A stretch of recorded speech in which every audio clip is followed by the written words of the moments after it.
are being now held to a standard where we have to be nice and make people feel good. Go screw! Radio bad boys, Opie and Anthony. Controversial radio personalities, Opie and Anthony. Infamous DJs, Opie and Anthony. Talk show radio hosts, Opie and Anthony. Opie and Anthony. Opie and Anthony. Radio shock jocks, Opie and Anthony. Opie and Anthony. Shock jocks, Opie and Anthony. Shock jocks, Opie and Anthony. Opie and Anthony. Shock jocks, Opie and Anthony. Opie and Anthony. I go into her room, and there are panties on the floor. Oh, you're getting creepy. I had to pick up the panties and put them on. I can't believe he said that. You know something. Opie and Anthony. Catch shovel baseball. Oh, nice. Whoa, that was bad. Hey. I didn't hit him hard enough. Oh. Opie and Anthony. Terry Schiavo, I loved you in The Grudge. Will you be doing more voiceover work? This is the worst show This is the worst show I've ever been on. But enough of this palaver. Let's get the show on the road. On the row. I'm glad we didn't fix that during the week that we're off. Good morning, mother effers. How are you? Good morning. All back. Look at us. But how do they refreshed? But how do they know we're back? Because you have to say the date. All right. What's the date today? That way everyone knows we're live. November 2nd, 2004. No. What? That isn't the date. This is not the best of. And I hope it never is, because now people will be confused. Happy birthday to Roger Clemens. He's 40 years old today. Shut up. What? What happened? No, it's Tuesday. Congratulations to the Red Sox winning their first World Series. Wait a minute. What happened? It's in many years. No. Big day for Boston today. We're live. What? Stop it. People are going to tune out and go, Bendo. They said they were going to be back. Very exciting day. We're going to find out if OJ actually killed those people. Wow. They're really going back. All right. Dewey beats Truman. All right. Let's get serious here for a moment. Can you believe it was Kristen who shot him? I have no idea. Come on. Looking at the news, there's some dumb little hurricane off the coast. I don't know, Hurricane Katrina or something. Doesn't look like it's going to amount to much. Look at that vegetable, Terry Schiavo. Can't believe she's still alive. I wonder what she's going to be like in a few years. Of course. Come on, Tuesday, September. Which means it's Rock Scream Tuesday. 4th. September 4th? 1999. 2007. Is it really September 4th? That's what the press sheet says. Didn't we go away? Boy, September just flew by. What is it now? October? Well, that stupid sun knows what it's doing, I'll tell you that much. I know. Anyone else notice it got a lot colder as soon as Labor Day hit? What is that about? It just knows. Creepy. It just knows when one day to the next, August to September. All of a sudden, it's more shadowy. Yeah. And then the humidity drops. And then I'm going to bed. I'm like, what? It's dark out. Mm-hmm. What happened? It was nice and light out. When we got here, it was light. When I went to bed, it was light out. Now it's back to living like a goddamn vampire. I spent one night of the vacation just looking at prostitutes, and I swear to God, I was going home. It was 6 a.m. I'm like, you know what? It's getting darker a lot later. Just looking. All right, it's Opie and Anthony. We're back from vacation. Our phone number is 877-212-O&A. It's Rock Scream Tuesday. What else is it? It's Hummer Tuesday. Yes. It's Faraway Phone Call Tuesday. It's Door is Ajar Tuesday. No, we got rid of that one. We did. Wake Up Your Roommate Tuesday, or Wake Up Your Spouse. Yes. And it's Makeup Stuff Tuesday as well. It's E-Rock's Crappy Pixelated Camera Tuesday. E-Rock? 3 times. Huh? 3 times. I don't know. We have so much to talk about that we don't even know where to begin. To be honest with you, Ant and I were just riffing on the Jerry Lewis telethon in the office. We didn't even know that it was happening, but I guess... Put it to bed. Everyone does know. No one knew it was happening this year. It was one of those things when you were growing up, especially... I was going to say especially in the New York area, but that's kind of dumb. Yeah, no, it was just one of those things like back in the, I guess, mid to late 70s, or throughout kind of the 80s. People knew it was on at least. Pushing into the 90s a little bit. Yeah, maybe. This thing is still going on. This is a mastodon stuck in a tar pit just waiting for the trunk end to sink. Yeah. There is nothing left of this. It is a prehistoric, dated blast from the past that should just be put to sleep. I was trying to find some clips to show Anthony because Ed McMahon, who's pretty much a walking corpse at this point. Yeah. Him going back and forth with Jerry Lewis. I was mesmerized. Some witty repartee back and forth, I bet. I was trying to find some golf yesterday, just mellow out. Got back from vacation a day early, and I want to sit around, just watch a little golf, right? And I'm flipping through the channels. I'm like, oh my God, the Jerry Lewis telethon. So I took a peek. And Ed McMahon talking to Jerry Lewis, I thought it was an SNL skit. I really thought, you ever watch TV and it's not supposed to be, funny, it's supposed to be what it is? Yeah. And you start thinking, I think this could easily just be thrown on SNL as a skit. Yeah. Without anyone imitating these people. Ed McMahon actually introduced the chairman of the MDA, Jerry Lewis, to Jerry Lewis. There was one point he was introducing the next guest to Jerry Lewis, which would be Jerry Lewis. Jerry, here's Jerry. Here's the chairman of the MDA, Jerry Lewis. And that sucks because, Ed McMahon made his bones as an announcer, Yeah. That's what he did. And now he can't even talk. His voice cracks a lot. And he had a little, he had sloppy, like loose denture. I was going to say sloshy jaw. Loose dentures that he's trying to hold in with his tongue. My effort doesn't last as long as we're on, Jerry. And speaking of effort, their check for $2 billion. And we were also talking about how the corporations, they set records every year. And God bless them. They made him another $63 million, I mean, what are we doing for the last charity nothing. did? We raised a few $100,000 for shekels for Hurricane Katrina victims. But here's the deal. But we're doing as much as they are. They've done nothing for those lumps in 50 years. Nothing. They're still sitting in the chair. Their legs rolling up like the Wicked Witch under the house. Yeah. It's not doing anything. But the thing is, people contributing isn't the reason that there's so much money going in. They're setting records every year. It's all the corporations out there. Corporations. And they're so afraid to be that corporation that goes, all right, look, we're pulling out this year. Look, man, we've been giving money for 30 years, and diseases, times are tight. The disease isn't getting cured. So you get the same guy that comes up, Jerry, here's a check from the McDonald's Corporation for $600 billion. Jesus Christ.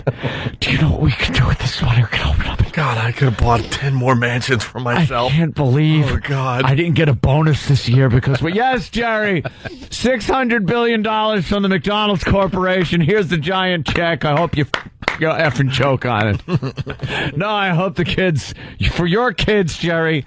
And it's like, hi, General Electric, Jerry, would like to contribute $60 billion to... Oh, my God, we had to lay off 18,000 people. We had to lay off 18,000 people because we couldn't afford it. Because we don't want to be the one that... Because we can't pull out of the goddamn Jerry Lewis telethon. We don't want to be the first one to acknowledge that this is going to take a while. Big front page. McDonald's doesn't contribute crap. Leaves kids in wheelchairs. Right. They don't want to do that. So, Jerry, to you and your kids, we like to contribute... Oh, my God. Oh, there was people shooting themselves in the boardroom last week when we looked over the bottom line, but here's $160 billion. I'm still wondering where our donation went from last year. Where the hell did that go, Jerry? Huh? What'd you do? Where'd it go? Can that kid walk? No. Can you please tell us where our donation, that big donation, went from last year? $160 billion. The kid's still in a chair. Oh, he's got a better chair. You can work it with a joystick now. That's fantastic. Right. It's just it's a dated thing too. I threw in Jerry Lewis for the hell of it into break.com and just to look at it because I was trying to show Anthony this clip. If someone has it, please send it in. It's Ed McMahon introducing, like I said, Jerry Lewis to Jerry Lewis, and then the banter back and forth with these two guys. Wow, was just brutal to watch. And I'm trying to find the clip, and I'm seeing old clips of the Jerry Lewis telethon when he was young and vibrant. Oh, yeah, like back 85, they had some clips. And he's hanging with Sammy Davis Jr. So that his greasy black hair, jet black dyed hair, or whatever the hell it was. He really did stay up the whole time, and he was drinking martinis during commercial. And that's when it was on for, the whole weekend. Now it's like, all right, we have 10 minutes on the Love Network. The Love Network. And they're like, the Love Network. We're into minute 6. Yeah. I'm exhausted. The Love Network consists of 3 channels now, one of them being Telemundo. and they had some big gets this year. Maybe instant feedback could help us, or Pal Talk. We saw a clip where they said, thank you, Joanne Worley. Joanne Worley, thank you for showing up. Joanne Worley. She was one of the regulars on Ronan Martin's Laugh-In in 1968. Why are you thanking Joanne Worley? She had nothing better to do. Oh, Joanne Worley. Thank you, Joanne Worley. And thank you, Rich Voss, for sending that audition tape. We didn't have room for you this year. But maybe next year. Maybe next year. Rich Voss, it's Rich Voss. They are just, it should be put to say, what actually should have happened, don't take this the wrong way. Norm Crosby, they're coming in. Thank you, Bill. Norm Crosby was on. Not that I have any ill feelings or ill will toward Jerry Lewis, but the truth of the matter is the guy probably should have died already, and they should have replaced him with some younger guy that could have hipped up the telethon, because they still have... You don't wish Jerry Lewis actually would die. You just wish he would die in the sense of maybe giving up the hosting duty. No, I'm talking dying. Dude, I'm not wishing death on him. I'm saying at his age and with the medical problems he's had, he probably should have died a couple of years ago. Yeah, he's had some close calls. And then they would have put some new guy in there that doesn't have a big band intro every time. It's like, it's like Benny Goodman is running this goddamn thing. They got to hip it up a little if they want to get some younger viewers. Guaranteed, the only place this is on every year is in drooling old folks' homes and mental institutions. Watch the telethon because no one's watching this. I guess Bill watched because you got the big gets. The big celebrities this year were Joanne Worley. Norm Crosby, who has the weirdest freaking comedy act ever. He can't hear. And then also, let's not forget, Tony Orlando without Dawn. Tony Orlando with no Dawn? Without Dawn. Oh, that's a shame. Jerry Lewis Telethon co-host and guest, MDA National Chairman and Telethon star Jerry Lewis, joined by anchor Ed McMahon and co-host Jan Carl, Tom Bergeron, Allison Sweeney. Honk your horn when you know any of these people. Honk your horn. I'm serious. Who the hell are these people? Tony Orlando, we should get a few honks there. Billy Gilman. He's hard to get. Isn't he that kid with the angelic voice that was like 12? He's probably like 30 now. Isn't that who that is? If I had to guess. Billy Gilman? I think Billy Gilman was that little afro that had the voice of an angel. Yeah? No? Maybe? I have no idea. Norm Crosby was a big get. Bob Zaney and the Muppets. Yeah, all right. There he is, Billy Gilman. This kid was like a little fella. Just a little thing. Now he's a man. All right, honk your horn if you know any of these people. This year's on-air talent includes Celine Dion. Well, of course we know Celine Dion. Montgomery Gentry. That's a bit of a drop-off. Christopher Milani. He's an actor. Shut up. Mariska. No, him and you know that? Mariska Hargitay are both actors. What show are they on? They were on the show Richard Belzer. Oh, wow. Law and Order. Hey, Tony Danza was there. All right, thanks for I want to, give a couple of bucks to old turnip legs, if I could, Jerry. All right, thanks for wrecking the bit, but do you know... people out there know who they are. All right, but, Tony Danza we know, Ivanka Trump we know, John Madden, Vanessa Williams, Michael Urie? Son of Mr. and Mrs. Urie. They left the N out. Ace Young, Bear in the Big Blue House, the Commodores. The Commodores. I want to see how many original members of the Commodores. George Wallace, John Tesh. Lance Burton, Louis Anderson. Louis Anderson. Oh, these kids in the chair are better off than my childhood. I'd rather have MDA than an abusive alcoholic father and an enabling mother that turned me into this fat mess. That wheelchair looks handy. My legs are tired with every step. His whining act. Did he sop up the sweat and throw it at the cripples? Maureen McGovern. What did she sing? Did she sing There's Got to Be a Morning After? Is that for the original Poseidon Adventure? Wow, okay. It could be. How about Ron Lucas, RONN Lucas? Yeah, the son of Mr. and Mrs. Lucas, as Jimmy brought up earlier. And then, of course, the casts of Grease and Legally Blonde and much, much more. I like the much, much more part. A little too early for the much, much more. You should have gave us a one get there. Damn. And then Jerry Lewis, of course, a lot of controversy today because he used the old F word for gay folk. The old F word for gay folk. This is a little bit of old school Jerry chiming in. This is some of Jerry's when him and Dino and old Frank used to hang out, they'd throw around those words that we can only use letters for now, just hanging out at the bar, backstage. You know, they're just slamming back martinis, slapping their dames, and making fun of the gays. Oh, calling Sammy a one-eyed N. Hey, you N, don't be an F. Bring me a C. But here's, of course, and God bless America, man. The guy raised another $63 million. We're not going to be talking about that today. This clip is making its rounds. It's making the rounds on YouTube. And maybe you should let the guy slide. He just freaking raised $63 million more dollars. Yeah. But this is what we're talking about today. We're into hour 18. Look how good he moves that camera. Be a son of a gun. Wherever I go, he goes. Let's see what you do with this over here. Oh, your family has come to see you. You remember Bart, your oldest son, Jesse, the illiterate faggot. No.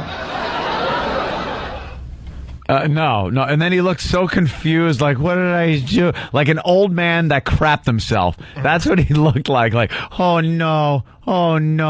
Jerry Lewis, he made another joke, and he got nothing, and he actually looked at the crowd and in shock, and he said something like, nothing? On that, and he was funny. So pissed off. Nothing.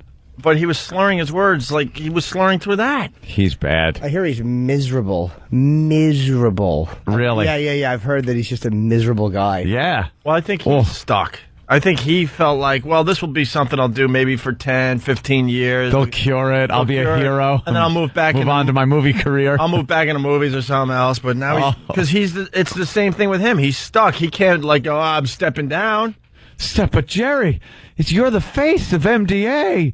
You can't say, my God, I can't even talk. I'm dying. I'm dying. I'm dying over here. I'm dying. He's been doing it for, it's got to be 30 years minimum. Minimum. Someone get the total. Stance is 34, right? 34 up to? 40. Oh, 40? 40 years this son of a bitch has been doing this? That poor guy. 40 years. 40 years and no cure. Celine. Think of everything they've cured in 40 years, or at least gotten some type of treatment that works.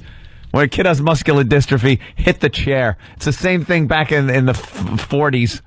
Here's today's bit for the people that surfing and helping out the show. Yeah. First of all, when did the telethon start? What's the year? We need the year. And then we got to figure out all the stuff we have cured and figured out in that time period. Haven't we gone to the moon? Oh, yes. Since then? Yeah. Probably. Yeah. If it's 40 years. 1966, everybody. Yeah. Oh, yeah. Hell yeah. Is there any way to find out what we have cured since 1966? 66. Everything but muscular dystrophy. Dude, even the AIDS thing, they figured out some things.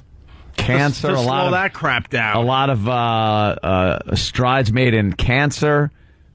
Just amazing. But muscular dystrophy is like, you got it still? Here, kid's in the chair.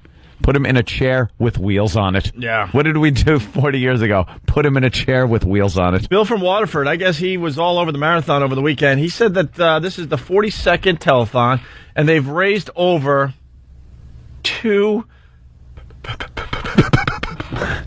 The big B? $2 billion. $2 billion for naught. We got to start asking questions. We got to start asking some serious Tuberculosis questions. cured in 1971. All right. I don't know. They found a cure. Oh, man.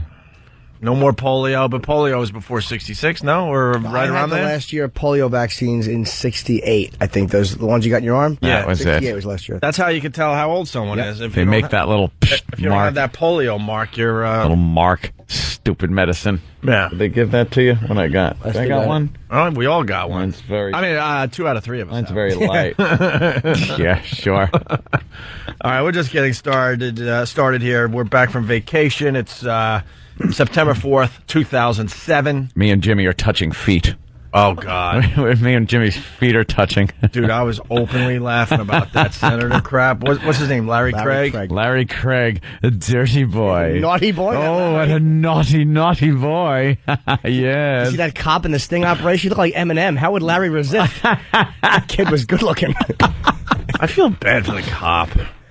What, you pull that duty? You know, one of the cops that helps us out from time to time, his whole gig when he's not here is hanging out in a Port Authority bathroom, catching pervs. Off the job, you mean? Or Huh?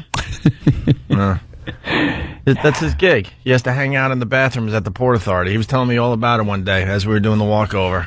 Really? I swear to God. I'm like, just who gives a crap? These poor cops have to sit on the stall all afternoon and all night waiting for a creep. All right, we'll get into it next. We got lots to do. So, and also, does someone around here have some exciting news? Yeah. Somebody here has exciting news for the Opie and Anthony show. Someone in this very room has an exciting announcement. That's a nice tease. Something that might have happened to them during vacation.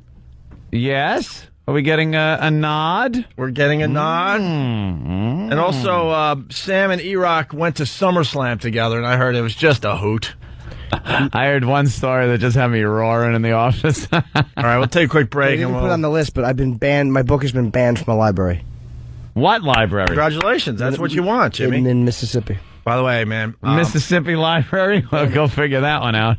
By the way, I was driving home from the Outer Banks on, what day was it? God, I lost track of days. I guess Sunday.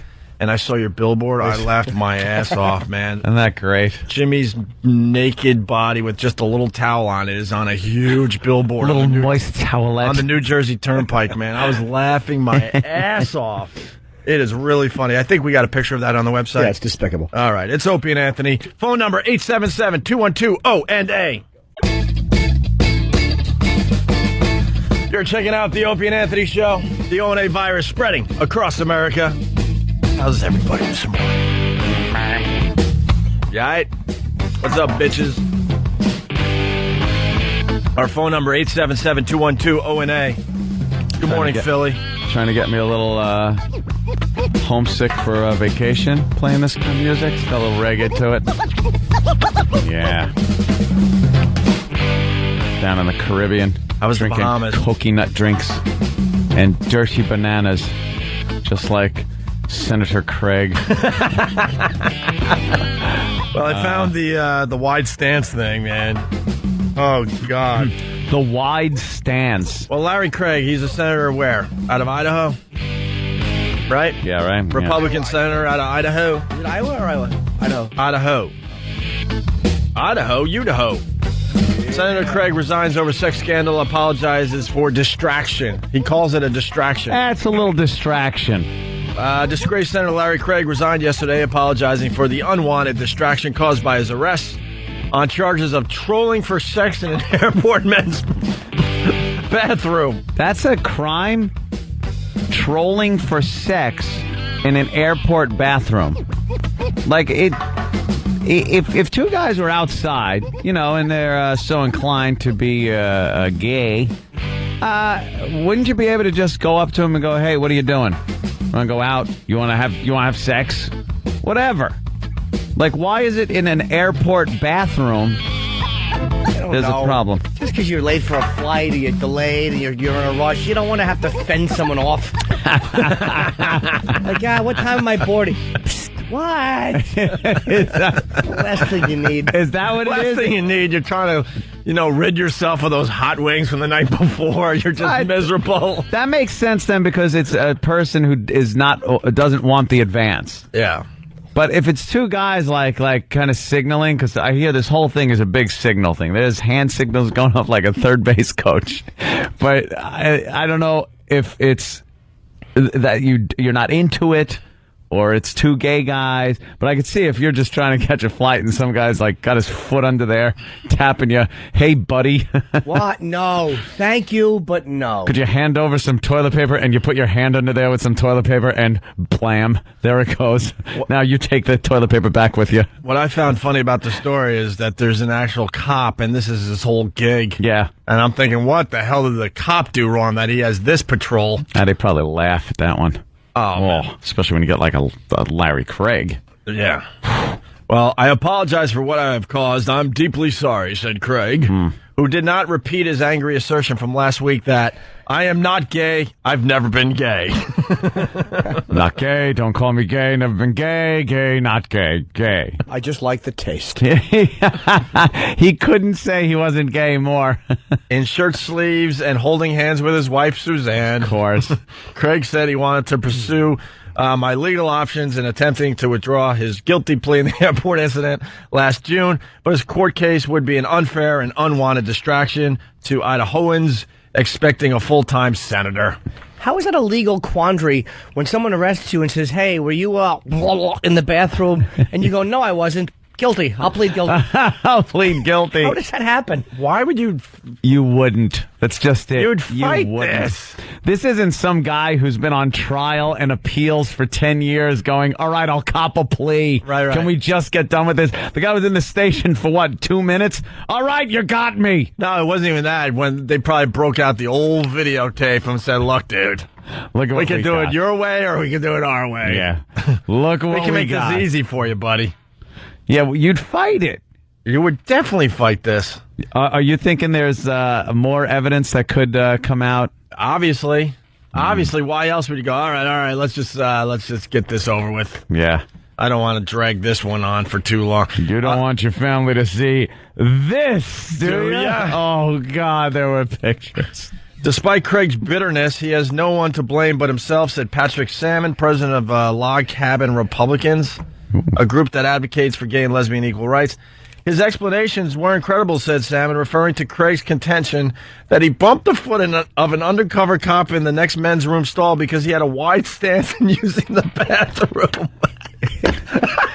That's his excuse. I would have believed it more if he said, "In college, I was a center on the high school football team, and I was having a flashback." Right. A wide stance. How wide of a stance do you need to touch another man's foot underneath the stall partition? That is a great excuse right there. Here's what they supposedly do. One guy, the guy that wants to initiate the action, this would be Larry Craig, would do this. He sits down and taps his foot a couple of times. Tap, tap, tap, tap, tap, tap, tap. Then the cop knows this is a signal. He's a cop. He's briefed on this. He's told before he goes in, he goes, what'll happen is, the signal is, someone's going to tap their foot. Yeah. That starts the whole thing. So he's tapping. Can we slow this whole thing down a little bit? Because let's get the police dude is in the stall waiting. Just waiting. For an hour, 2 hours, and you know the horrific things he's got to like hear and smell as he's hoping to catch a creep. Oh, it's got to be horrid. It could be the worst job in America. Although you don't have to excuse yourself to go to the bathroom at any time. You can just... You're just sitting there and you're like, oh, God, just a businessman from, Pittsburgh in the next stall. The guy from Tuscaloosa. Right. Yeah, puts his briefcase down, been on a plane just eating horribly all week. Oh, God, here's some dude from Philly that had a Philly cheesesteak. Oh, yeah, the meal on the plane. Oh, this guy had big scrod. Here comes a chili dog. Right. You just got to sit there and hear and smell this crap all day. Deal with that one. But anyway, go ahead. So the cops are told, the tapping foot is what initiates it. So when the foot taps, and that's what Larry Craig did, tapping his foot, the cop then slides his foot over. So it's not even that Larry Craig had a wide stance. The cop then sees the tapping and slides his foot over close to the other guy's foot, but doesn't touch it. Now the other guy that was tapping the foot, now he moves his foot over and touches the other guy's foot. When this touch is made and then no one moves away, because if you're just some regular guy and some other guy touches your foot under the stall somehow, you're not going to just leave your foot there. So now the big deal maker is where Larry Craig then takes his hand and kind of wraps it around the bottom edge of the partition and moves it back and forth, kind of rubbing the bottom of the partition. And then that's supposed to be a deal maker. There's your deal maker. And that means I would like some gay bathroom sex. And you can isolate that if you want. I smell promo!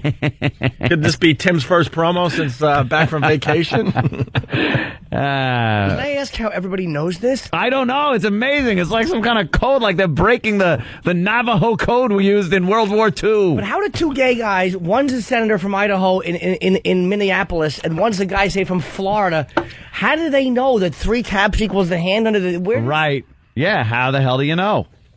God. Oh, from cruising website. Squirt.org. Squirt.org. It's an organization? I don't know. Cruisy restrooms? Cruisy restrooms, also known as cottaging in the UK. We'll be cottaging this evening, yes. Cottaging. Are you cottaging? Yes, I would like to cottage with you. A good way to find out whether a restroom is cruisy, I guess that's a restroom that you could do this kind of thing. Look for graffiti on the stall walls. Hold on. You might not want to go to squirt.org. Oh. Oof, Jesus. All right. And again, maybe you will. Well, wow, that's gotta hurt. Wow. The one time we actually want a Foundry logo. Oh my God. I'll put a watermark on everything. And maybe more. It won't just be water, my friend. All right, anyway. To find out if it's cruisy, look for graffiti. If it's a cruisy, you should be able to see all types of writing and drawing suggesting that there's action there. Generally speaking, washrooms with 2 sets of doors are always the best. You can usually hear the first door, giving you time to cover up before someone comes through the second door. There you go, like an airlock. But what if the cop is already in there? Exactly. The urinals, if you're cruising, the urinals, and there's someone beside you that you think is hot, you might just give him a glance and see if he can strike eye contact. Most straight guys will never look at you while you are doing that and using the urinal. If you can get some eye contact, this might be a good time to start playing with certain things a bit. If he starts doing the same, you have a live one. It's like fishing. It's like noodling. It's like fishing. Well, what bait am I going to use today? You got to jiggle the bait around, or else the fish ain't going to bite. Do you need advice on a website for this? One is look at the graffiti and see what it says, and one is if a guy looks at you while you're using it. Who doesn't know that? This is pretty obvious. Who wouldn't know that that's a signal? Well, now we go to the stalls, though. Oh, yeah, this is where the action happens. Many cruisers go for the handicapped stall, if there is one, because it offers the most room and often the furthest one down at the end of the washroom. Once you can pull your pants down, this is a good sign that you're open for business. Once you pull your pants... Oh, so that people can see it from underneath. Couldn't that also mean that you're That you're just using the bathroom properly? Could be, but here it is. Here it is. And this is from squared.org. If there's someone beside you... Hold on. Yes? The one above. Yeah, the one above that they didn't highlight is hilarious. Who knew this was going on? More and more public restrooms have automatic toilet flushing devices. Take a couple of sheets of toilet paper, folded, spit on the edge, and cover the electronic sensor. That way you can lean forward to check out... check out other people that are trying to get the same type of satisfaction. That's kind of weird. They did it in 2 words. You did it in a sentence. Yeah. Other like-minded gentlemen. Without the toilet automatically flushing. Wow, that's handy. What a buzzkill. Oh, my... Damn. Shit. God, that looks really... You just want to take a little peek-a-roo. Just a little peek. You want to lean down and peek. But you know there's people on the other side of the bathroom. I gotta be really quiet. Oh, God. Wait, it looks like there's one under here. Legs. Oh, my God. Let me bend over. Damn. Sucks out your kidney. Just the telltale noise that you're behaving weirdly. And right. You're drawing... The one time you have to be quiet and discreet, you're just drawing attention. What's that man doing in there? Nothing. Like a thunderstorm in son, just leave, son. All right, now move on to the one we did highlight. Now, here it is. If there's someone beside you, try tapping your foot once and see if he taps back. What if you just have a song in your head? Oh, God, you know? You got your iPod on, you're just tapping your foot. Tapping along, and all of a sudden, like, why is this guy handing me over a trombone? If you're tapping it to this, though, on your iPod, that's a different story. Good point, sir, good point. Yeah, you're just tapping your foot. You're just trying to enjoy some music. In your mind, you hear Umbrella, Ella, and the next thing, you see a fleshy Senator Manhand waving at you. You're beautiful. You're beautiful. Got me suicidal. Let me just tap my foot. Yeah. Try tapping your foot, see if he taps back. If he does, move your foot closer and do it again. After a couple of taps back and forth, you are usually in luck. Clearing your throat can also be a good way of letting others know. Clearing your throat of what? Of letting other guys in the restroom know you're there. I could just see the fun that's going to happen in the bathrooms here today. Why don't you just make a neon sign? Tap, tap, tap. It's just like a tuberculosis ward. And then, they have pictures of the stalls. Those are your basic stalls. If there are no glory holes. Wow. Never seen one without one. What places am I going? Teasing, of course. Go for the under the stall action. Make sure that if you are... all right, let me just say...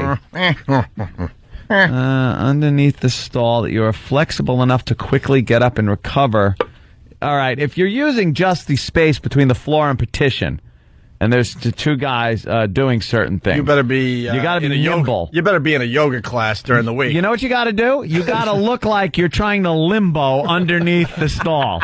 That's pretty much your job, is to look like you're limboing under the stall, and the other guy has to look like he's trying to start a fire from embers. That's pretty much the look we're getting from two stalls. Yeah, limbo, tap, tap, tap, tap. If there are glory holes, you pretty much don't need any info for that. Many guys just share the same stall. That's got to be risky. You may need to get creative to find ways to conceal the fact there are two guys in the stall in case an uninvited guest appears on the scene. That means cop. I've heard of one guy standing in an empty shopping bag. Well, another guy takes care of him. That was the old crinkle. That was the old lad bag. The lad bag. Where there's somebody who's confused and frightened in the bag. Right. Just spinning around. And stomping around. You don't want to stomp your little feet in the bag because that makes a crinkle sound. What's happening to me? Crinkle, little bit. That one is good at if you're shopping in a mall wall or something. It just looks like you're going to the bathroom, and there's a shopping bag in front of you, yet a gentleman is standing in the bag. That's right. Genius. You've bought yourself some public embarrassment and a drug cocktail 25 years down the road. But by the way, don't be a silly goose and get the clear bag. That's a genuine mistake that people make because they get the clear plastic. Older washrooms might have a toilet tank where you can sit down while another guy does something. So, you would be sitting on the tank. Well, they use the word chowing. And, yeah. Let's just use your imagination. And someone else, use that though, in a sentence. that might look suspicious because your feet would be pointing the wrong way as you're sitting on the toilet. No. If you're sitting on the tank, you're sitting on the toilet tank where you could sit while another guy is standing in front of the toilet. So it looks like the guy's actually, if you looked under, you would just see a guy, the bottom of his feet, facing the toilet, which could be proper too. And then it said, I'm sure you have some ideas of your own. Perhaps. Like maybe you wink at each other and then you go to a motel. Find a room. And save yourself the embarrassment of being arrested for having sex in a toilet where people are going to the bathroom. And trying to catch adjoining flights. And look, I'm not going to say I've not been a filthy person. How, with the odors in those rooms and the sounds, how do you enjoy really yourself? Think of the odors and think of you really must have the urge because I'm with you, Jimmy. That's like a fine rose. And it's like here's a bouquet. That is true. It's like somebody spraying cologne onto the straw. Well, here's CNN reporting on cruising. All right, welcome back, everybody. Welcome back from vacation. Welcome. Well, there you go. Our first F up. That didn't take long. Let me try this. Less than an hour. Let me try this again here. All right. A lot of people suggesting that Mike Rowe should do a dirty job on this. He's running out of dirty jobs. I took a peek last night. I did too, yeah. And you saw him making caramel popcorn or whatever, caramel corn. Yeah, he's got people. What's dirty about that? He's soliciting at the end of the shows to have people call in and give him dirty jobs. He goes, because, we've kind of run out. He's being pretty blunt about it. He goes, look, we ran out. He was making caramel corn in Philly somewhere. That's not dirty. In Pennsylvania. That's tasty. How about the guy that swabs out the glory holes with alcohol at the end of the week in the bathrooms? Are they that nice and clean? Well, there's got to be someone that cleans the bathroom. The officer was sitting out in the airport bathroom because for years. Oh, boy. Wow. That doesn't sound too good. All right, well. That sounds low. Yeah. All right. Get that one back. Maybe we'll use it later. There you go. Larry Craig, though, his excuse, he uses a wide stance in the bathroom. But it doesn't explain the tapping. Stall. He did that exact tapping routine. Tap, tap, tap. He's into it. You know what I love about this whole story is the fact that the whole story's hot. Is the fact that he's one of these Republican, just like hard religious, against gay marriage. Now I don't care which way you lean on that one. It doesn't matter to me, and I don't even care that if the guy wants to be a Republican or not. It's these holier than thou people that care get about caught. The hypocrisy of the whole thing. It's the hypocrisy, and I love when people trip over their own unit. Because it happens so often with these people. Oh, I was on my way to a great political career when, whoops, I tripped over something. Oh, jeez. And I tripped while I was yawning, and guess what wound up in my mouth? Yeah. Good for him. And Mark Foley was another one, that Republican senator, and who was against online porn.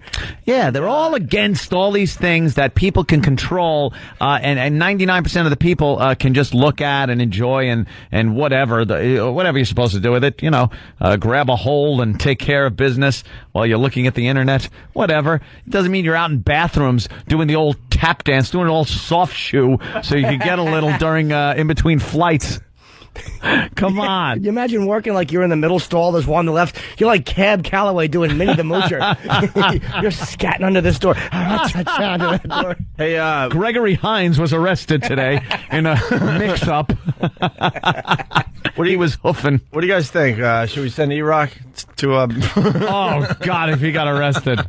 We should send him and see if it works. You know how funny that would be? It would be really hilarious. Funny. All right, we got to take a break. Tap, tap.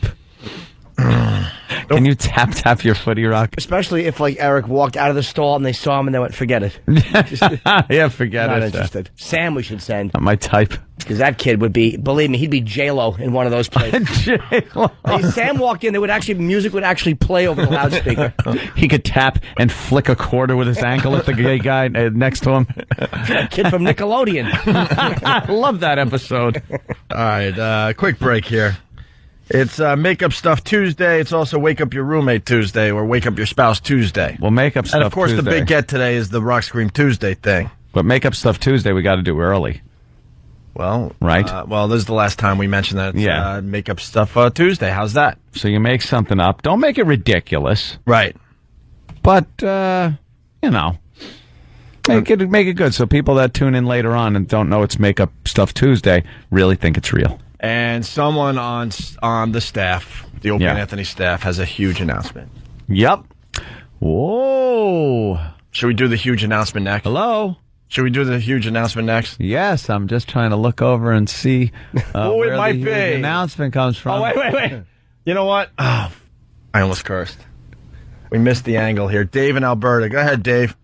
Yeah, I saw that one. He was doing a Larry King. So how important is the foot tap? So you're tapping your foot.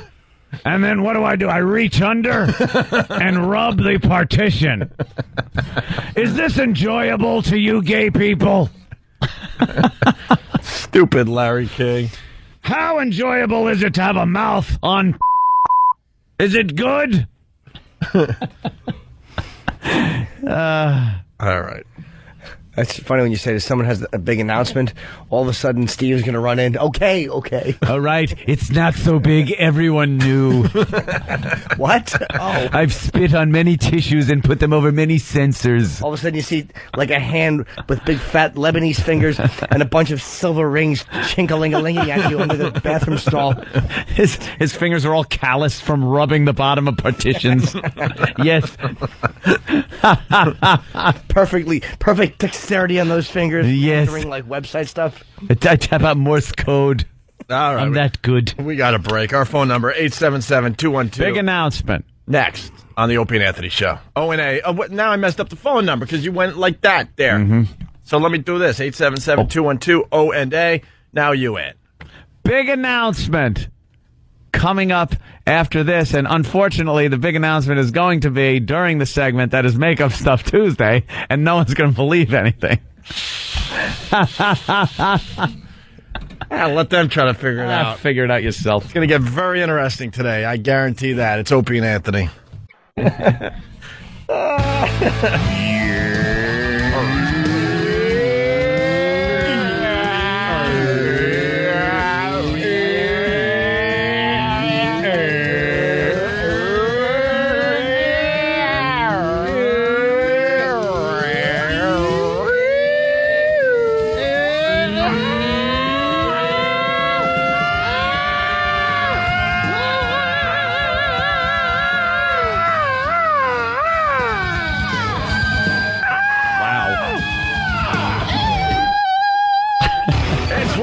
Tuesday. Opie and Anthony. And we're back with the Opie and Anthony Show. Yes. Our phone number, 877-212-ONA. Lots of instant feedback coming in.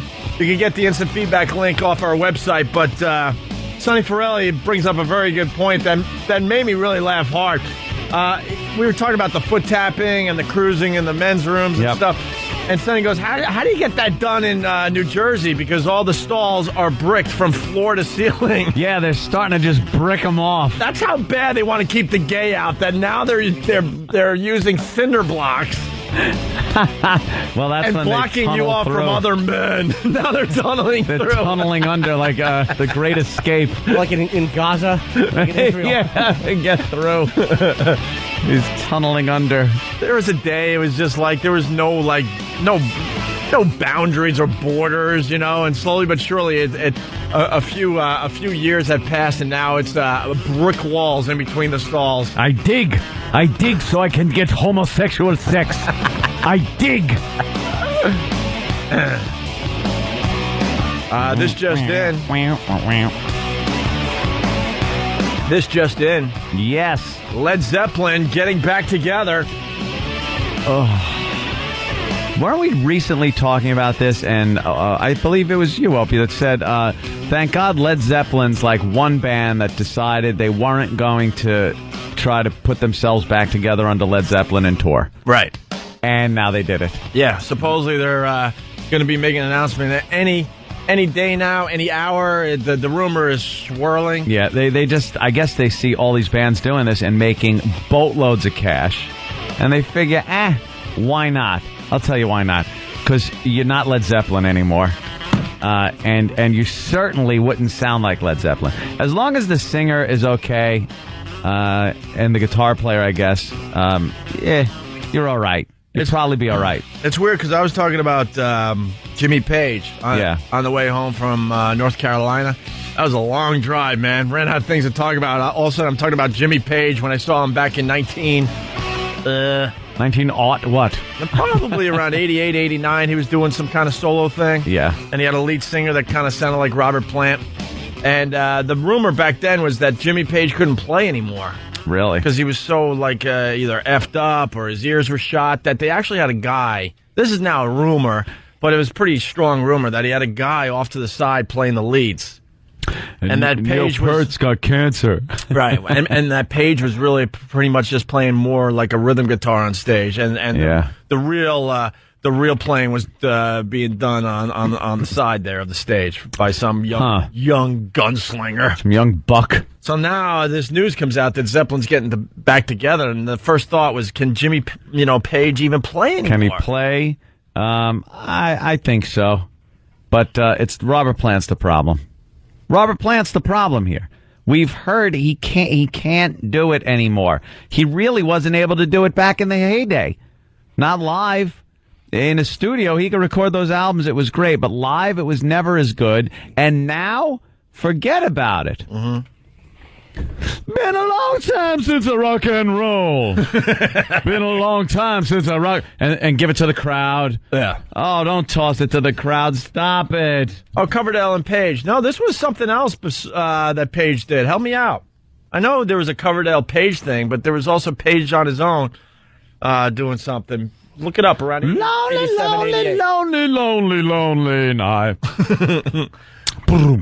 A whole lot of love. I want a whole lot of love. I want a whole lot of love. I want a whole lot of love. Way down, it's woman. You need. Led Zeppelin promoter warns fans against touts. Touts? What's touts? I don't know, but I think you get that from touching the bottom of the petition. I got the touts. I don't know what that is. Led Zeppelin promoter Harvey Goldsmith has warned fans to watch out for touts trying to rip them off, but has not denied the British rock band will be reforming. I bet some people are printing tickets as we speak. Just print them out and start selling them. Dude, Zeppelin! Right. Dude! Make a fortune. And then you get there and go, oh, my ticket's not good. There's no Zeppelin without John Bonham. Come on. Who? At this point, who? Come on. Who are any of these guys? He was 32 when he died? Yeah, he looked like he was in his mid-40s, man. He had a hell of a 32 years. Man. You know, who was able to go on? Yeah. Yeah, true. The Who went on, and then... The Police sound great. They sound like they never took a break. I don't know, man. And it's not like Bonham's out there doing something else where they could get him, like in stupid Van Halen. Yeah. He's just dead. You gotta, if the guy's dead and his son's gonna do it. You're kidding. They're saying his son's gonna do it? Jason, yeah, which makes, if he's good, he's good. Man, I met his son a few times. What an ass. Really? What an a-hole. All right, we get it. Your father's John Bonham. Why don't you do something for yourself? Ooh. Oh, God, what an ass. Why was he a jerk? Just arrogant? Oh, like you wouldn't believe. Like he was rock royalty. It's like, all right, relax, dude. Well, the prince of rock royalty. Huh? He's a prince of rock royalty. Well, no, he thought he was rock royalty himself. Well, we'll see how he sounds if they do get together. He's a broken rubber of rock royalty. So that's breaking today. That's one of the big. We might see Led Zeppelin on a stage again. And I told Ann, I'm like 20 years too late. Oh, I'll even say 15 years too late. Mm-hmm. Maybe early 90s, it still would have been something interesting. But it's 2007. I know, enough already. What are you doing? Look at his giant head. That's the loving shot. I'm looking at a picture of Robert Plant. Jimmy and I got pictures with Robert Plant, and his head is probably the biggest head you'll ever see. It's a giant head. We look so gay together. Like my head is disgusting and fat in my neck, and he's got like half a cutie boy smile, but a lock of his hair is just like draped across. And you're you're nuzzling his neck. I am. You should be arrested. And Robert Plant has those sleepy eyes. Yep. He's got those bedroom eyes for Jimmy. Look at that. He really does. Yeah. And he was wearing those tight Led Zeppelin slacks. Of course he was. And then you see my picture, and he's horrified because I grabbed him in the hall, and he's like not happy to be taking a picture with me. Look at that. Look how big his head is. It's giant. My head is half the size of his. You look like you're posing next to Mount Rushmore. Yeah, whatever. It's pretty cool to have a picture with Robert Plant, though. Pretty cool. Pretty cool. Got him signed too. That's a biggie right there. Master Poe was got. Name a bigger rock star. Paul McCartney, obviously, right? McCartney's bigger, but that's about it, though. Yeah. That's about it. You wouldn't even put Ringo up big. Nah. Ringo is part of the Beatles, but no, Robert Plant. Poor Ringo. Robert Plant bigger than Ringo Starr, but not as big as Paul McCartney. Nah, I can't. Mick Jagger. Mick Jagger. Yeah, there you go. Mick Jagger's bigger. Bono bigger than Robert Plant. No. I think Bono is. No. Whole different era. And I love you too. I prefer Plant. So many bands were influenced by Zeppelin. Not many bands being influenced by you two. No, you're right. That's how I look at it. But we got like with status Really? as far as being a massive rock star in the world. Yeah. I think that Bono is more recognizable everywhere in the world than Robert Plant. Yeah. I would still. He is big. Chechnyan rebels like you two. Then again, they might like Zeppelin too. He is big. You want to hear a little? Let's see if we got some Robert Plant. This is live. We tried this before vacation. We failed miserably. Is this going to be good? All right, let's go. Robert Plant, Whole Lot of Love. That's Well, that's not the hard part.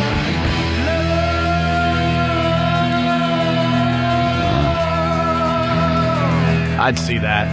Wait. Come on, it's easy to make fun, but I'd see that. When is this from? 73. Exactly.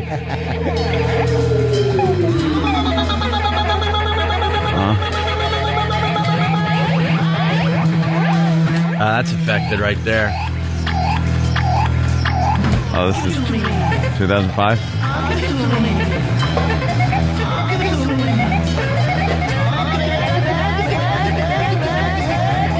I'm not buying it.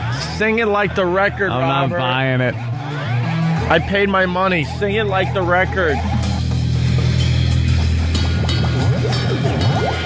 What are they making stew in the background? It's bubbling. Yeah, there's something on boil. Yes, I play the rolling boil. That's the sound Larry Craig heard in the stall next to him. Oh, see, listen to that. Oh, boy. It's not that bad. No, it's bad. It's not that bad. Dude, it ain't the goddamn song. It's not that bad, though. And it was love. Where's the love? Come on, go. What's the big one?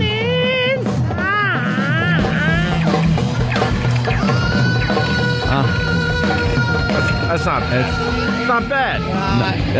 That's not a singing thing. That's a screaming thing. I want to hear him sing the goddamn words up as high as he did. He will when screw him. If you're charging $8 billion a He's ticket. a solo band too, so he's probably being experimental like his last. No, he's not. He's being an ass. He'll get to that part when the chili's done. Oh my God, this is over 8 minutes long. Yeah, the stew has to cook for a while in the background. Football season right around the corner. Got to get the chili done. See, I couldn't sit through this crap. I just want to hear the hooks of the hits, the way they sounded, and leave this psychedelic bull crap to your basement. Yeah, we're all doing crystal meth these days. We don't need the psychedelic crap. There's no LSD left. Right. I'm not going to sit there and listen to this while I'm doing cocaine. Now what?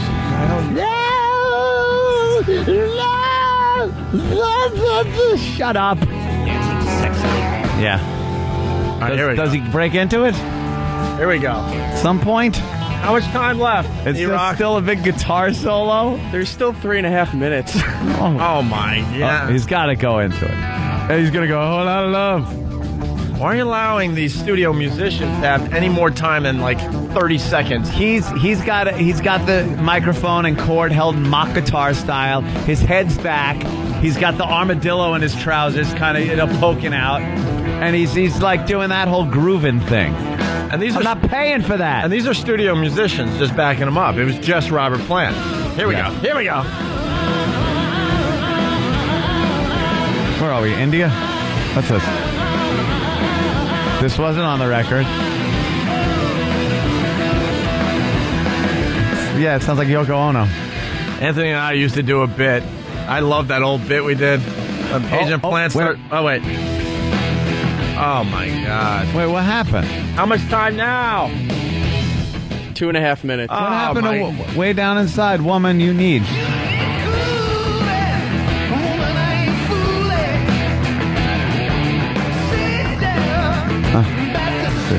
See, you took such a long break, he was able to get that first line out. See? I think it sounds good. Yeah. What? Wait, no, listen. What the hell is this? I'd see this. I'd say this. No. Anybody can do this part. This is easy. Does he do way down inside? We're never going to know. I'm going to shut it off right now. I'm going to shut it off. I'm going to shut it off. I'm going to shut it off. No, gotta hear it. Watch what I do. Gotta hear it. Don't. What the Woman, you need jazz. Need jazz? Here it comes. Rock Scream. Rock Scream Tuesday. That isn't the way it goes. It sucks. I don't want to hear the reasons why or anything else, but that just stunk. I think you got to give the guy a little. No, I'm not giving him anything. He's an older gentleman. I'm not giving him anything if he's charging $200 a ticket for the nosebleeds. He's an older gentleman. You don't want to see Muhammad Ali get in the ring. Oh, yes, I do. I bring up a good point. More than I want to breathe on with a young Tyson. Oh, are we done? What? 30 seconds. 30 seconds. Like, come on.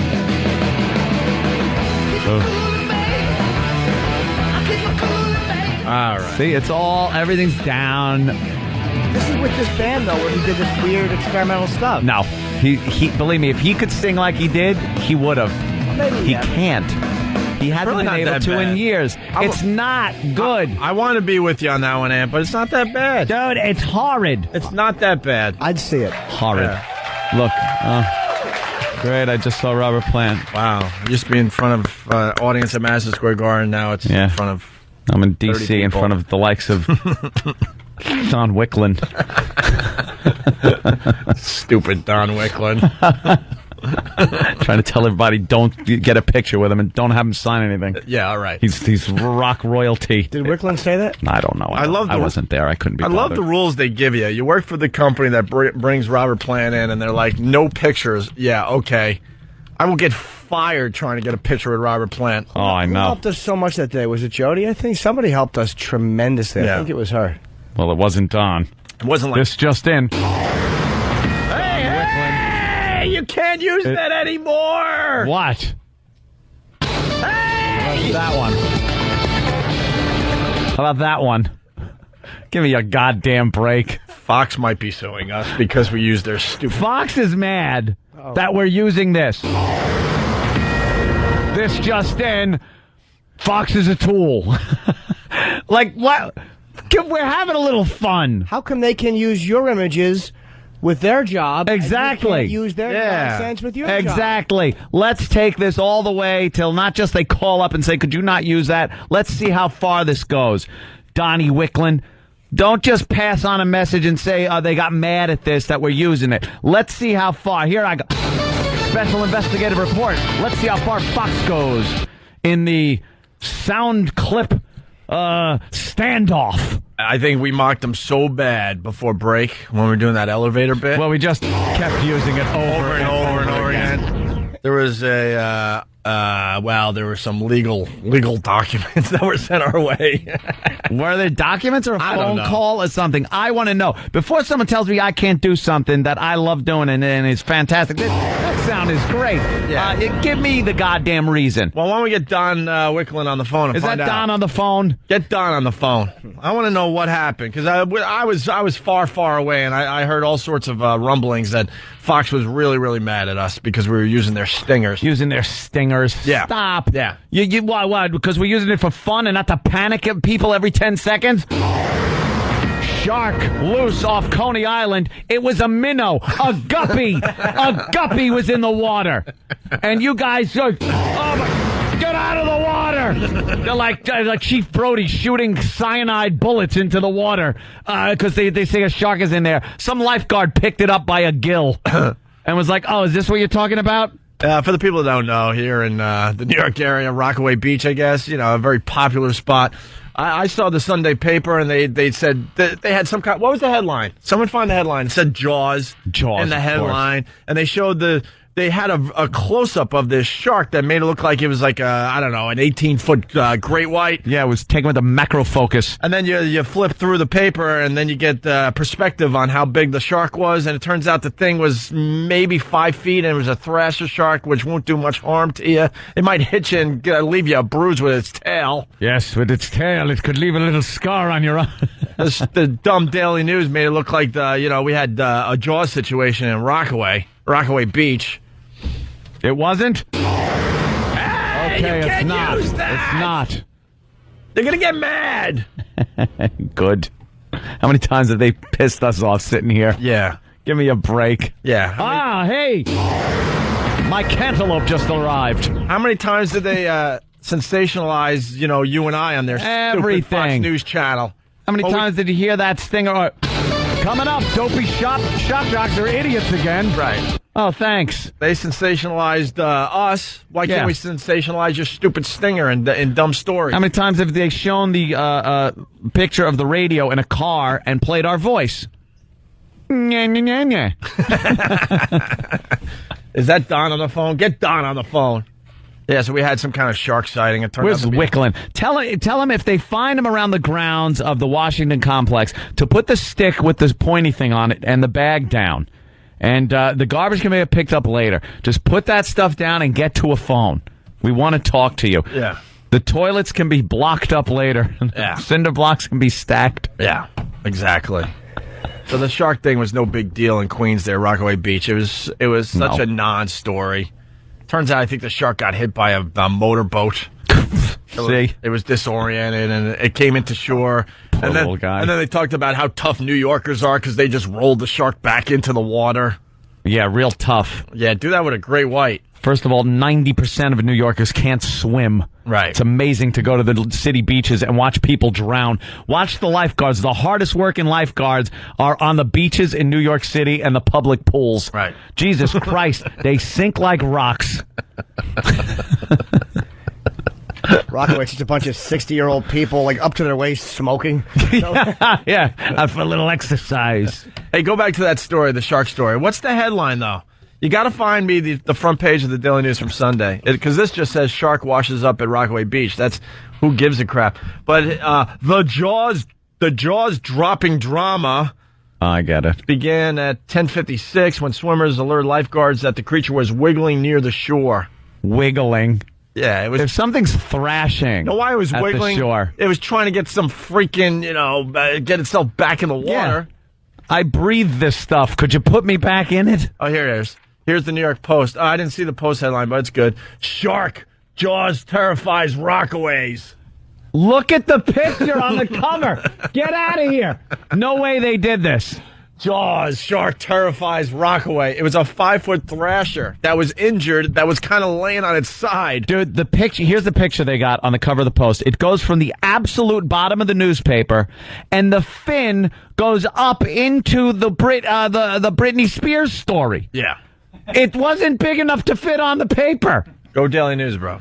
And his mouth is open because he's yawning, the shark. He's just tired. He wants to rest alone. There was nothing menacing about this Nothing. thing. And it's even, you know how far you had to zoom in Oh, I know. to get it to cover that much of the paper? Oh, No, that's the day after. Bunch of phonies. Yo, you can't even see teeth in his mouth. No. He has like old lady mouth. He's, Yeah, go to this one. He's telling someone it's chilly outside to wear a sweater. Chilly. Let me tell you about my 10 billion grandchildren. Yeah. Let's see.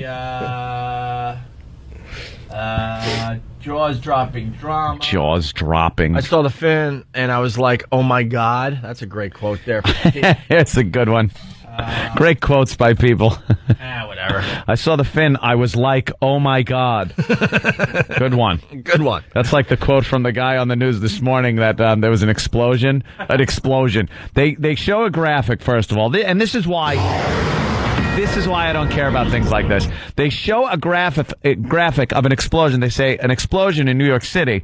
They showed the skyline of New York City and a huge explosion taking out half of Manhattan. Yeah, it was a graphic. With pieces flying all over. Yeah. Half of Manhattan it was a thermonuclear explosion. That was the graphic, and it turned out to be, what, a pipe bomb? It was pretty much an M80. At a dance It was studio? nothing at some dance studio. And this guy that they're interviewing goes, well, I heard a loud boom, and it sounded like, I can't even describe it. You just did. You said you heard a loud boom.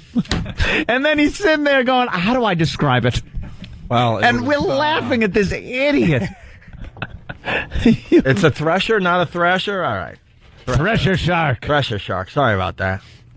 So, all right, well. Oh, there's no teeth in its mouth. Yeah, not a tooth in there. It's not. It looks like a big fat nurse shark. Yeah. There you go. Pansy shark. What's sad is a lot of people out there depend on their local newspapers for real news, and they get this crap. They get this crap. They make it into a Jaws story. It's a 5-foot thresher that was injured because I think a jet ski hit him. We tried to bite someone and they punched it and it slunk away, humiliated. All right, I apologize. I'm sorry. Ow. I need the headline from the Daily News. Maybe we'll find it. I don't know. 2 seconds. Now the Newsday called it a 2-foot shark. 2 foot. That's not even a 2-foot shark. You're right. It isn't a shark. That's a But look at that. The Post made it look like Jaws, though, because they did the extreme close-up. Is this the one? They went big on that close-up, man. Yeah. Shark in Queens. Ocean empties as shark swims up on beach. The ocean empties? And New Yorkers put it back in water. That's how you know it was like a little fruity shark, when a bunch of just like lowly pedestrians toss it back. Yeah, just throw it back in. I feel bad for the guy. Beat it, stupid, back. If it was a big shark, they'd be pounding it with rocks over the skull. Well, people couldn't like hoist an 18-foot great white back into the water. No, you wouldn't touch it. No, of course Take not. pictures with it. All right, well, throw gang signs in front of it. Dude, these people were raping the shark, throwing it back in, pulled a train on it. Tapping its fin. Hey, we were supposed to do the big news thing this break. Ah, God. Someone on staff has a huge announcement. Big announcement. We'll do it after the break? Yeah, let's do it after the break. It's Opie and Anthony. I can never do one of these. The first one was good. Ready? Bob Kelly. That's all. September 20th to the 23rd. 8 p.m. shows. Improv. East Bridge Street, Pittsburgh, PA.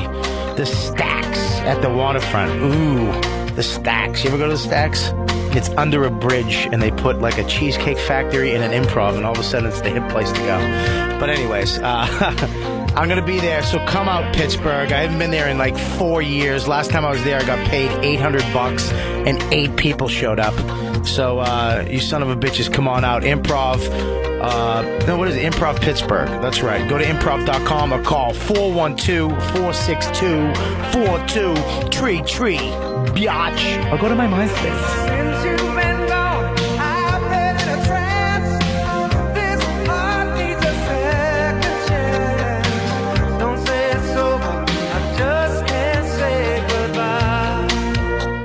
Opie and Anthony. Opie and Anthony. Opie and Anthony. Opie and Anthony. It's the Opie and Anthony Show.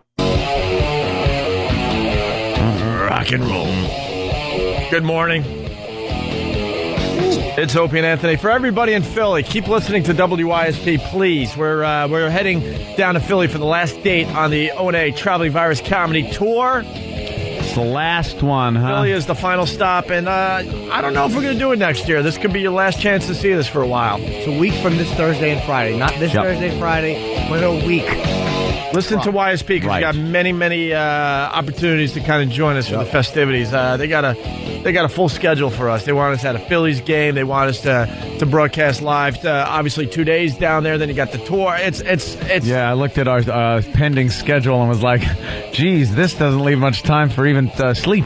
For breathing. Even sleep. Well, it's going to be very exciting, so we love going down to Philly. Keep listening to YSP. They'll have all the details on what's going to happen late next week, okay? Right. Yeah, Car Crash Comedy is the big one. Yeah, we got to find someone to open up the show down there in Philly. That coward. Whoever his name was, I forgot already. Whatever. The one who lied. I'm not afraid. Shut up. We're trying to get Logan on the phone. He's going to explain the Fox thing. If you're just tuning in, Fox told us to stop playing their stinger. We've been playing it for a while, man. It's part of public popular what the hell's the word I'm looking for? Culture. Thank you. Ding. Popular culture. That stinger. What stinger? Is known as that one. See. And they didn't take kindly to the fact that we used it over and over again during our elevator coverage when one of our boys was stuck in an elevator before break. We had an intern stuck in an elevator, and we kept checking back to him, and we just used the stinger, the alert stinger, probably no more than they do over there. Right. And by the way, the intern, because a lot of people came up to me during break, whatever happened to him? Yeah. He died. Yeah, he died in there. Yeah. Suffocated. It was very tragic for him and his family, but we don't really care. Not real tragic for us, though, because the show goes on. Mm-hmm. We haven't missed a beat. Don't care. All right. Got my cantaloupe. But anyway, during that coverage, we used the Fox stinger over and over and over again, and Fox got really pissed that they called Eric Logan, the guy that really runs XM satellite radio. Well, Elo. Eric, come on. Oh, he's right here. Elo. Oof. Hi guys, welcome back. Hi, boss. It's Elo. Hello, Aunt. How are you? Good. I'm too bad I missed you at our lovely dinner down here, by the way. Yes, I had to. What did I have to do? Nothing. I don't remember. You had nothing to do. I had something to do. Oh, right. Medical. My girl had her gallbladder taken out. We went back to the room and ate it. with a nice Chianti. Fava beans. So first of all, you're assuming Fox News is mad. I think that listen, they've asked not to do it. I got the phone call. Oh. Wait. This just in. Eric Logan says Fox News mad, but have not asked us to not use it. All right, continue. Okay, and now this just in. We have Elo on the phone saying this. Yes. Sounder. Huh? Stop using the sounder. Now we're being told not. All right, this just in. We're being told not to use the sounder. Don't use the sounder. Wait a minute. Why? What sounder? This sounder? Wait, this one? Or this one? I think it would be anything that would classify as a Fox News sounder. All right. Now, why? Is this breaking news? What happened? This is exactly what I got a phone call. We're getting this report, and Eric Logan got a phone call. From who? From who? From a colleague who is the head of programming at Fox. Up later, we'll tell you who that colleague was. No, that's fine. Oh, we won't? Cover up between Fox and XM. Right. It's a cover up. Okay. He requested. Uh-huh. Well, actually, what it was could you ask the boys to stop using it? And I said I'd be more than happy to. He could ask. This just in, he asked. So when did you tell him that you have no control over us? I was sufficiently satisfied with the email dialogue that subsequently ensued after my request, which clearly has not happened. And I anticipate further action and calls from them today. Further calls? Further calls. Wow. That's breaking news. Yeah. Further calls. And we'll tell you what is in those calls later in the program. During your top secret phone call, did you tell him that, look, I can't control these guys? Did you call us a-holes? Those... Guys, I said there's no need to take it any further. I'll make it go away. So clearly I've demonstrated the fact that I can't. ELO powerless as they go into merger talks. There are some things which I can exert enormous amounts of control, and there's others where I have zero, and here we are at zero. I can't wait to see your inbox. Yeah. Were you and him actually talking through email, or were you just kind of like talking under the stall? Tapping your feet and rubbing the bottom of the petition. Partition. I didn't mean that. My iPod on, Jimmy. Tap, tap, tap. Did you know about that tap, tap, tap thing, ELO? I can't comment on it. Oh. ELO embroiled in a sex scandal. Well, you did notice how many times I went to the bathroom at Charlie Palmer's with Don Wicklin, though. Oh, Don Wicklin. ELO calling Don Wicklin gay. Wicklin has a partition in his office, separating it from the other cubicle.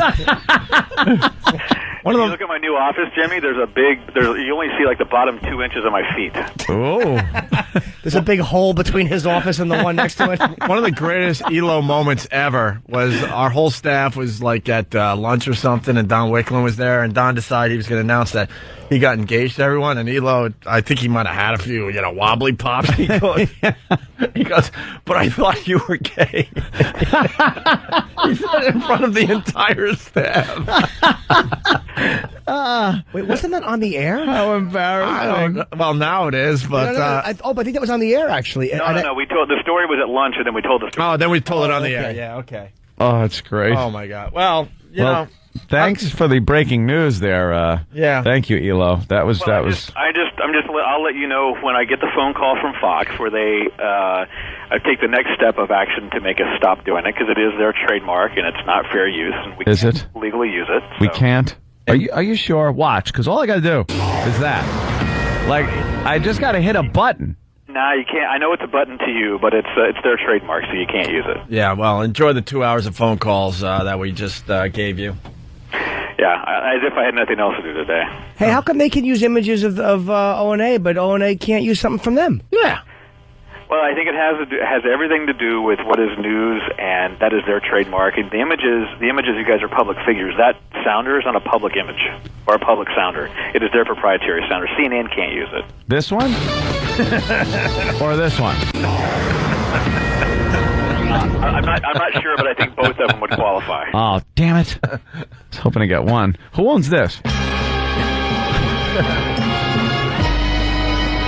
don't know. You can use that one all you want. Yeah. I don't want to. Maybe that one could be for the breaking. I'm excited about the news. What's the big story of the show? That we can't use that. And stop hitting the button. Stop it. Oh. What button? That one. No, I think he was talking about the other one. That one you can still That one you can use. Yeah. Yeah. You mean this one, right? No? Which one? That one you can use all the time. Use that one all you want. All right. Just not this one? Or this one?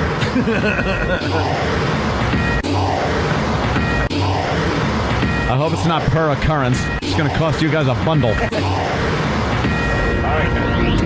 Yes, ELO? Sorry, I couldn't hear you. Okay, my phone's ringing. That's a problem. ELO's phone ringing. Tell you about it. Call us back with the update. Well, if I still have an update to give you, I'll call you back. All right, ELO. All right, well. Thank you. All right. Bye, Eric. Bye. There he goes. That was ELO. Oh, I smell meeting. E-Rock? What do you got for us today? E-Rock. Hello. Hi, E-Rock. How was your vacation? It's our own Eric. I heard you had a fine date at SummerSlam with our own Sam. That I did. You went to SummerSlam. SummerSlam? I would call it SummerSlam. SummerSlam with Sam. Mm-hmm. Yes, it was a lot of fun. Was it? Mm-hmm. Sam? How was SummerSlam with E-Rock? It was great. Yeah. Yeah. If you remember, just before break, we got, 2 tickets to SummerSlam? Yeah. Actually, we got 1 ticket to SummerSlam. Oh, really? And then we kind of bitched about it. There was one ticket in an envelope that had already been opened, and then another one put in the pocket or at the house of the staff member who had received the 2 tickets. 2 weeks before. 2 whole tickets after all that promoting we did for there we go. WWE. That's good. Wonderful. They were good tickets. Yeah, maybe the others were lost in the big fire, the fire in the limo. Yeah. But here's the Vince problem. got blown up. Sam, huge wrestling fan. Yeah. E-Rock, huge wrestling fan. Yes. What to do. Yeah. So they had to go together. Yeah, they went together. And I would imagine both were not happy about that, right? It was all right. Yeah, you two aren't the best of friends. Did you tap your feet next to each other's seats? Where'd you guys meet? Did you guys go together, or did you meet there? No. We met at the seats there. You didn't travel together? Nah. Why would they? What a couple of dicks going to an event together, just meet there. You met there? Yeah, I was already there. I got there a little early, and he was there. Yeah. That's the phone call to E-Rock. E-Rock probably called and said, "Let's go together." And you're like, I just happen to be a mile from the stadium. I'll just meet you there. Yeah. Now, I'm not really. I don't know a lot of what's going on, but I do know that there was like a big moment. Yeah, there was at SummerSlam. Yeah, a big advertised moment was Triple H's return. Triple H's return. So this is like the big moment in SummerSlam. Like 8 or 9 months. Right. It was like since January. One muscle ripped off his body that had a heel. Yeah. There's always something like sick happening with him. I'm sure there's music, right? Oh, yeah, the entrance was, the entrance music probably started, and it was like, wow, like the place goes wild. So when you talk about SummerSlam, this is the big, like we like to say, the big get. This is the reason to go. This is going to be the one thing everyone talks about. That just watching the Grand Slam, watching the knockout, watching the, this is the part. Like if you go to the message boards and stuff and find out what happened at SummerSlam, this would be the headline, right? Yeah, the crowd went wild. Okay. Wow. Don't even really remember much else that really went on during SummerSlam. Not even the match, really. Just the fact that nobody had even seen him. He hadn't come out for an interview. For nothing. Nothing. Just the big, finally, there he is in person. And there he was. Yeah. Pretty huge. Yeah, it was. I mean, he got a little smaller, but still huge. I mean, he's a big guy. He is a big guy. He did his thing where he spits the water and everything. Oh, no. Yeah. Did he? Yep. Sure. Wow. Sure. His big entrance. And E-Rock, what do you think of the whole thing? E-Rock, we got Sam's take on it, which is great. Yeah, what do you think of the whole Triple H coming back how is wrestling that? for the first time in 9 months? I was at the top of the stairs being held back by the guy who checks your ticket for the right section because I was getting a pretzel. You were getting 2 pretzels. Yeah. And you pig. And because the lights were off, they wouldn't let anybody walk down the stairs. Oh, fat boy needed a snack at that time. You need a little snacky to tide you over? Aw, sweetie, you hungry? Two of those giant pretzels and a big with a souvenir cup, big souvenir cup of soda. You need a wheelbarrow to bring back to your seat. You're like wobbling, trying to pull your ticket out with 2 fingers as the guy's telling you no. Chubby wrestling fan trying to get back down. And there's the big moment where Triple H comes out for the first time. And there he is with a huge soda and 2 pretzels at the top of the stairs. He's trying to clap with a soda under his arm. Like By the way, these guys had amazing seats. That Sam took advantage of. Yeah. I didn't want to, I wanted to not come back and make fun of E-Rock at all because, he did some stuff for me and, talked to the guys and got the tickets and everything. And then he was gone. He was like, I'm just going to get some food. And I was like, okay. And then, Triple H's opponent came out, and I was like, if he misses, then I have to bring it to somebody. And then Triple H's music hit. And then he came back to the seat once Triple H was firmly in the ring with his 2 pretzels and jumbo soda. I come running back. I'm like, I hear the other guy come to the ring, and I'm like, all right, I'm just going to make it. Triple H's music hits. The guy puts his arm out right in front of me and says, you have to wait till the lights come on. So I'm standing there peeking from the curtain watching Triple H walk back to the ring.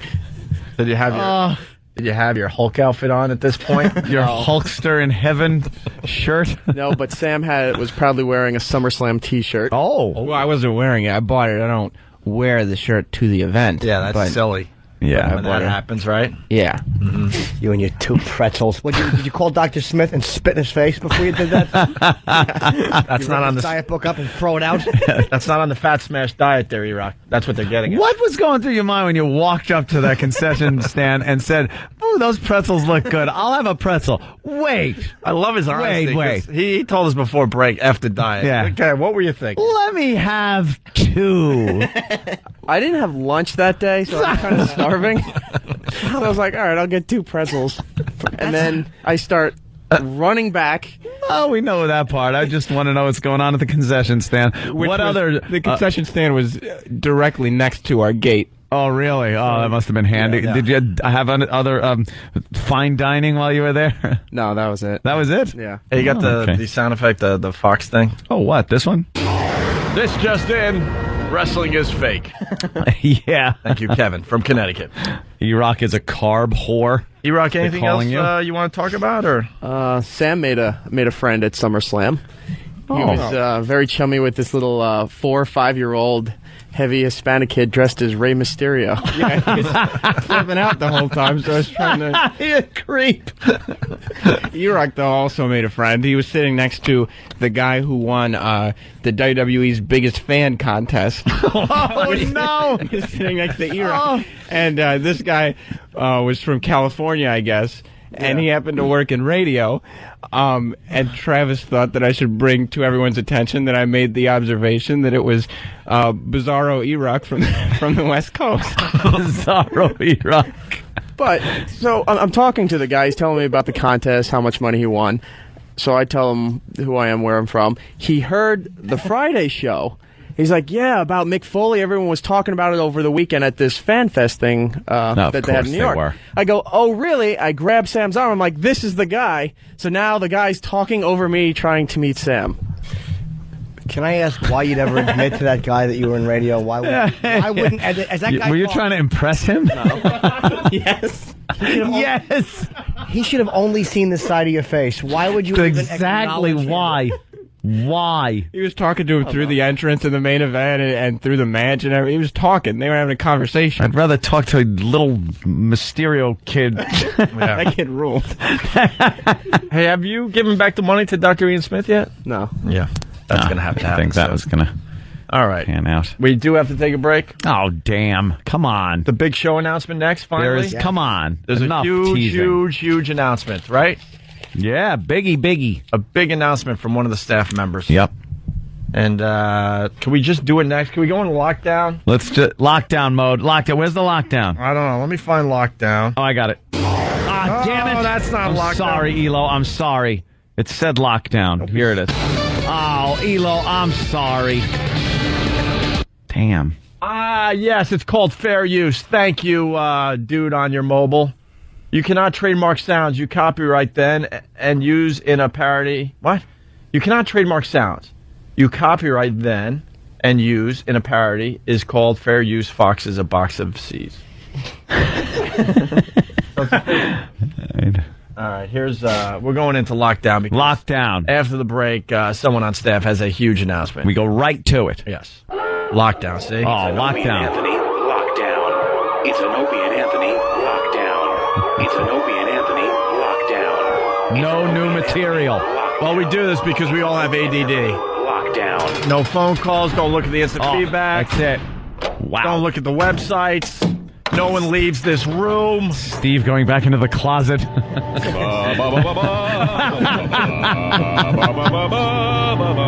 See, we're taking the whole studio down to the basement of this fine building. We're in lockdown mode. After the break, someone has a big announcement on this fine radio show. Okay, it's Opie and Anthony.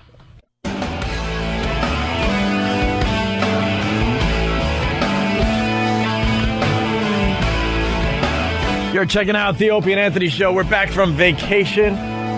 Well rested. Last time we spoke, we were a day away from the PNC show. The O&A Traveling Virus comedy show at the PNC was a huge success. Fantastic. Something like 12,000 people were there. After you count the comps and all that. We got one more show down there in Philly, week from this Saturday? 15th. It is, yes, 15th. And that'll be it. We told everyone to write down something that happened to them on vacation. were supposed to have a special guest on the Traveling Virus in Jersey, but he canceled on us. Then what happened? We were going to surprise everybody with Brian Regan. Hey. I guess we could say it, right? Yeah. What happened? Then there was some kind of like conflict at the last minute. I don't know what happened. We thought that would be a great thing for everybody in Jersey. Yeah. Will there be a surprise in Philly? You never know. Lewis came though. Lewis Black was great. Lewis Black. Oh yeah. Yes. Anyone else notice the huge tour bus that Lewis had out back? Yeah. Everyone else is like, carpooling and taking buses back to the city. Mm-hmm. And all of a sudden Lewis is like, well, see you guys later. And he jumps into this massive tour bus with other cars following him, and he took off. And he actually only sits in the front seat with the bus driver. The rest is used for booze and cigarettes. And what an alky. I love him. I'm so glad lockdown works so well. All right. That's hysterical. Lockdown. All right. You guys suck. We do have a quickie, though, we got to get to. Miss Teen, South Carolina answers a question. I can't believe you. We did they did the Miss Teen thing. So we were in lockdown. And Miss Teen, South Carolina answers a question. Oh, this is good. She's actually a bright girl. Yeah, listen to this. Recent polls have shown a fifth of Americans can't locate the U.S. on a world map. Why do you think this is? I personally believe that U.S. Americans are unable to do so because some people out there in our nation don't have maps, and I believe that our education, such as in South Africa and the Iraq, everywhere such as, and I believe that they should, our education over here in the U.S. should help the U.S. or should help South Africa and should help the Iraq and the Asian countries, so we will be able to build up our future for our children. Thank you very much, South Carolina. Oh, but she's adorable. Holy mother of our Lord. Let me see her because she is dumb as dirt. She gets a pass, though. Look at her. What a dunce. Holy Jesus, is she a babe? She is lovely, but she could be the dumbest person I've ever heard. That Babble could all have you been want. the most babbling explanation of anything I've ever heard. She's like dyslexic and nervous. Oh, it was everything. What'd she say? But, wow. What was her answer? Such as... Something like there's Such not enough as- maps in the world or something? Was South Africa... South Africa and Asia needs our maps. So United States Americans, U.S. Americans. Well, no, she said a lot of people don't have maps. I don't know what it is. Enough about the map. Take your clothes off. Oh, yeah. She definitely gets by on those looks, man. Yeah. Oh. Yeah, she ended a sentence with such as. Such as my and my You want to hear that That's again? what it should have been. All right, let's hear that. Yeah, please, let me hear that, and I want to see her as she says it. Because she is a dope. Polls have shown a fifth of Americans can't locate the U.S. on a world map. Why do you think this is?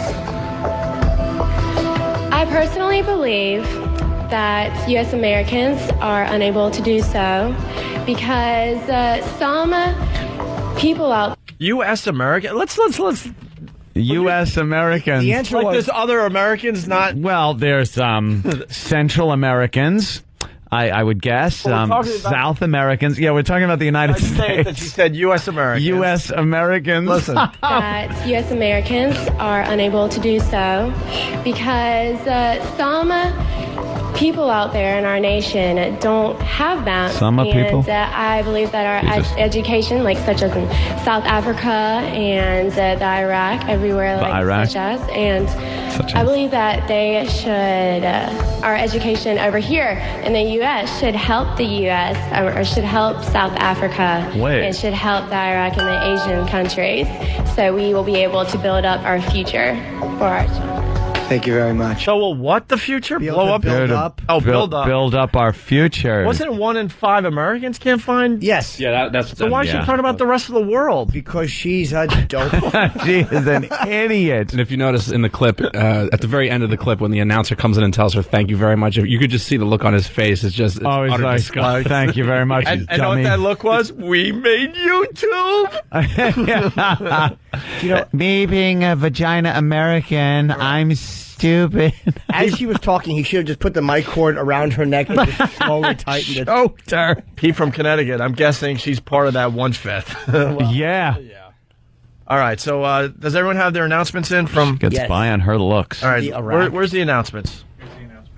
All right. We got the announcement. The official hat of announcements. Some will be bigger than others, I believe. Oh yeah. But we all have something from our vacation, I guess, to share. All right. Yeah.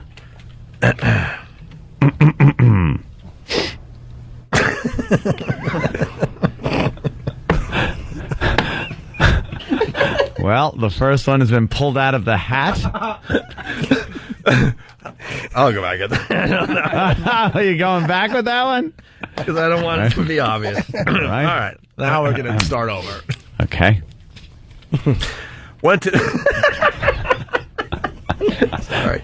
to Disney World and got lots of Disney character pictures. Don't raise your hand in the studio. I think I know who that is. All right, we got to read all of them. This is for the audience. All right.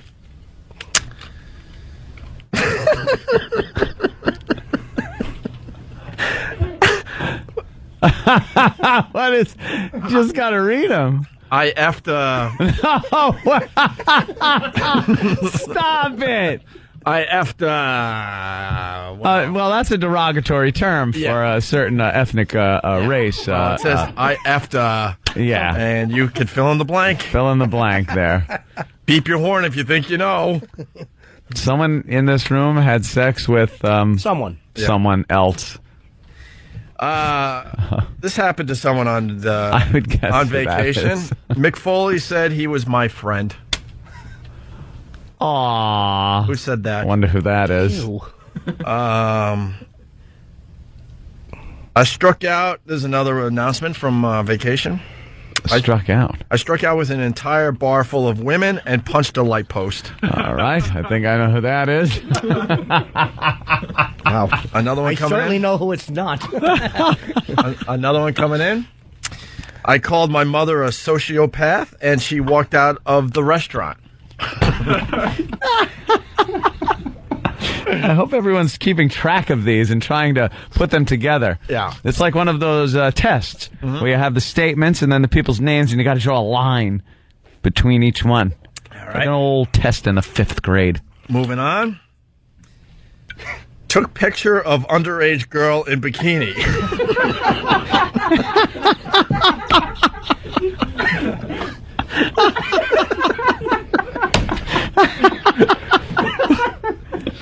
There's a lot of illegal activity going on here. I fucked, you know.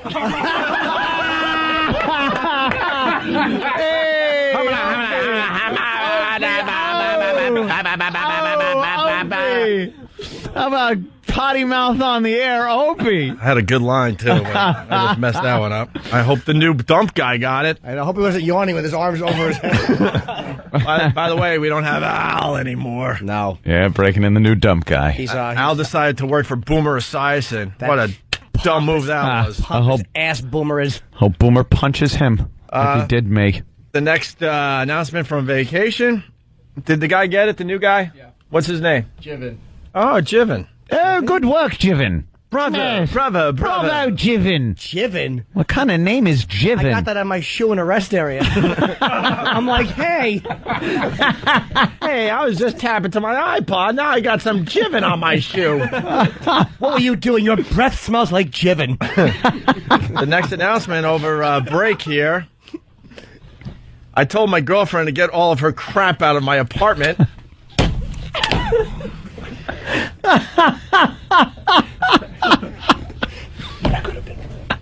Wow. This is a mystery. Another one from vacation. Someone typed it? Who was that? Oh, it has to be Kenny. Went to a foreign country on vacation. Typed? It's anonymous. And finally, I got engaged. These are the announcements from vacation. Wow, that's a biggie. These are the announcements from vacation. That's a biggie. There you go. I'm looking. Let me look around the room. Who got engaged over break? It's not Let Kenny. me see if a lot of people were betting I was the one with the underage picture. All right, so once again, here's the announcements. They're betting it was you. I'm wishing it was me. Went to Disney World and got lots of Disney character pictures. Went to a foreign country on vacation. I told my girlfriend to get all of her crap out of my apartment. Took picture of underage girl in bikini. A very busy vacation here. I called my mother a sociopath, and she walked out of the restaurant we were in. Mick Foley said he was my friend. I struck out with an entire bar full of women and punched a light post. I got engaged, and I effed somebody of a different race. So how are we going to do this? All right. How are we going to do this? Because obviously the big one is that's a life-changing absolutely. event. Absolutely, because if you date like that, people look at you weird. Exactly.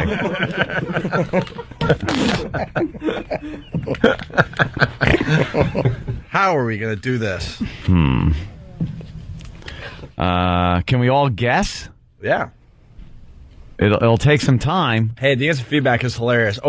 Opie is the voyeur, so I say he is the pedophile snapping pics of kids. F you, Kevin.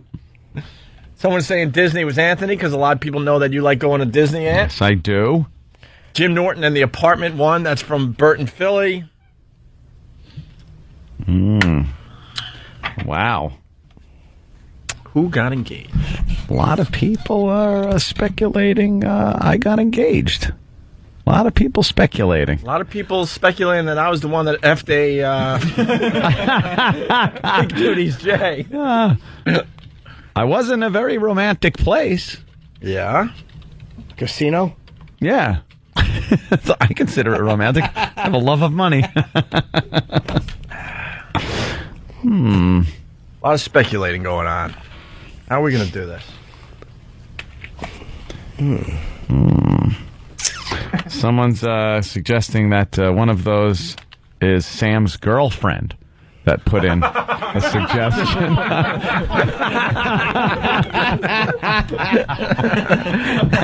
The lovely Jess would never do that. Never. Well, we could call him that evil word. Well, we could get two out of the way. How about we get two out of the way? And okay. Then we'll do the rest after break because we got the obvious one here is Mick Foley said he was my friend. Yeah. That's so obvious, Sam. It's got to be Sam. He already said he went to SummerSlam. He did. He said he was my friend at the Virus Tour. It was great. Oh, it's a Virus tour. Yeah, we were talking backstage, me and Mick. And yeah, he said he was my friend. How did that go down? He just out of nowhere said he was your friend? Well, no, because he said said something to me about my diet or something, and then I said, yeah, and then I said, I'm telling all these guys that we're friends now, and then he said, we are friends. Oh, so what's he gonna say? That's I was cute. like, this is great. Stop. Look at the nice casual picture of them just talking backstage. Yep. That's nice. And you know what's funny? Mick had a moment backstage at PNC. He was talking to some of the exotic dancers. Yes. And they were huge fans of Mick Foley. And Who Mick isn't? Foley walked to his car to get action figures for the exotic dancers kid. Did he ever? No. Hey. Okay. I don't know. I don't know who's writing these things. The I effed a blank. Is that a real one, or does someone like get Is someone being silly? Oh boy. What? Come on. What? Well, can I say who raised their hand? Well, I was reaching for something. I was waving at Tim. Jimmy raised his hand. I don't know what that means. I don't know. I don't want to know. I don't want to know.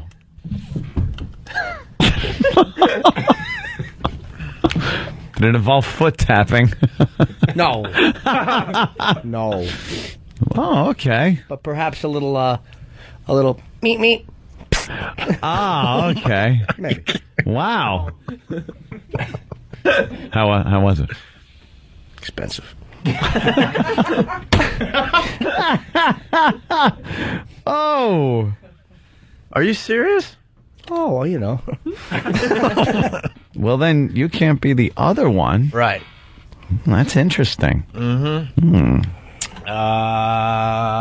Hold on a second. Are you tired of singles bars? Are you looking for a sure thing? Introducing Anthony Cumia's seminar for man-on-man bathroom sex. You're cruising the urinals and there's someone beside you that you think is hot. You might just give him a glance and see if he can strike eye contact. In his seminar, Anthony will instruct you how to find the best places to go. A good way to find out whether a restroom is cruisy. Look for graffiti on the stall walls. He'll even give you insider tips on how to find that special partner. If there's someone beside you, try tapping your foot once. It's man-on-man gay bathroom sex with Anthony Cumia. Now he moves his foot over and touches the other guy's foot. When this touch is made and then no one moves away, I would like some gay bathroom sex. What? You're not a tapper? Anthony Cumia has other methods of making yourself known. Clearing your throat can also be a good way of letting others know. Anthony Cumia's seminar for man-on-man bathroom sex. You gotta jiggle the bait around or else the fish ain't gonna bite. Now in a rest stop near you. I can just see the fun that's gonna happen in the bathrooms here today.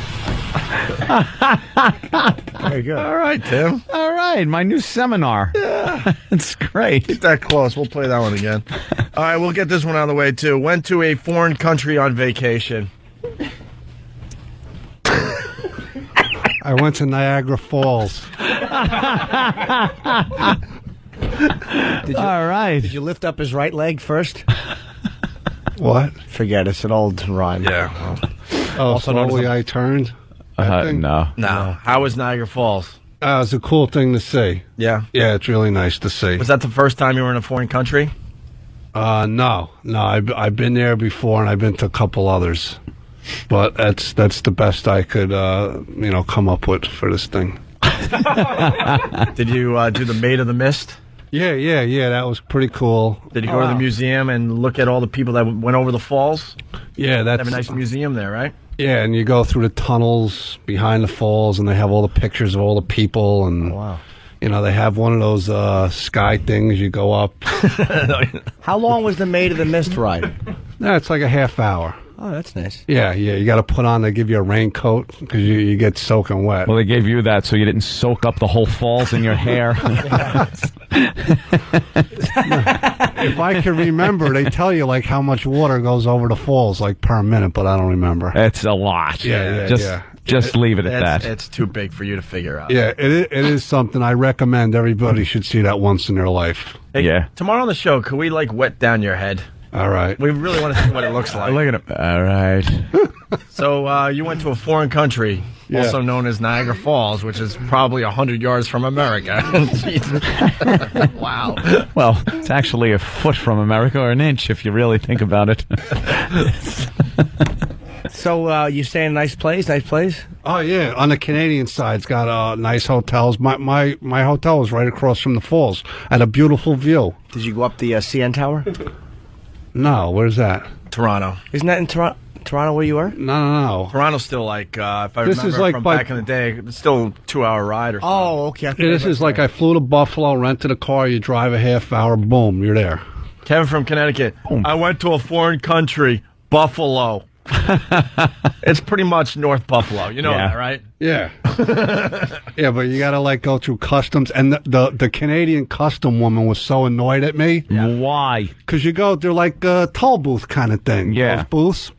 But you used to driving in New York going through the toll booths. You're right on everybody's bumper. Yeah. But you got to stay back and stop because there's cameras that like take pictures of the license plate. And Right, yeah. And when I went through, I was right on the guy's bumper, and boy, did she chastise. Like, hey, here. Yeah. Wow. Yeah, she's like, you didn't see the stop sign. I'm like, no, I didn't, And you do know that Niagara Falls is actually in New York, right? But you I can't was really go to Niagara Falls. I was on the other side.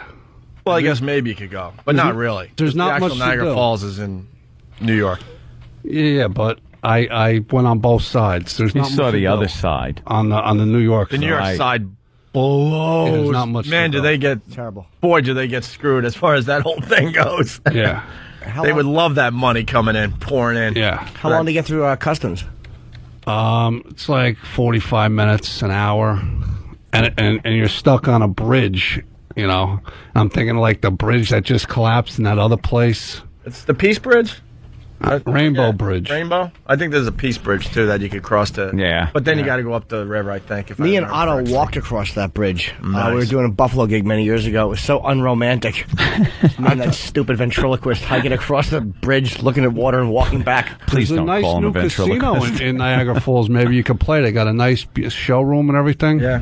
Hey, Alex from New York City, it's a few gallons of water that goes over the falls. It's a lot more. Perhaps it's more than that. Perhaps more than that, Jim.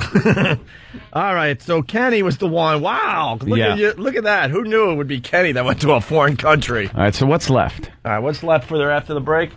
The big E, the big get, I got engaged. The big one is the someone got engaged. Took picture of underage girl in bikini. Right. I called my mother a sociopath, and she walked out of the restaurant. Okay. I told my girlfriend to get all of her crap out of my apartment. Right.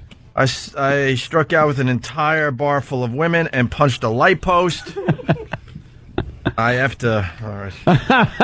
Did that one already? Yeah, I got that one. And went to Disney World and got lots of Disney character pictures.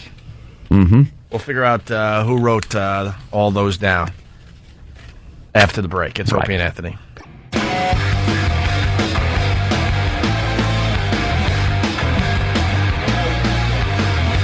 You're checking out the Opie and Anthony show. Is that true? They dumped out of that? He did not have to No. dump that. It's not illegal. That's part of the whole bit, you dummies. God. It came from Tom.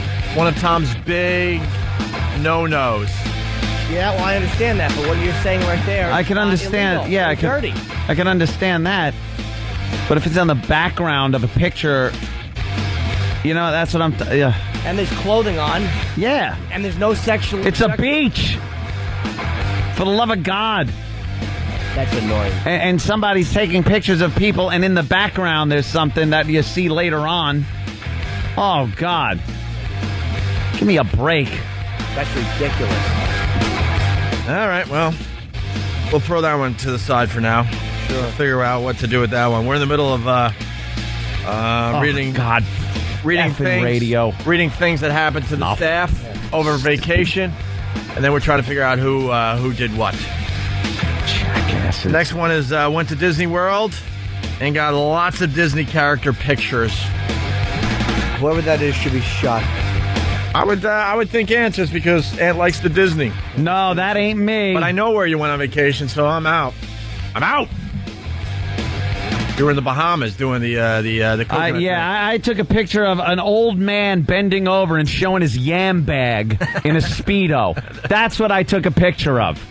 Since I can't say what I did take a picture of on the radio. Why? Holy mother of Christ. You weren't saying anything sexual. You weren't saying anything inappropriate. Of course I wasn't. I'm taking a picture of everyone I'm hanging out with, and in the background was a girl probably 15 years old in a bikini. There you go. You gonna dump out of that too? Is that a biggie? Is that a biggie, Tom? Jesus Christ. It's not like I said anything bad or wrong, or Chris Hansen's gonna bash in the door here. Or I was setting up a photo studio somewhere in a seedy hotel. Holy Christ almighty. Give me a break. The word underage can imply 17 years old. 17. Oh, they had the Miss Teen contest, That's right. And they were all in bikinis. And they're Were they all 18? Is that the age for the Miss Teen? break. I don't know. Whatever. No. How about this? If John Benet Ramsey Or one of those photo things, one of those kid pageants. Yeah. You could say I took a picture of an underage girl in a cowboy hat. Is that going to get dumped too? Yeah. When it's a perfectly allowed thing? That'll get dumped. All right. I don't know. Got to have a little chat, I think, because I think, again, personal feelings are getting in the way of this radio show. If someone's got a problem with that, I would understand, put the way it is. But that's called radio. It's called making it sound real funny and kind of, intriguing. Something the listener will go, holy Jesus, who did that? Not like I'm setting up a tripod in my hotel room and leading him in with popcorn, you dumbass. What a dummy. Cotton candy.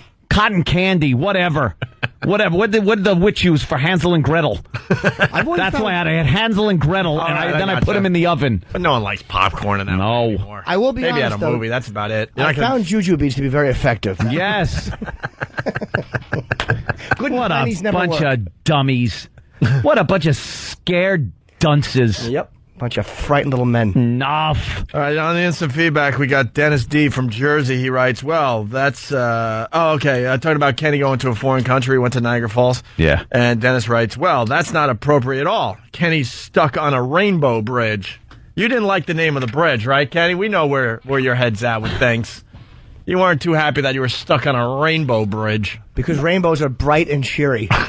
No, I was just nervous because the bridge just collapsed and they got all that weight on the bridge from all the cars waiting to go through customs both sides. Oh, scary. Yeah. All right, and he also writes, Stephen S. from Bayshore. The first one after the break, after the big vacation. Here it is from Stephen S. from Bayshore. Kenny went to Canada but never left the state of confusion. That's good. All right, well, moving on. Who went to Disney World and got lots of Disney character pictures? E-Rock? No. E-Rock, where did you go to vacation? I went to Disney World. So is this you? But this is not me. No, that is not E-Rock. We have 2 Disney World travelers on this staff. That is repugnant. I go to Disney World. Free. Even more repugnant. And no, I don't go for that. Jesus. You better get I dress in a Tigger suit. Anthony's favorite ride is It's a Small World After All. That's right. Where's my camera? I gotta snap some pictures. I gotta shine up my shoes. Oh, quick! We're heading into the little Mexican section where they're all wearing sombreros. Oh, this is wonderful. Oh, look, the boat's just zigzagging through. Is this appropriate if I snap a picture of the It's a Small World ride?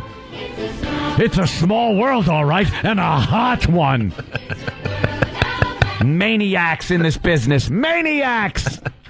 Shining up your shoes in the hotel room. Tim was at Disney World as well? What's wrong with these people? We're shocked. Shocked don't go to Disney World. Disney World stinks. All right, who got their pictures with the Disney characters? Yeah, I see Travis walking up to the microphone. Yes. Yeah. Why? It's fun. It's not fun. Who doesn't want their picture with Mickey? It's fun. It's great. And you know something?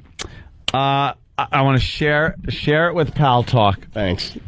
There they are. The wife and I went on our belated honeymoon. Aw. All right. Look, they're wearing the husband and wife just little married. top hat with the ears. That's what Travis has. And then the bride veil with the ears. Oh, my God. Wait. Why would you do that? And we all now have them as our desktop backgrounds on all our computers in the office. We have them on our iPhones. It's everywhere. It's sweeping the nation. Oh, my God. Oh, those hats should be removed by Oswald. White Mickey Mouse ears with a veil and black Mickey Mouse ears with like kind of a top hat thing. Yeah. A smaller top hat. I'll say, she looks very cute. She's adorable. You happen to look like the preacher from Poltergeist 2. He looks Amish. God is in his holy temple. I didn't wear it that long because it didn't. It was too big for my head. Well, you wore it long enough to take a picture with every character in Disney. No, not the hat. Not the hat. My favorite one. At some point, I guess the photographer said, "Put your hands together, like you're holding something in your hands, but put your hands together. So they did that, and then they superimposed a little cartoon Tinkerbell. Look, Jimmy. Oh, my Look, God. Jimmy. There's a little cartoon Tinkerbell in there. Oh, and if that isn't enough, there's another one where Lisa is cuddling a fake baby, as if you were holding a baby, and Travis is to look over her shoulder like he is looking at the baby, and then they superimpose a cartoon of little baby Simba. Why couldn't they be funny about it and say, okay, look, Lisa, look like you're crying and stand with your legs apart. Travis, you stare and look at the floor and then put the baby there. And she's crying, looking down, and your hands are up like, oh, well. What do I know? What do I know? They don't have that sense of humor at Disney. Yuck. There it is. Is there any other ones? Oh, there's plenty. I love the fact that Travis... Are these on the old website? They're on my MySpace. I guess. What's your MySpace? Why don't you get a few friends today? They're adorable. It's No Chances, Travis. But I can give them to Eric. He can put them up. And there's Travis getting a big hug by Mickey. You don't say no when Mickey asks for a hug. No, you just punch his stupid mouse face. You just see that stupid big fake shoe tapping underneath the bathroom stall. He has Dudley Moorefoot shoe. Mickey has a club foot like good old Dudley. Old pudding skull. Hobson, I sneezed and my brains leaked out of my head. I've got brain cancer and a club foot. I'll alert the media. Will you old queen? I can't remember my own name. Wow, that's terrific. Oh. All right. It's a little joke. Was 10 a movie you did, or how many pounds your right shoe weighed? Old stump foot. Why am I doing that? This is his IQ after Should we the move on? diagnosis. Should we move on to the next one? Sure. All right. I struck out with an entire bar full of women and punched a light post. Who's trying to pick up girls, failing, and getting violent about it? Barful would be the key. Barful. Keyword is bar. The keyword. Keyword is bar on this one. Oh, definitely. Danny. I have my pick. Danny, step up to the mic. Yeah. You sure you guys don't want to get someone else first? Not even a... All right, you got me. I'm surprised at the way you get drunk. You didn't try to pick up a lamppost and punch a girl. I may have. It was one of those nights. What happened, Danny? What happened? Well, I was in Texas Why? Texas? for vacation. But why there? Oh, well, you know, We had 3 people go to Disney. What part of Texas? Austin. Austin's Texas. rocking. Yeah, right? it's a pretty sweet town.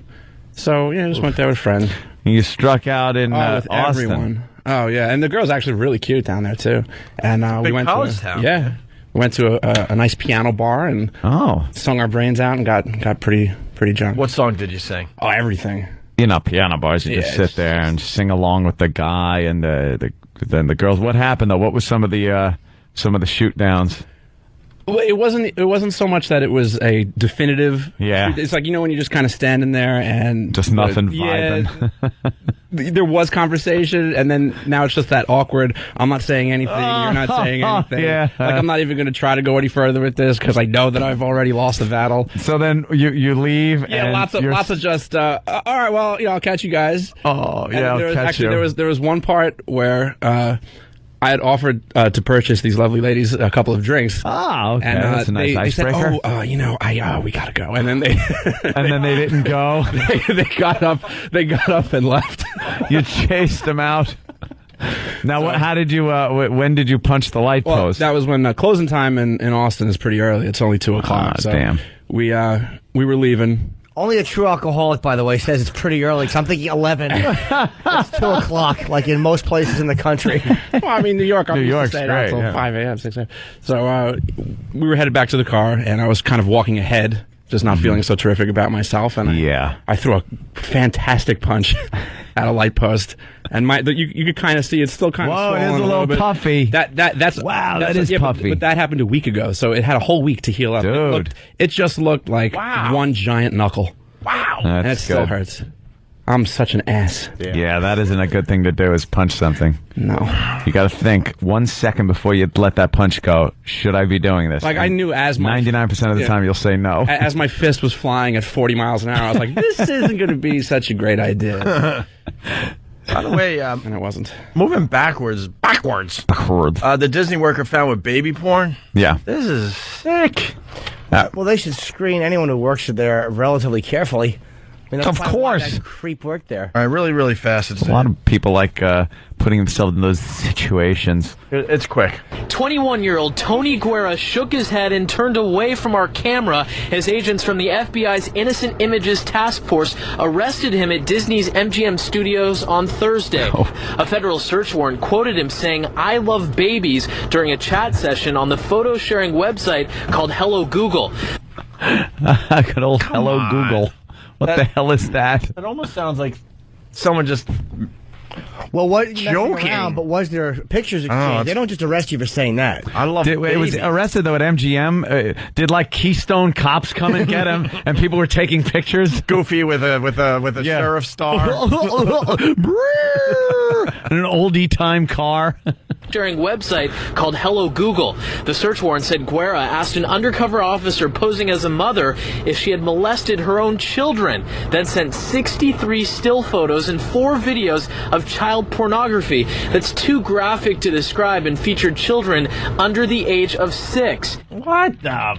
This guy should honestly just have a gun put to his head and he's shot. He asks one question and then dumps a boatload of porno over the internet line to her.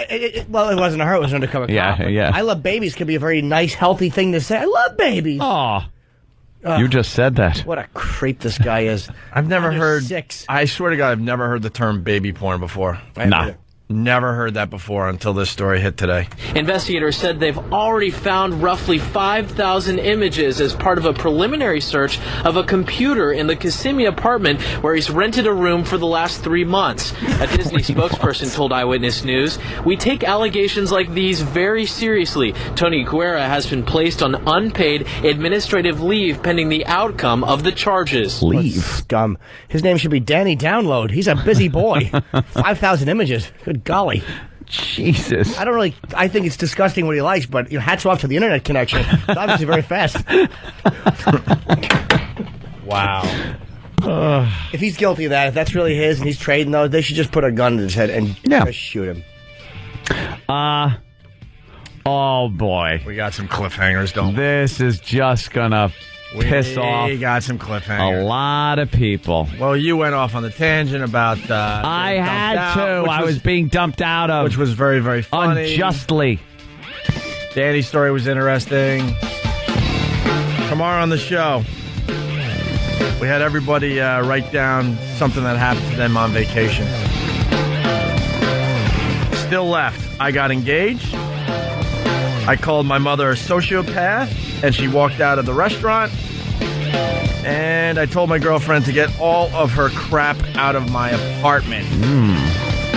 We'll find out the answers tomorrow, I guess. We ran out of show. A lot of the stations, they just leave us early, so. Yeah. Gotta get to that classic rock in the 90s. Oh, yeah. Stations. Classic rock that really rocks.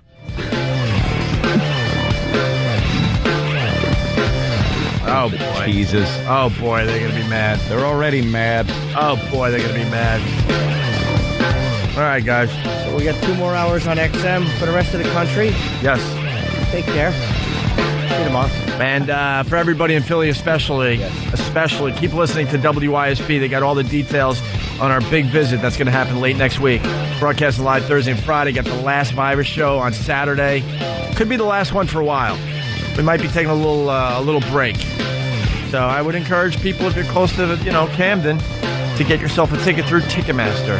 Virus Tour, one word on MySpace for all the info. All right? Right. People are pissed. Some lockdown. Oh, they are mad. I know. We got through some of it. We got the big ones out of the way. There was still some fun material there, man. So you got a couple cliffhangers. We haven't had cliffhangers in a while.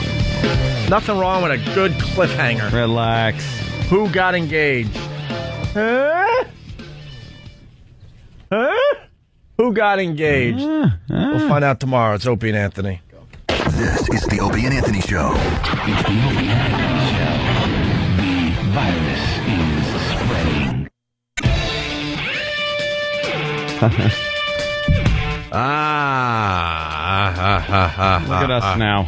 Does it sound right to you? I hope so. Sounds a little bassy. Here we are on XM Satellite Radio. With the new equipment and everything in the new studio.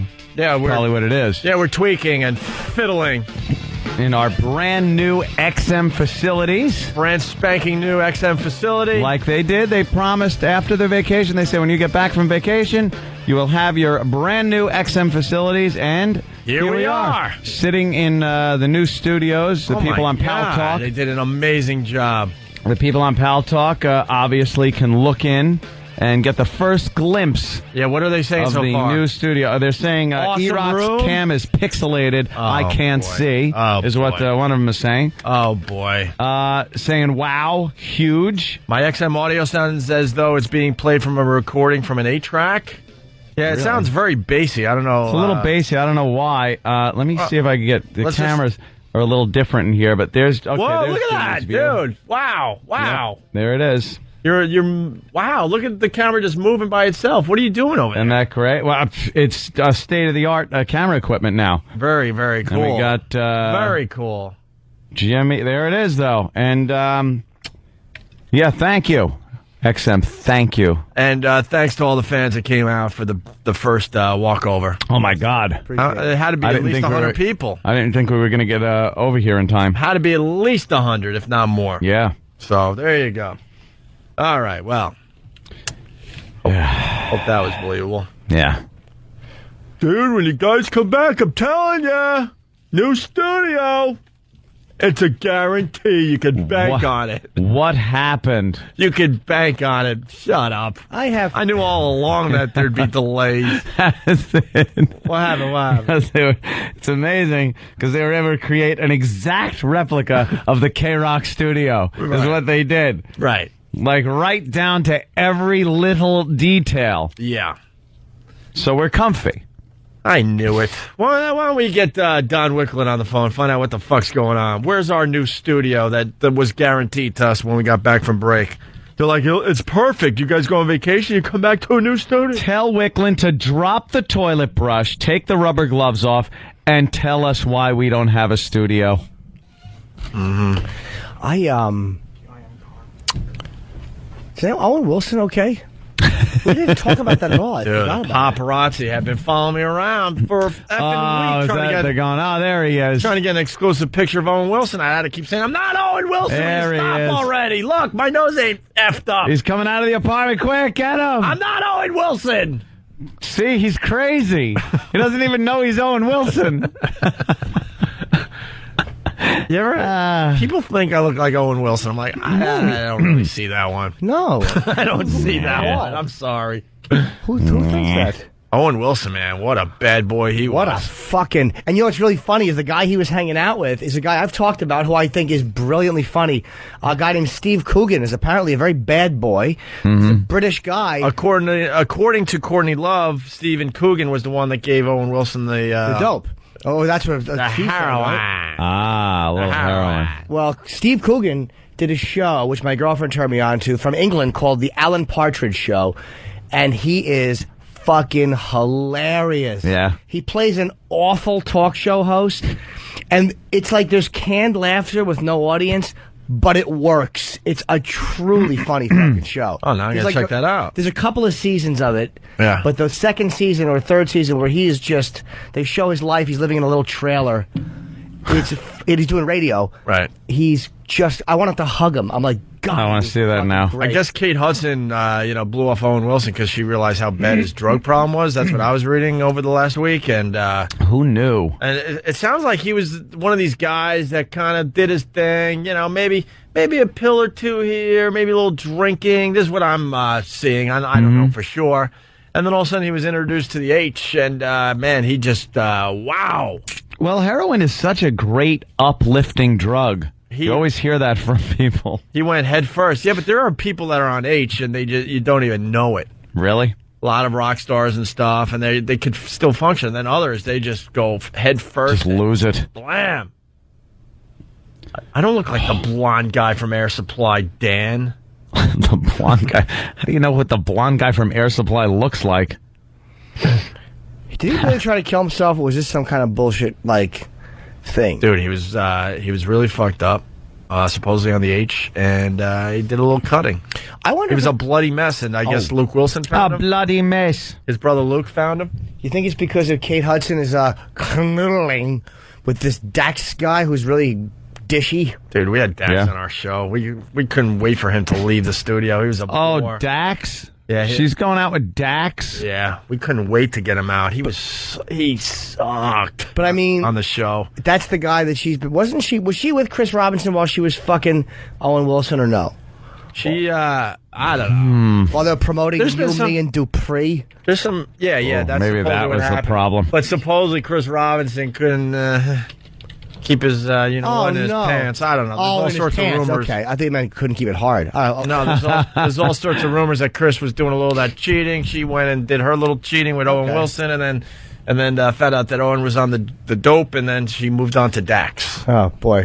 And man, we met Kate Hudson and Chris Robinson back in Boston. Yeah, and they were like the perfect couple there. Very happy and. If we're speaking about couples, were they implying in the paper that Paul McCartney is going out with who the fuck? Renee Zellweger. Renee Zellweger. Can you tell I go to PerezHilton.com? Yeah, Jesus, no. Dude, I don't want to start. E-Rock's got something to add. E-Rock, please. It was Renee and Christy Brinkley.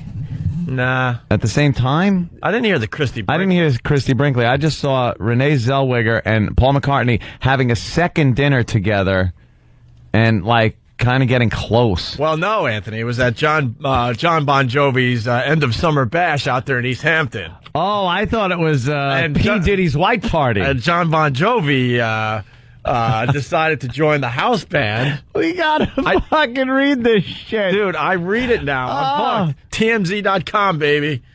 I'm there. And then know what happened? Bruce Springsteen was at the party, and Paul McCartney and Roger Waters. Wow. Yeah. And somebody else, and they all took turns singing. They made a little super group on stage. Wow. And guess who was in the audience just losing their mind, having a great time? Hoo Howie. Really? Was just loving life. Damn, I missed Paul it. McCartney and John Bon Jovi and Roger Waters all in the same band. Must have been something. I hope he didn't hoo-hoo too much, because then his dentures would have fallen out. His false teeth would have flown out of his head. Supposedly he wears dentures. That's another thing that's Did you see the that? gossip column. That was hysterical. Who the hell is this? Hello? Cunt! Hello? Cunt! Hello? Not getting reception? No, I get reception. You just don't get an answer. Oh. Because a machine calls you. It's a machine, and then they wait to see if someone's talking or if it's another machine, and then it hangs up. Yeah. And it's an 888 number, so it's one of these goddamn service call. I'm so disgusted with people calling me. All right, throw your phone. 888 5 something. I wonder if Pal Talk people know who that is. Throw your phone. It doesn't. I've called it back. It doesn't. Throw your phone. You're not able to call back. Throw your phone. I love my iPhone. By the way, Dave from Mass, he's right. Entertainment gossip needs to be followed with no homo. You're right. And I do not look like Ellen DeGeneres, you ass. No. My old haircut, maybe. Dude, maybe the old dude that I was sporting. Perez Hilton looks gay. Perez Hilton? It's already rumors, but... Did he say Paris Hilton or Perez Hilton? Perez. He looks a little gay. There was the rumor that was in the paper. I did read that somebody was over at Howie's house in the Hamptons. It's always a maid or something. And they had to go up into the bedroom. The master bed. Where no one... it was some kind of... like a reporter or something. I don't even know what the fuck it was, but they were wandering around the house looking for a bathroom or something. They end up upstairs in his bedroom. And look around, and there were choppers in a glass on the night table. Or next to the sink or in the bathroom. I don't know. Yeah, there were choppers in dentures. There were dentures in a glass of water. I will say that his voice has sounded I swear to you, I listen to audio like that when the guys, the shows are going back and forth. Wait a minute, you're going to admit that you listen to Howard? Are you crazy? No. You're not supposed to ever admit that. Crazed fan. In all honesty, I've only heard it on Full when control. It's been played on this show. That's true. But it sounded a little bit like there was something with the voice. Yeah. Yeah, it really did. I didn't know, just something going on? Yes. Interesting. I don't know. I have to look into that one. There was some other gossip that... There was something going on with a little more Howie gossip with the fake caller. Did you listen to the audio of that? What? People, they have like the same guy calling in on 2 different occasions, plugging his cable TV show. All it is him going, dude, it was great, and let me and bringing up details of the shows, and Howard's just going, yeah, it's great. Yeah, fantastic. Yeah. Well, it's a great service. It was like a commercial that the guy did, a caller, twice, and it was the same guy. He has fake callers call in and praise his cable show. Really? And the cable show is a complete disaster. And people are saying years ago he just would have gone like, shut up. Or it's the kind of calls like if we get that people start kissing our ass like that, Opie goes, what do you like about the show so much? And then click, because the fucking audience gets bored shitless over having your ass kissed. Right. Supposedly it's a disaster, that whole cable venture he went into. Anyway, the other gossip is that... gossip? Howard K. Stern. Yes. And Larry... Burkhead were sucking each other's cocks. Burkhead. What a mess, that whole situation, man. They got caught supposedly sucking each other's cocks. Suck that cock. And know where this is coming out. The Daily News printed it up in the paper last week or something. And Rita Crosby, Rita Crosby, right? Rita Crosby. From MSNBC's Rita Crosby. I got to this situation I was thinking about. I guess she finally got that last polyp that shut down her voice because she got fired or let go from MSNBC, so she decided to write a book on the whole Anna Nicole Smith thing.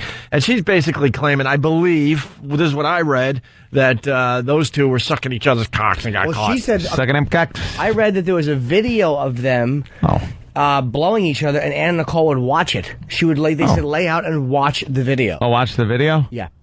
Of them two together. So apparently, if it's true, that's what I read, that she would watch it. That's do you love me more than all the cocks in the men's room? Pilled out fat girl. All the fish in the sea. Do you love me more than all the stars in the sky? We're so gossipy. Oh boy, what a gossip show we do. Oh boy, but Rita Crosby, that.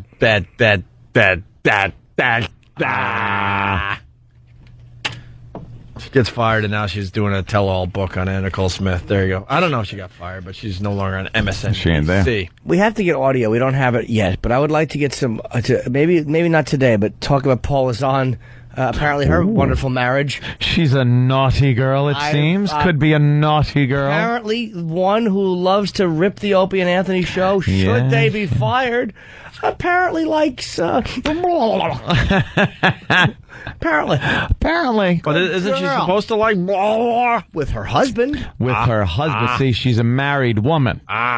And there are allegations being made, certain allegations being made, that perhaps she's in some extramarital affair. Yeah, apparently that's what they say. And naughty Paula. That's not good. That's all right for a shock jock. Hey, Paula's a fair shock. Where's my Paula Zahn? Paula Zahn's teed-off hubby didn't know that Steamy didn't... Wait, thank you, Sam. Wait, let me do this. Steamy. Paula Zahn's teed-off hubby didn't know that steamy sex trysts between his wife and an old pal were par for the course for years. Okay, who's the husband? Because teed off and par for the course. It's just... It's a golf thing. We got a golfer. Is he a golfer? The illicit years-long love affair between Zahn and business big Paul Freiborg was sizzling even as Freiborg hit the golf links with Zahn's real estate magnate husband Richard Cohen. Mm-hmm. Richard feels betrayed, one pal said, and he only found out the truth from a tell-all manuscript. Zahn wrote that down. Hey, you gotta speak up. From a tell-all manuscript, Zahn wrote that documents her relationship with Conti Group CEO Freiburg. Oh, so she wrote a manuscript about it. Oh, you naughty girl. Wow, she writes down her little... So then, let me pencil. Wait, it's... So then, I took his balls into my mouth and sucked on them. He treated my asshole like a punching bag. Oh, my God. Well, it's a lurid and shocking handwritten account of their relationship, said a friend who asked not to be identified. I remember making a noise like this. As my lover made this noise. Motherfucker! He treated my eye sockets like two separate wombs and came buckets full of them while I rapidly blinked out the seed and judged Opie and Anthony on my cornball CNN show that nobody watches. Cunt? Did I call... Cunt, you are. Cunt? Did I really call Zahn's husband a real estate magnet? That's fine. Magnet. No, what he is, he's a cunt magnet because he attracted her. Whoops. Whoopsie. Fucking rotten bitch. Sources declined to discuss any details of Zahn's love book or where exactly it was found, except to say she was indiscreet. Ooh. The former CNN anchor's affair with Freiburg became public knowledge in April when it was announced that Zahn and Cohen were parting ways after 20 years. Oh, so she was apparently or allegedly fucking this guy while she was... I didn't know if it was before the marriage. That's what they're saying, Jimmy. That's what they're saying. Wow, dirty. And she wrote it down. What a... Maybe you shouldn't worry so much about Opie and Anthony being fired, and you should keep your marriage legs closed. Cunt! Dirty cunt! Oh, she really, really tried to lead the way to get us fired again. Yes, she did, because apparently... She had our people hanging outside this very studio every single day with those stupid cameras. Well, he told friends her affair just took his heart out, the pal said. Friends said Cohen had believed the relationship was a recent development, but Zahn's book shows their relationship was much more long-term than Cohen had ever suspected. Oh, I can't wait till this gets out. This has been going on at least a couple of years, another friend said. It clearly spells out the relationship. There's no mystery. It had plenty of detail. Look at this next line, yeah. The friend described the book as something like a high school girl would write. It's childlike and devastating. Wow. So she was all frothed up, all lathered up over this guy, and... Wow. Wasn't her husband, too, the guy who lived in the building with that rare bird, the fucking hawk that Eric went to see? Yeah, Hawk went for Hawk. It was Hawk a for hawk. Hawk or something. Wasn't that the some fucking... stupid named thing? Wasn't that the building that had the rare bird? And her husband was like the what do they call the groups that... Conservationists? No. What? Cunts? No. Oh, no. She's a cunt. He's a cunt magnet. He attracts cunts. He's the head of the board. Co-op board. Okay. Co-op board. And as at the time the pair hooked up, Cohen and Freiburg were playing golf together. Blueberries. Their families spent time with each other. So apparently their While family... eating blueberries together. Eating blueberries. So they're friends. The husband's playing golf.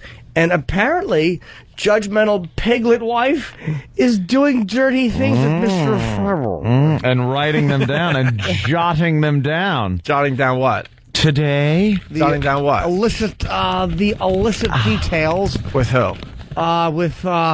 Between cunt and Freiburg. Today's the day I'm gonna give up my ass to Freiburg. Hey, Paula. I wanna fuck your ass. I love Mr. Freiburg. He's so dreamy. He treats my cunt like a Navy vessel and deposits semen in it.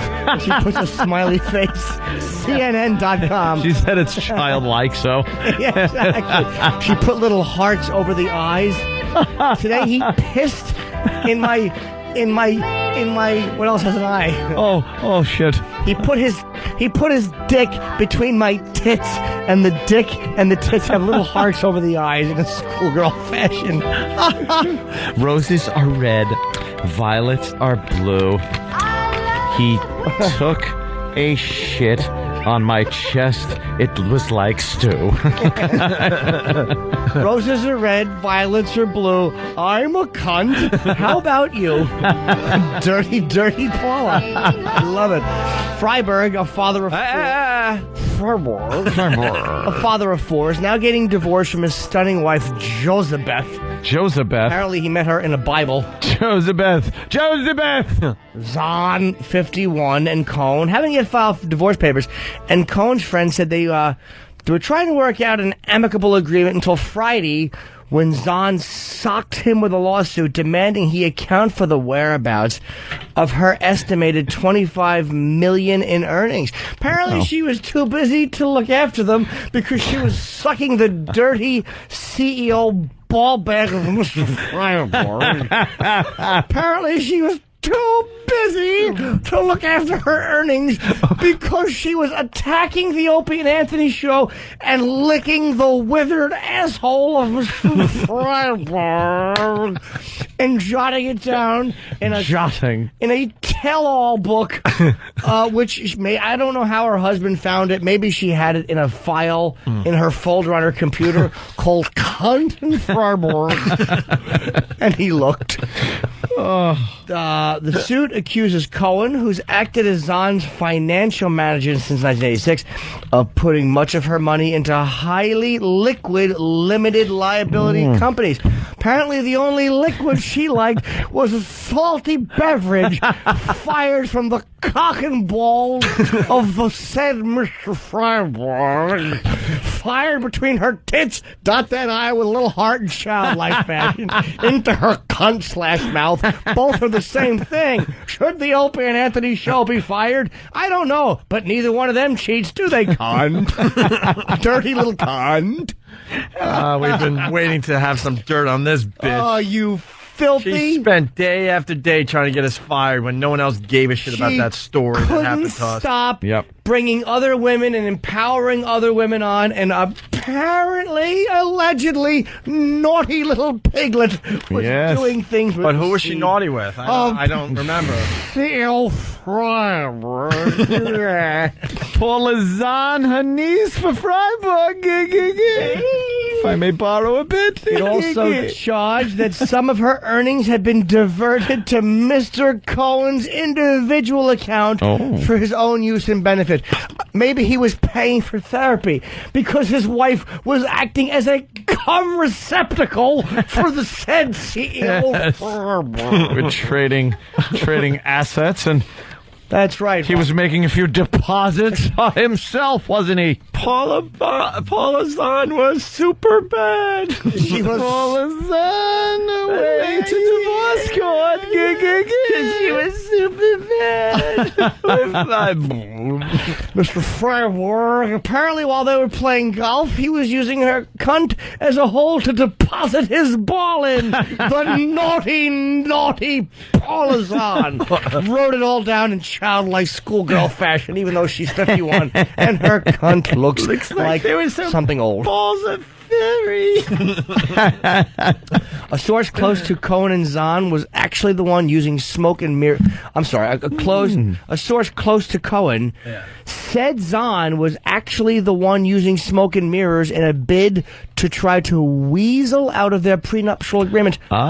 She wants one way or another to break the agreement and to go after his entire net worth, the source said of the out-of-work TV personality. Is she off the air? I don't know. She's done. Oh, good. Apparently the almost 52-year-old cunt trying to get radio jocks fired should have been busy. Maybe she was displaying appalling behavior.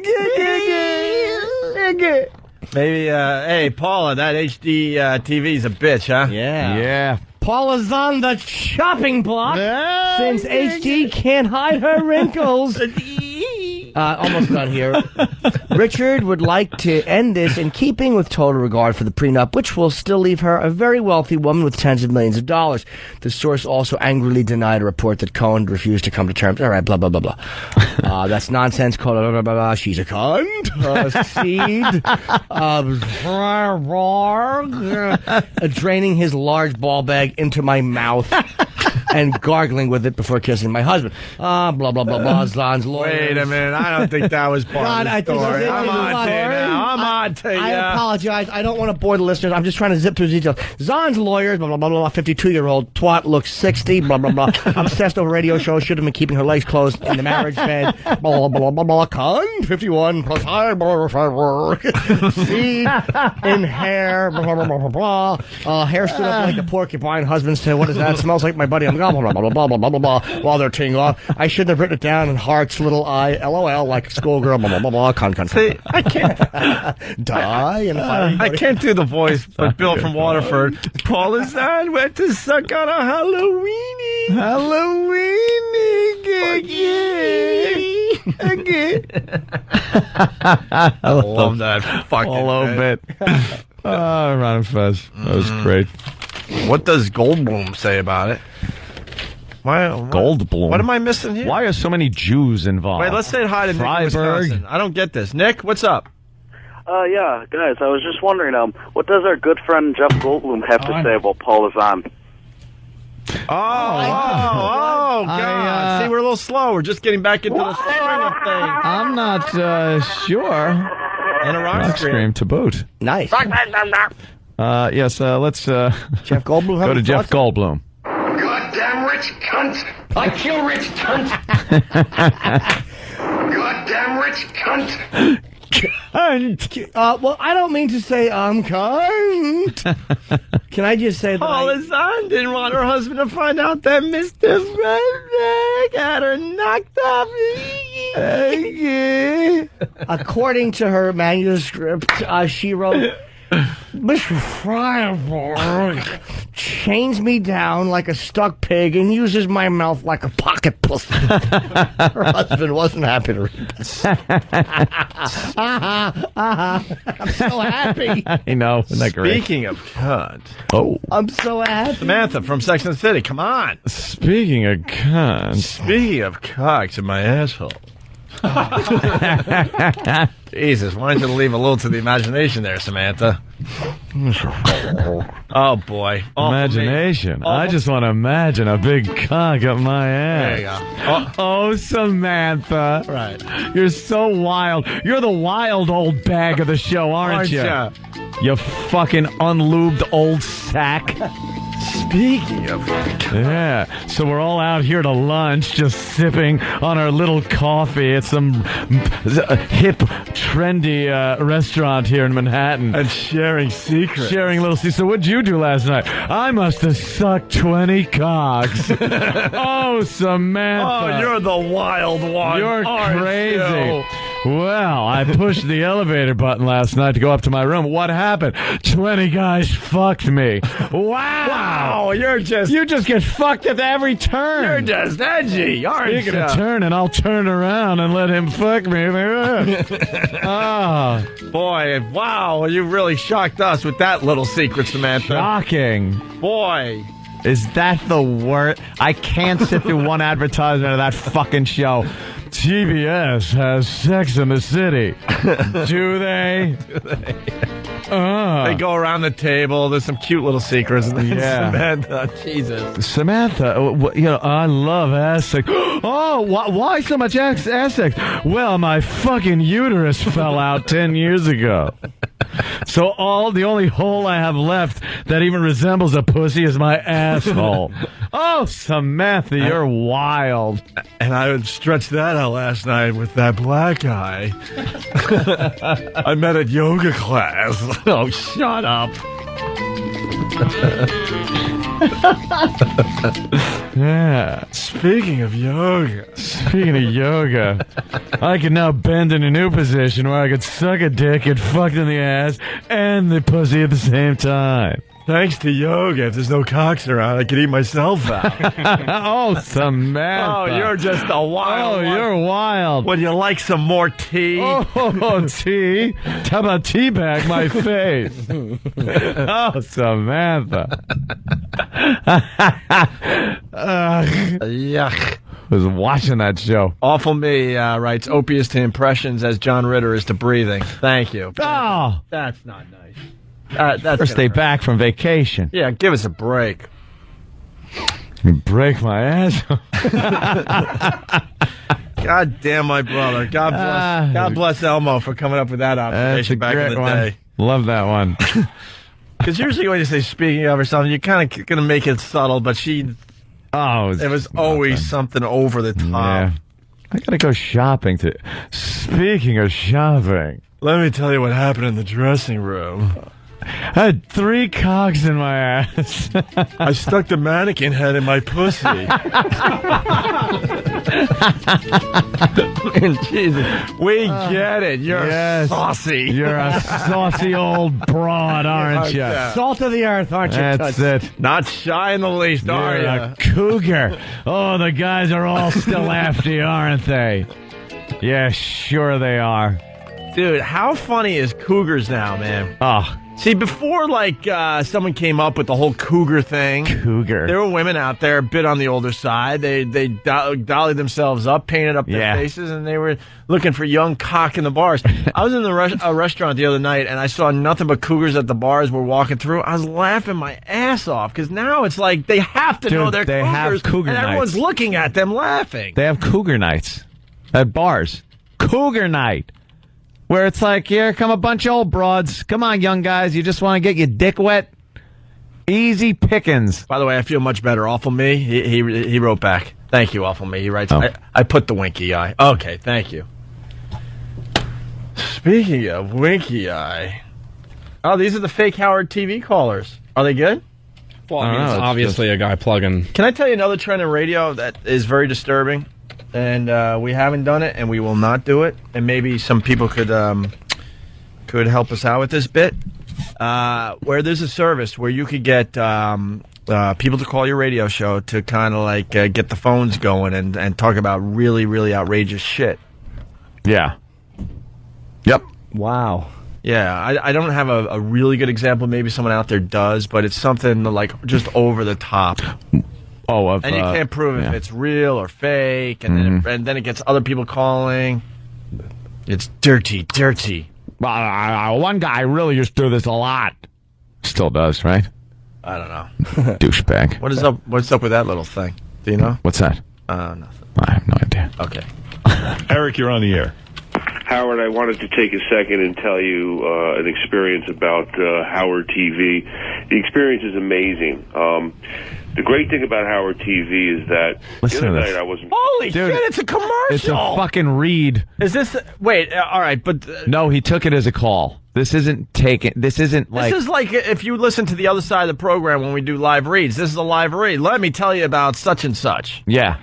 And you try to make it sound natural. By just going like he's on the air.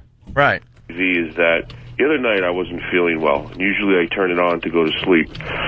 And I go into the menu, and you have more opportunities to watch shows there than the whole cable television network itself.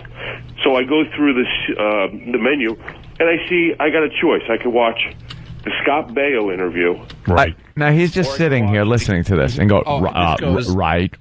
He's letting him babble about this because it's a fake caller. They're in cahoots together. It's some guy, that's calling up. In cahoots. It's a commercial for his pay service. This is Opie Anthony, Jim Norton, Hilton.com. Yes, we're exposing. We're exposing everybody now. Interview. Right. Or I could watch the World's Strongest Naked Woman. Right. That's a great episode. So I'm sitting there, and I kind of coming down with the flu, and I don't feel well. And I'm thinking, should I jerk? By the way, listen closely to the voice. Yeah. Because then we just happen to have another guy that called in about this. Yeah. That sounds a lot like the guy you're listening same to. day? And it's the same name. Yeah. Should I didn't even change names. jerk off before I go to sleep? In that case, I would watch the World's Strongest Naked Women. Absolutely. Yeah. And I say, I'm going to go for Scott Baio. Okay. So I start to watch the Scott Baio interview because it was amazing. You're a genius. Click. And thank you. Thank you. I'm about 10 minutes into it. I said, I'm going to go jerk off and go to sleep. I get off of the Scott Baio interview. I go to the World's Strongest God. Naked Women. I get the business out of the way. I wake up the next morning, and I go right back to where I left off as Scott Baio. That's what on-demand programming means? Oh, listen to his teeth. What is that? Listen to the teeth. Dude, there's something fucking going on there. Listen. Probably didn't brush his teeth for 20 years. And then there's a problem. Listen I go right back to where I left off as Scott Baio. That's what on-demand programming means? You hear that? That's what on-demand programming means. Wait, I gotta hear that again. Back to where I left off as Scott Baio. That's what on-demand programming means. Oh, he's getting used to something. The plate clicked. Thinking. That's what on-demand programming means. So, let me get this straight. The guy jerked off to Scott Baio. That's all I got from that. What the fuck is that? God, they're gonna have to reset their fucking clock on the message board. It's worth it, though. That's what on-demand programming means. The booby. That's what it means, booby. Early bird special. Plenty of food. Good food, plenty of it. Oh, my goodness. Who did you finish on? Which girl? Which the one with the big knee curtains. Yes, beautiful, right? Yes. That's what Artie likes. Wow. You hear that? Yes? 10-year-old, yeah. Hurry up. Artie offered her $30,000. Dude, there's something bad going on. Shit. Oh, my God. What's going on? Oh, wow. Wow. Welcome to the Howard Revolution. He can't even say revolution anymore. Oh, shit. Oh, my God. What's next? Big Swifty Lazar glasses? Swifty Lazar. Those ones that wow. De Niro's wearing at the end of Casino. Those big black ones. Wow. Dave from Mass, is this Howard Voss? Actually, that's coming in a lot, but I read the first one. Does I'm he sorry. sound differently than he, honest to God? Oh my God, I haven't heard him in years. I know the thing is, we listen to but the reality is, I haven't listened to him in a long time. Huh? Yeah. Is that different than the voice? Oh my Absolutely. God, yeah. Year-old, yeah. Listen, hurry up. Artie offered her $30,000. Hurry up. Artie offered her $30,000. Let me tell you why this is really, really, really hysterical in our eyes. This motherfucker used to beat the shit out of anyone that didn't talk right on his show back in the day. Yep. If you mispronounced a word or you sounded funny, he was all over you. Yeah, and now you get this. Yeah. Hurry up. Artie offered her $30,000. Hurry up. 30 G's. 30 G's. 30 G's. 30 G's. Oh, my God. That denture story might just be fucking true. Who knows? 30 G's. Those meat. Listen to G's. S's are very hard for people with dentures. Because you're pushing out with your tongue and wind onto your dentures. So you don't want to do the S's. You know, anyone else just got that visual how creepy it is that first of all the guy's well into his 50s now and he's got dentures and he's looking at like girls that are barely of age. Dude, that sound that when the plate comes out of your head. All right. Fuck, I'm getting a teeth cleaning today. Give me a kiss. Give me a kiss. He goes to kiss his broad. That's the one Artie likes. Yeah, you 19-year-old, yeah. Hurry up. Artie offered her $30,000. Hurry up. 30 G's. 30 G's. For those meat curtains. First of all, off the air, they take that in a heartbeat. That's right. You bet. But really, you're going to pay $30,000? No, it's for the air. You know, Robin, I'm not pathetic. Eric, thank you for pointing out the diversity of Howard TV and the menu options. You know, Howard, I just want to tell you, it's Holy, what the? I don't know. It's just sad. Is he brushing his teeth with Novocaine every morning? Electric Eel Man, do you want your phones to ring off the hook? This is the service. And you're not going to see our fucking names on this. What? It's called electriceelman.com. Do you want your phones to ring off the hook? Then use Electric Eel Entertainment, radio and TV guests tailored to your unique radio television show. Ranging from rated PG to rated R, we give you the compelling guests and characters that will increase your ratings. Ever been in a jam to find the perfect provocative guest? Electric Eel is the answer. Sample our range of available special guests by listening to compelling clips of actual interviews. Ooh, compelling clips. Do you got some? On our demo sample above. In addition, talk to our consultant who can provide you with individualized attention geared to your market demographics. We provide you with some of the wackiest off-the-wall TV and radio guests you will ever hear on radio or see on television. What? In addition, we provide you with synopsis. Hold on. Oh, sorry. What's wrong with my horn? I like that one. That's the new one because Jimmy. Oh yeah, shove the other one up your ass. But dude, that isn't a wacky horn. Glue the dentures back on. Wacky horns go. What? That's They're good, like. Jimmy. Oh, gonka. This is a piece of shit. It's fried. So they provide you with guests for your show. In addition, we provide you with a synopsis of each guest and character and sample questions to enhance the guest interview experience. We have been booking special guests and characters for the last 12 years and include such major show personalities as Howard Stern, Mancow, and international shows as Entertainment Tonight, East Talk Show, blah blah blah blah blah blah blah blah blah blah blah. Well, how can we get some sample calls? I'll look. I'll see. Yeah, we'll find it. Wait, let's listen to more of this. Wow, something is up with Hoo-hoo. Yeah. Hurry up. Artie offered her 30 grand. Hurry up. 30 G's. 30 G's. First of all, off the air, they take that in a heartbeat. That's right. You bet. But really, you're going to pay 30 grand? No, it's for the air. You know, Robin, I'm not pathetic.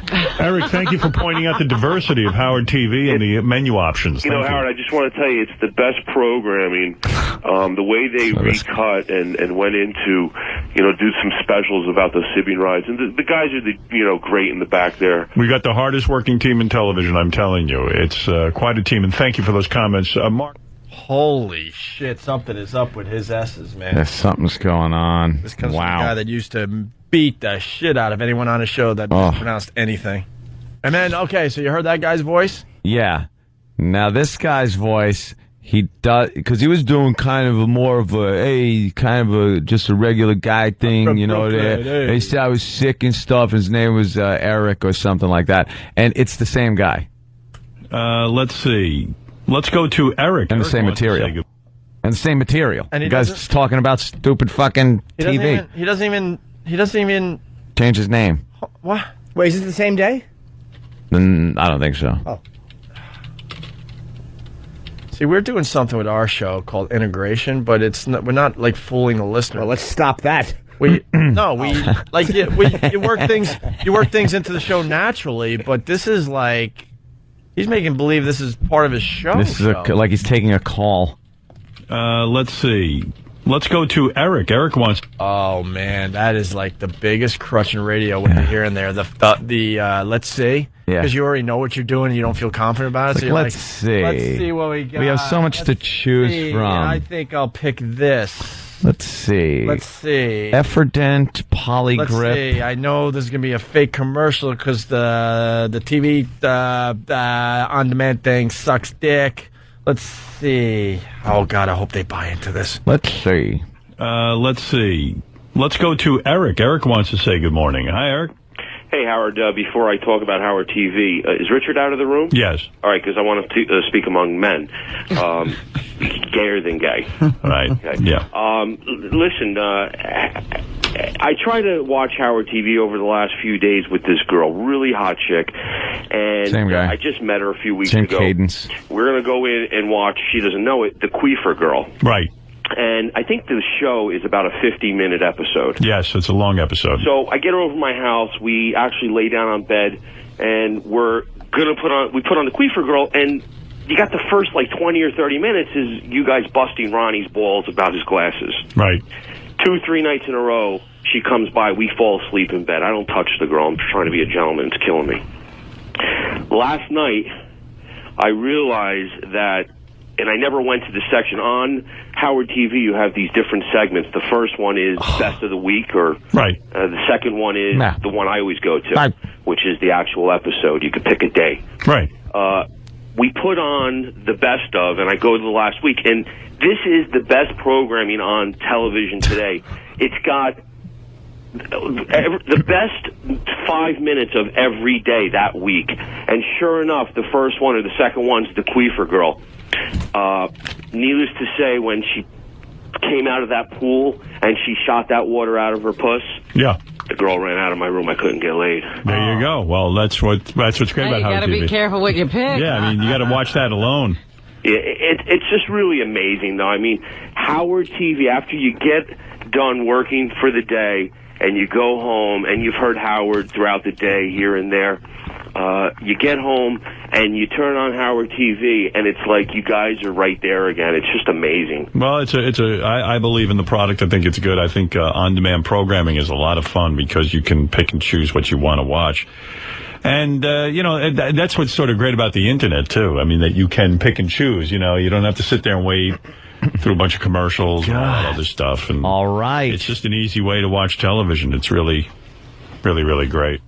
I want to apologize to the audience. I nodded off there for a second. Oh, yeah, of course. I totally nodded off. I've zoned out. I'm glad they called him because he's been doing all sorts of shit like that for years. So you got a guy that's making believe he's just a caller calling in to hype up his Howard TV. That's just a complete disaster. And we, by the way, I know we don't even have to say this.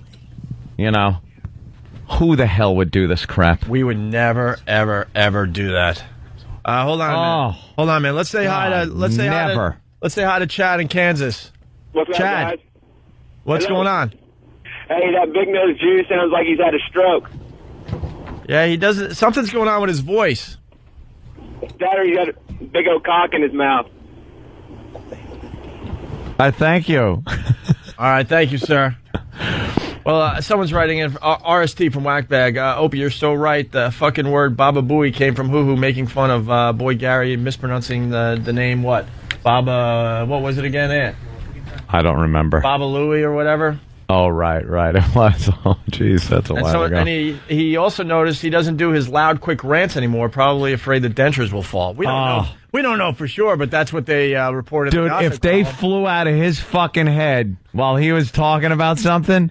You'd never see it. Oh, my God. The place would go bullshit, though. You'd see it on YouTube. Hey, One of the motherfuckers would isolate that in a second. Why don't you let your staff and your boys make fun of your dentures if you have them? You make fun of everything else, right, around you? Because you're perfect. See, 7 silver swans swam silently seaward 10 times really quickly. I'm getting a teeth cleaning. Now, come on. After seeing this and stuff, this is something we... would never do on this program. Absolutely not. Let's say hi to Eric in New York. You want to go to Eric? Eric? Yeah, let's try Eric. All right, Eric in New York. Yeah, Eric, what's up? Jimmy? Yeah. I just wanted you to know that I bought Happy Endings. Oh, thanks, man. And it's the funniest thing I ever read. I went to my local bookstore, wherever paperbacks and hardcovers are sold. Oh, thanks, dude. That's really nice. And a bunch of girls fucked me after I read it because I had it. And, I don't buy other books, but Happy Endings sold in all bookstores was really, really funny. That's nice. I'm running out of steam on this one, so I'll call back later. That's all right, man. You did fine. Oh, wow. That was a nice caller. Wow, that was terrific. Yeah, people who let's go to Kimberly in New Hampshire. Kimberly, what's up? Hey. Hi, guys. I was just calling because I work for Comcast Cable in the northern New England region. And we report revenue. That's what I do. And we actually lose subscribers for Howard TV week over week. Oh, boy. Well, he's desperate because he's desperate because he's getting people to call in and do pretty much what amounts to a commercial. Is he losing more subscribers or teeth? Could you go to the dentist? And we I don't know. I can't speak to that. Only the numbers. Yeah. All right. Going back to electriceelman.com. Howard Stern gets booked by electriceelman.com. The breast test. This is a bit I guess Howard did back in January of 2005. Mm-hmm. Howard took a call from a woman named Janice, whose husband left her after she got a breast reduction. She said she used to have huge breasts, 40 Gs, but she started to feel that her husband only loved her for her boobs. She said he loved to look at and play with them, and she wanted to test him to see if he really loved her. Without consulting him, she decided to get her breasts reduced all the way down to an A cup. She told her husband the day before her operation, and he freaked out and left her. Janice is upset because she feels this proves her point. Howard said he would have left her too for the following reasons. No guy wants to be tested. If she needed to get her breasts reduced for a medical reason, or it was just something she wanted to do, she should have discussed it with him first. Instead, she got the operation out of spite. She took away something her husband loved and derived pleasure from. How could you blame him for being pissed off? That's what Howard said. Janice kept trying to defend herself, saying that her boobs were just going to end up sagging anyway, so she wanted to prevent it, and besides, her new boobs looked nice. But Howard said that didn't matter. All that mattered was that she had her breasts reduced just to piss off her husband, and it worked. Artie told Janice that he saw a girl once at Frank's Chicken House in New Jersey named Busty Hart, and she had size triple M breasts and seemed perfectly happy. So basically, this is a false phone call. Yeah, a phone set up call by electriceelman.com just to create the to get discussion going. Right. So if somebody calls and has a subject, then you could all go off on the subject, but you know that the call that's coming in is fake. It's a made-up call. It's written. Yeah. And you pay money for the service. According to Steve, this guy's been trying to get on our show for quite a while now, and we blow him off every time. Hey, we got, let's go to, I guess, Howie in New York. All right. Sounds good. Howie, what's up? Yeah, I was out in Huntington Village this weekend, and I went to this restaurant. It was pretty good. I don't know if you guys have ever been there. It's called F.H. Riley's. Oh, yeah. F.H. Riley's. Wow, this came out of nowhere. Well, that's my brother's restaurant. Wow, that's right. I forgot about that. Yeah, you didn't even know it was my brother's restaurant, Howie. Thank you. Oh, man, it was amazing. The food was great, and the drinks were humongous. Well, that's what's great about F.H. Riley's. The food is terrific, and the drinks are great. Just agree. Oh, tremendous. Thank you for He that. babbles. You just agree. Oh, okay. Well, yeah. I'm just trying to use this to my... Oh, you're actually trying to plug. I say... My brother Brett's getting married this weekend, by the way. Is he this weekend? Maybe stop in to FH in Huntington there, 400 New York Avenue, and say... Wish him the best. Wish him the best, and then, maybe order a drink or an appetizer. Yeah, sit down and eat something. On Anthony, because he did well over vacation. What? What did I say? What? I did. I do very well. Is there another one here worth reading? These fake guests you get to book on your show? Will this guy come on the show? Yeah. Let's get the guy on the show. He'll start a fake call, It's like, no, we don't want you on the show like that. Well, July 26th. No one's ever wanted to talk to me.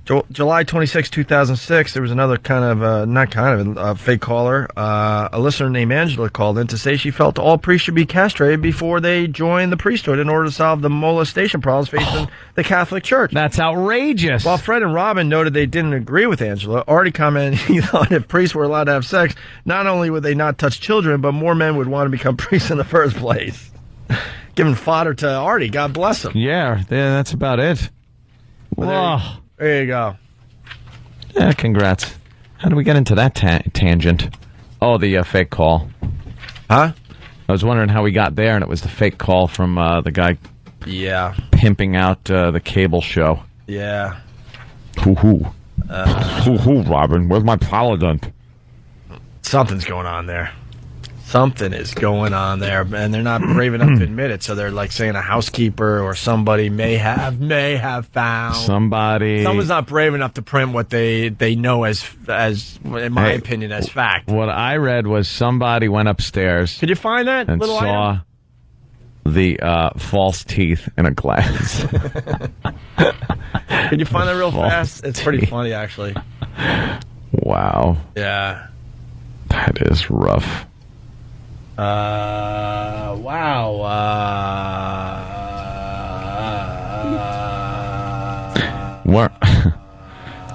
Aren't you able to get some teeth drilled into your head or something? Not if you got some bone. Is that the problem? Dude, clean your teeth. Oh, the shit that could happen to them, man. Yeah. You wish don't want. You wish it was just that you could get some new teeth because they look good, the new teeths. Yeah. And you could get them stuck up into that jaw. You wish that's all they're going to do. You got a fucked up grill. Yeah. There's something wrong with your choppers.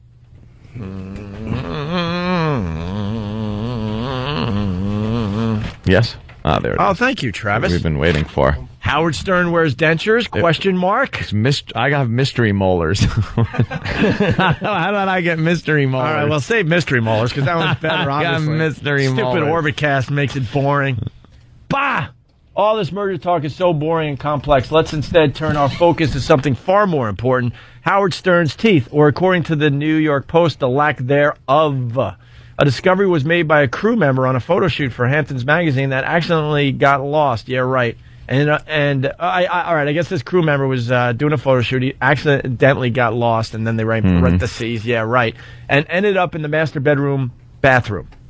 I know that when I get lost in someone's house, the first place I'll head for is the master bath because it will undoubtedly lead me to safety. What? In the midst of my confusion, I tend to rummage through medicine cabinets as well. Sitting on the counter were a set of dentures, the source told the New York Post. A rep for Stern did not return multiple requests for comment by the Post. Understandably so, because the story is freaking useless. All right, what do you got for mystery molars? Well, mystery molars seems to be the source story. Yeah. It said the last thing we'd expect to find in Howard Stern's bathroom is a set of dentures. But that's what a crew member on a photo shoot of Stern's house for Hamptons magazine claims she found. She got lost and ended up in the master bedroom's bathroom, the source said. Sitting on the counter were a set of dentures. A rep for Stern did not return multiple requests for comment. We guess the false teeth belonged to his adorable English bulldog, Bianca. Mystery molars.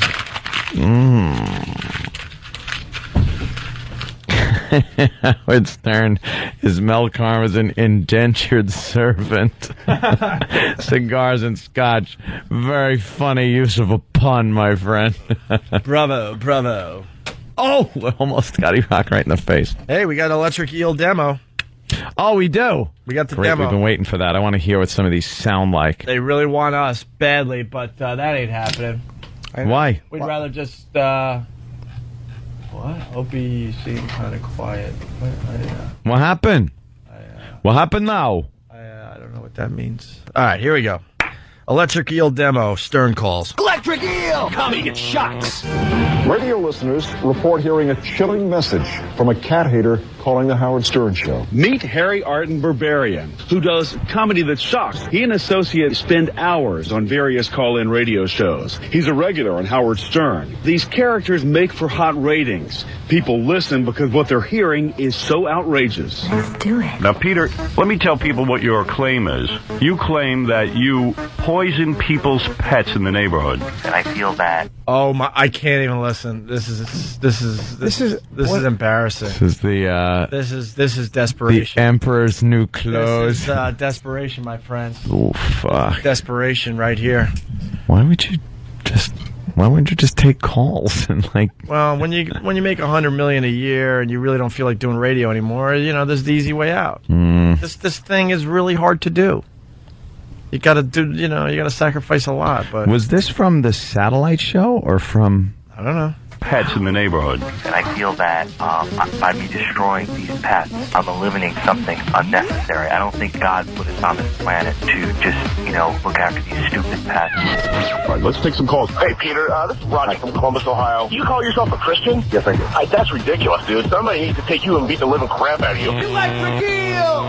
Who's this guy you got on the radio? Frosty the finagler. I have this suit, and it's kind of a Gore-Tex suit, and I have a friend, he puts snow on top of it, and it makes me look kind of like a snowman, and I get inside and I masturbate. He is a serious pedophile, and he should get help, or give me his phone number so I can get him arrested. Would you mind if we arrested you? Yeah. I swear to God, if I ever found out that this guy was anywhere on my son, I don't care how long I was in jail, I would kick the crap out of him and kill him. Would you like to meet Frosty? Absolutely not. I have no interest in him whatsoever.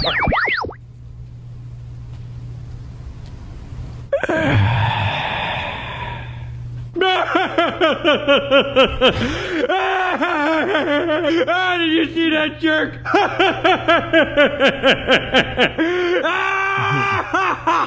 Wow. And that's on there. You would think they'd have some kind of a confidentiality thing. Yes. Where, if you do use their service, don't say it. Right. Don't put a demo out there saying that these radio shows use the service because, just really. We couldn't do that.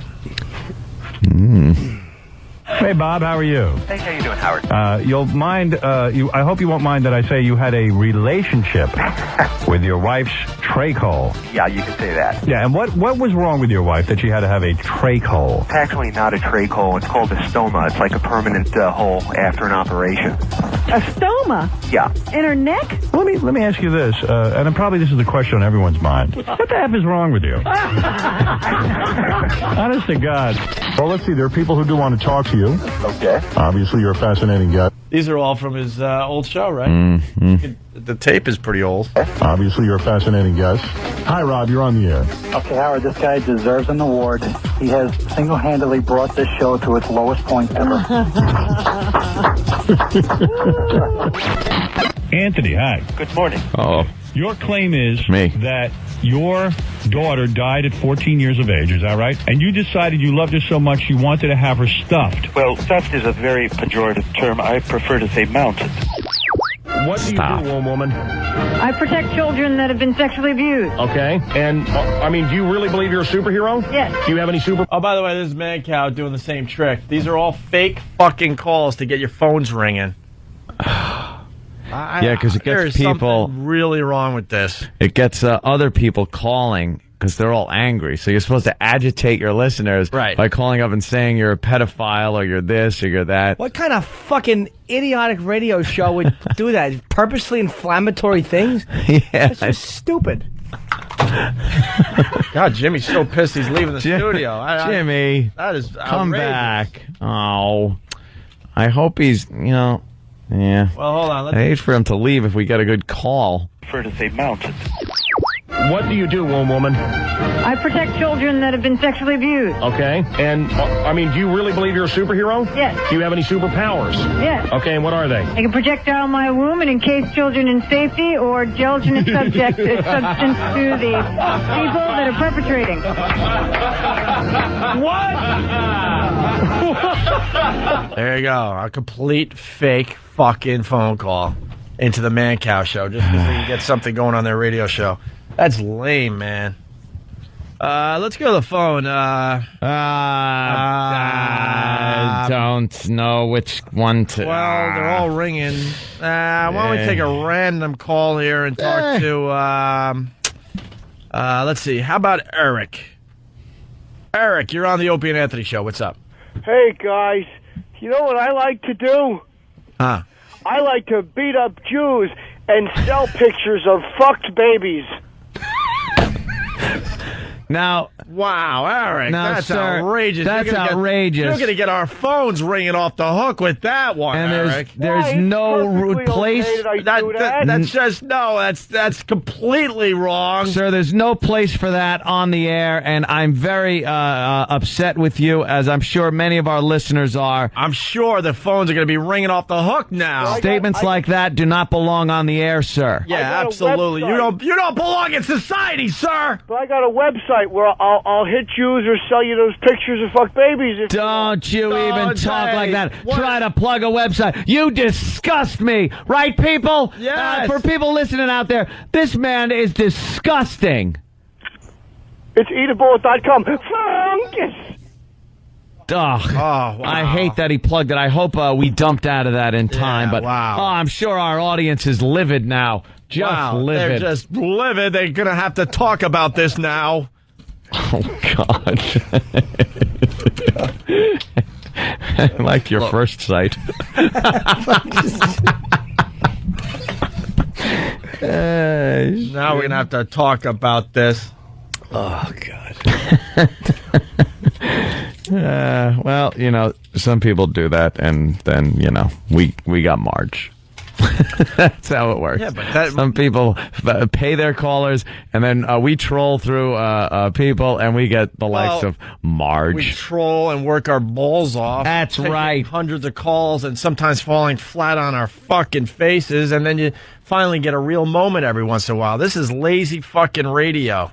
It's just, that's what you want. You want the lazy real calls. Fucking radio. You want the because real someone calls. is too busy hanging out watching Paul McCartney, Roger Waters, and John Bon Jovi do a little super fucking group out there in East Hampton. On the Hamptons. You don't have time to work on your actual radio show if you're invited to parties like that, right? Gluing your choppers in and heading off to the Hamptons. Let's go to Chris in Pennsylvania. Chris, what's up? I got to take issue with Eric because beating up Jews is wrong. I agree. I didn't care for his call. No, that was just completely outrageous. I found it a little outrageous that caller only found that other call half outrageous. He just didn't like the first part. Let's go to Chris in New York. Chris, what's up? Hey, good morning, boys. I'm just upset that you guys didn't keep that caller on longer. What was wrong with raping little babies? Oh, stop boy, it you now. know what? That's not right, sir. That's not even, we got a caller on that said something awful, and we don't need other callers coming in and chiming in. And we've called the authorities. We have traced his phone call, and you better listen tomorrow because I think we're going to catch the guy. We're gonna live have on him- our show, I'll tell you. We're going to have him Right here arrested. on the Opie and Anthony show. We're going to catch that guy live. You can't just talk to that person? Oh, we can't. We're going to have him arrested, and if you keep it up, sir, you're going to be arrested too. Tomorrow, we arrest people. Tomorrow, we're going to arrest that guy because we taped his phone call, and we're going to arrest him at... Yes, what time are we arresting him? 7:20, because that's when the most people listen to a morning radio show. 7:20 tomorrow, we arrest that guy live, I tell you. You know, boys... Get out of here! We've had it with you. Dave in Jersey, what's up? Dave. Oh, sorry, it's Damon. Listen, I can't believe that you scumbag pieces of shit would broadcast this type of radio with these baby fuckers. First of all, sir, I want to apologize. First of all, we don't we didn't condone know, the caller. David. He called and he had something else to say, and then he admitted to a felony, and we got the authorities on it. And right after we do traffic and weather together tomorrow at 7:20, Right. we are going to arrest this man. And I want to apologize to listeners that were offended. If you were half as offended as I was, then I was twice as offended as you. Right. And I was very offended. Listen to Scorch when he does his afternoon drive show, and after the 5 o'clock traffic jam, I think we're going to have more info on this scumbag. We're going to have him arrested. That's right. Because people like that should not be walking around. Believe me. Full of shit. You guys are secret porn dealers. I know all about this. Look, man, Dave, I apologize. You know, we're a little nervous because now we're thinking we're going to get in trouble, and I think you better listen tomorrow. We're going to be doing the Looney Tunes Tuesday, and in between the Looney Tunes, we'll hopefully have some updates from management and the authorities to see if we could keep our jobs on this one. We really didn't know we were taking that type of a phone call. We run a tight ship here usually. We certainly do. Who gets fired for letting that phone call through? We'll tell you tomorrow. Heads will roll. That's right. I believe that. Well, now, Opie, you hear that siren? Yes, I do. I think the police might be onto this guy finally. Yeah. And we can get an arrest. Yeah. Well, join us, like we said, tomorrow. Tomorrow? Yeah, as he's arrested. The cops are going to be out in force. Oh, see? All over the place. They're looking for this guy now. We'll have the arrest tomorrow, right after we tell you who got engaged on the Opie and Anthony show. We're in Europe. Yeah, wait a minute. What a bunch of teasing hacks. That is awful. We got one more set of calls from Electric Eel. Electric Eel! Fake phone call. Your wife puts on a strap on and then she makes you simulate oral sex on it. I got from your letter that you were sincere. It wasn't a shtick. And you said, is this weird? Number one, the first answer to that is yes. Yeah, it's the weirdest thing I've ever It's very weird. The second thing I want to say about it is you're weird to go along with it. Electric Eel! Comedy that shocks. Hey, man, Cal, I'm a single... Say comedy that shocks. All set up. Fucking lazy fucking douchebags out there doing radio. Love you, love your show. I finally heard a guy that has the same fetish I do, and it turns out it was a fake call. Darn it. Oh, boy. Hey, man, Cal, I'm a single mother. I have 3 boys. I don't have a lot of money. My husband skipped out a couple years ago. They don't mind what I'm feeding them. All I feed my boys are condiments, ketchup, mustard, relish, sandwiches. And I'm getting some slack from some of the other mothers at their school. Usually I get them from McDonald's, Burger King, KFC, safety. David, hi. Lady, you are stupid. I have a 5-year-old. I was poor when I was young, but my mother always took the time out to put me first, not give me some stupid-ass sandwich with ketchup. You say you performed oral sex on a woman. Did the woman have cancer of the private parts? You know, I don't know. I don't talk to her anymore. I just know that it smelled so bad that it took about 3 days to get the smell off my fingers and my face. Yeah, if it's called a woman. Just go ahead, Dr. Leyland. Howard, this guy's talking out of that. He has a feeling that he's perfectly healthy. All of a sudden, he gets a rare form of oral cancer after performing oral sex on a woman he says was less than clean. These characters make for hot ratings. Hot rating. People listen because what they're hearing is so outrageous. Electric eel! Right. Shucks! Because it's so outrageous. Yeah, you could have something outrageous every day calling in. Howard makes a shitload of money, so you get one of these guys to call with some lie, and then you sit back and watch the phones ring, and all you have to do is go, "Hey, Kurt, you're on the air." Yeah. Because you know you're going to get the conflict. It's really hard work to find those type of people just doing a regular radio show. You know, because people are like joking about our "Is Tom Alive" bit. That's a real bit. That came out of nowhere. Yeah, I know. Yeah, that would be one of those that would be like a fake bit. Right. Someone would do that, but no, that's real. We don't know if the guy's going to croak or not. Wow, that's sad. Really sad. That was that's the demo, though. enlightening. We could use that guy. Oh boy, Kurt in Utah. Let's see.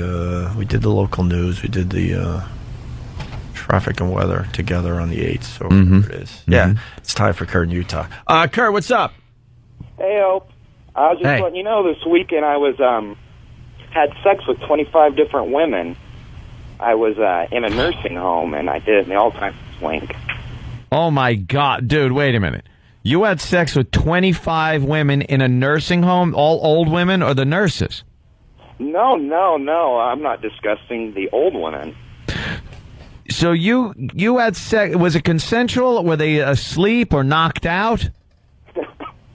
They were a little knocked out, some of them, and most. Oh my God! How did you not get caught there, Kurt? That's crazy.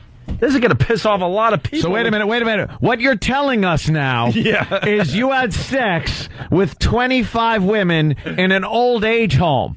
Got to put the point across a couple of times. They were all over 80.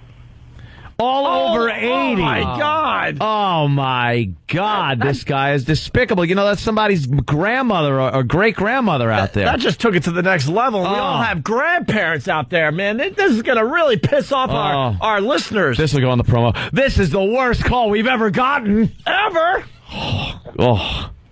Filthy. Then I also got my load on the pictures of their grandchildren. All right, look, now you're right. Look, we can't take any more of this. No, that's good, finally. Absolutely. Shooting a load on the pictures of the grandchildren. Who could blame you? That's kidding funny. aside, who could blame you? God damn. They put it right there on the bureau. They have to expect someone's going to take action. Either that or I'll come on your charm bracelet. And the site will, to you, old lady. And the site will also write your wacky song parodies for you. Do we have any of those? Oh my God! Please have a wacky Wait a minute. song parody. No. Wait a minute. Can we? What? Let's. You want to take a break? Yes, please. Okay. There's a reason for it. Okay. Sorry, guys, but hold on, but Clyde and Philly. Clyde. Yeah, I just want to say that I'm outraged at what Kurt just said. That is unbelievable. Yeah, we knew this was coming. Yeah, you know, Clyde, we're with you on this one, man. We obviously have called the authorities. What's wrong with this guy? We have caller ID. We got his phone number, and I do believe on Friday we'll have him arrested. Yeah, on Arrest Friday. Okay. We need. Before I go. Yes. Before I go, I just want to say one thing. You go to www.opieandanthony.com and get a wow sticker. You'll get to see some tits. That's www. What is it? The worldwide? The wide web? How do people leave out? I'm more outraged at that than anything else. It's fucking 2007. The guy doesn't know www. Go to www.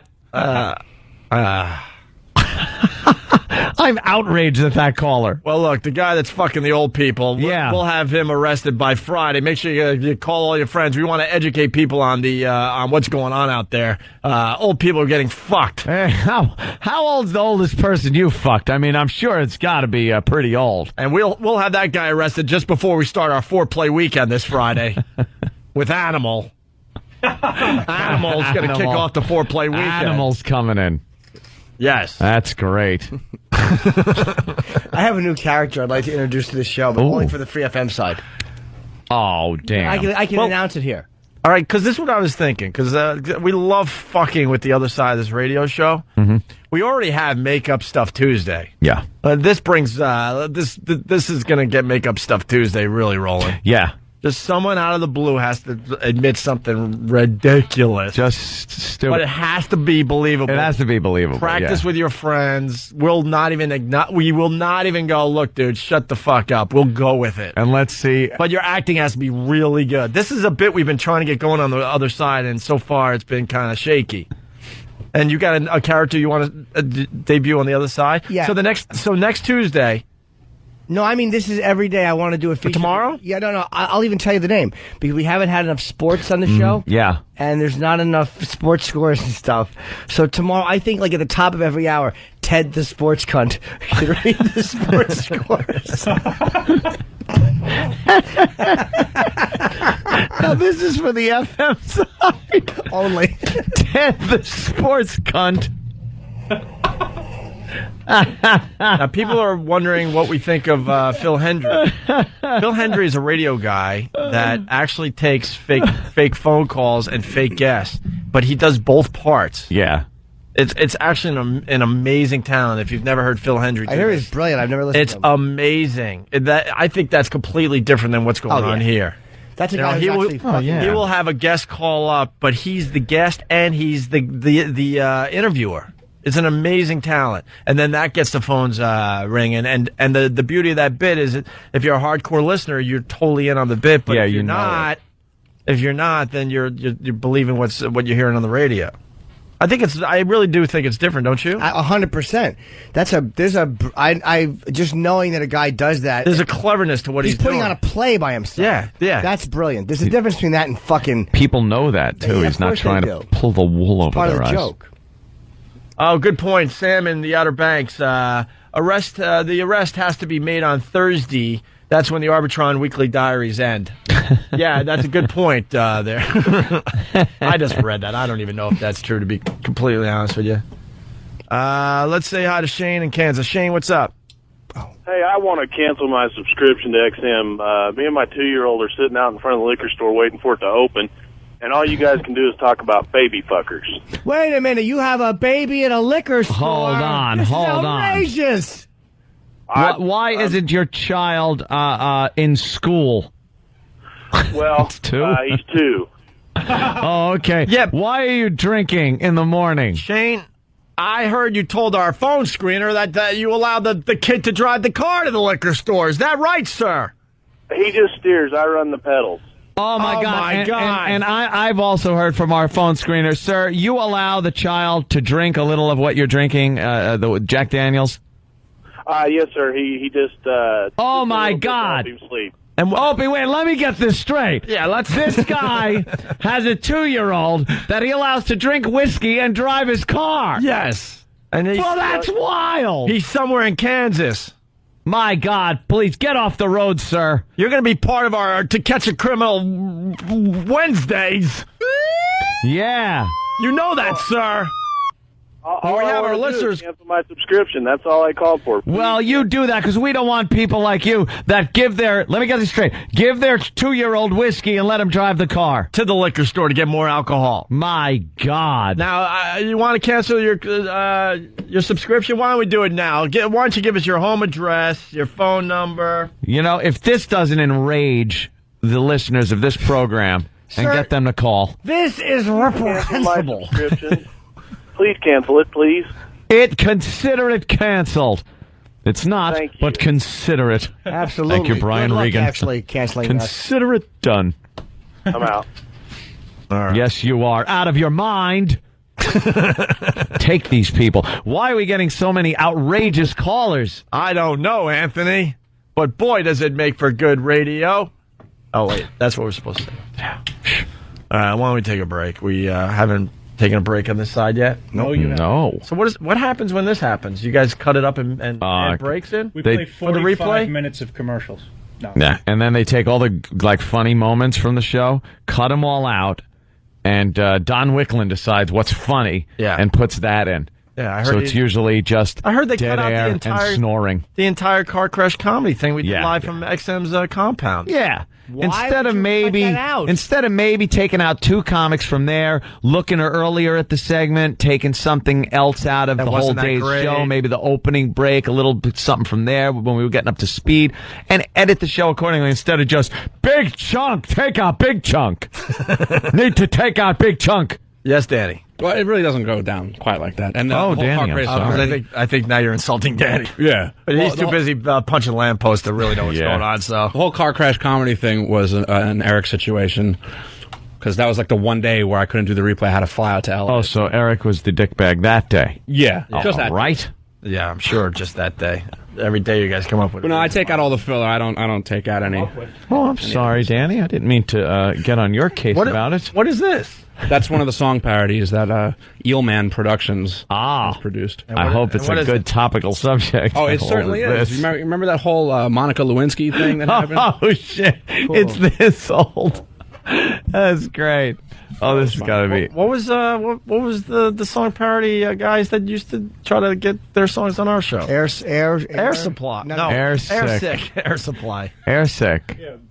Paul Bond. Yeah. Into Lewinsky, Monica Lewinsky, into Lewinsky, Monica Lewinsky, into Lewinsky, Wait, this is good. into Lewinsky, Monica Lewinsky, into Lewinsky, Monica Lewinsky, into Lewinsky, Monica Lewinsky, into Lewinsky, Monica Lewinsky, into Lewinsky, Monica Lewinsky. I'm coming inside you, I'm coming inside you, I'm coming inside you, I'm coming inside you. You supposed to play this on the radio?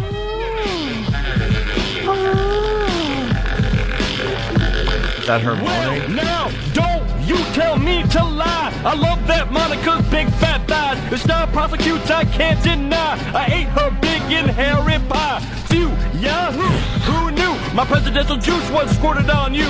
Loving Monica on that oval tile. I rolled that booty slick Willie style. Making out with Monica in my limo. I couldn't have picked a fatter bimbo. Feeling patriotic, got my flagpole smoked. I'm an old glory, she nearly choked. When she sucked down my big fat Willie, started to scream like a horny hillbilly. Hillary, man, I'm down on my knee. Into Lewinsky, adulterer. Whoever's the last to leave, can you turn off the lights?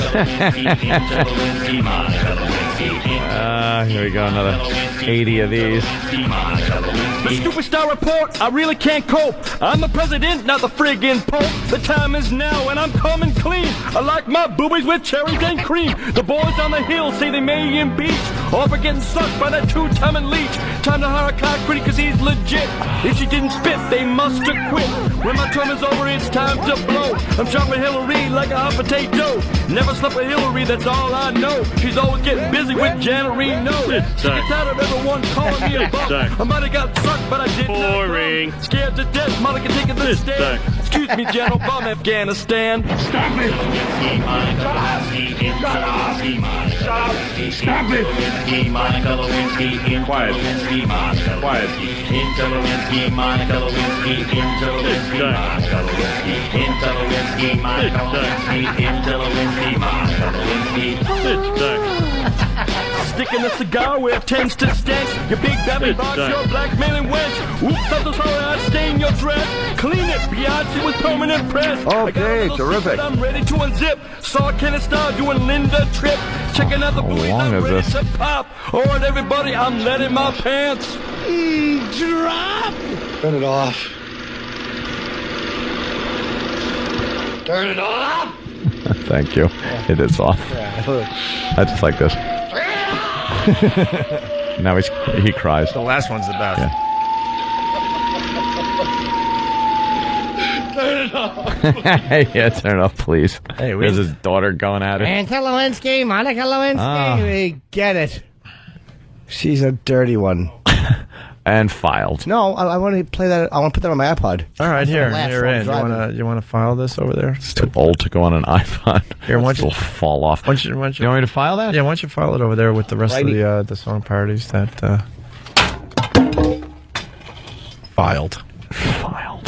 Hey, Masturbator. Look, man. We were proud of Hey, Masturbator back in the day. Let me tell you something. Let me tell you something about Hey, Masturbator. Yes. That was getting up to disco duck numbers, and we had radio stations all across America playing our Hey, Masturbator, including fucking Scott and Todd here in New York City on Z100. Exactly. Making believe it was their fucking song. And we were just nobodies in the middle of Worcester, Massachusetts. Yeah, excuse me. I'd been in the business 2 months. There's a little bit of a difference. It was actually motherfuckers. It was actually released, and a lot of radio shows picked it up and made believe it was their song. Because the Macarena was a huge I song. was just gonna say I've never heard the song. Oh. But if it was a Macarena parody. And you think you're going to hear it now? What are you, crazy? Are you a lunatic? We'll play it tomorrow after we tell you who got engaged. It's like fucking obese primate. It's like the obese primate joke. Oh, so it's only a half a second? No, it's... Oh, it was something you did once at an open mic, and it was obese primate, and then you never did it again. Shut up. No, I'm saying. I think you never did it twice? It bombed once? Why would I?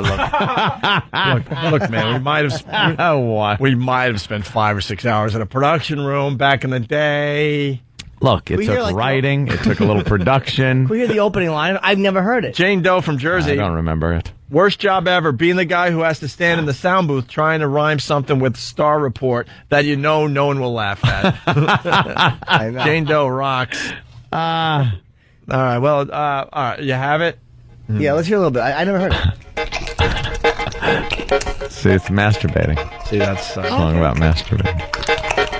Sitting in my house and I know that I'm alone. Feeling kinda horny, got a tingle in my bone. Go and grab a penthouse, it's the one with Sharon Stone. Hey, masturbator, go a little faster and it's feeling kinda nice. Once ain't enough, so I have to do it twice. You wanna spank the monkey, I can give you good advice. Yeah, bring back.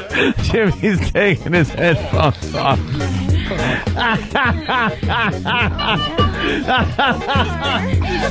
Jimmy's disgusted. I use some baby oil or a little Vaseline. Laying down a towel so I keep my carpet clean. Never shake my hand cause you don't know where it's been. Hey, masturbator.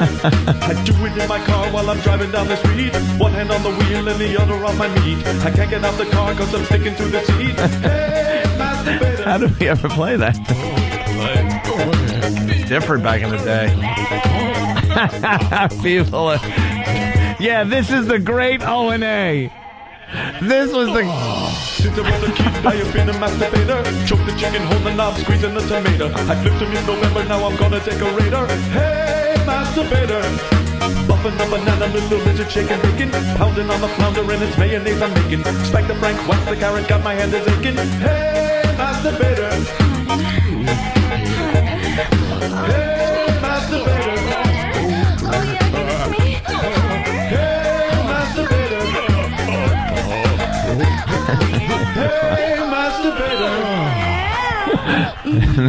Yes, Jimmy. I gotta say, in all fairness. Hey, by the way, Sunset Thomas, she was, a guest on that song. She was the guest moan. But she was a special guest moan. I want to hear Jimmy's. I yes. gotta say, I was going to tease it, but it just makes me sad.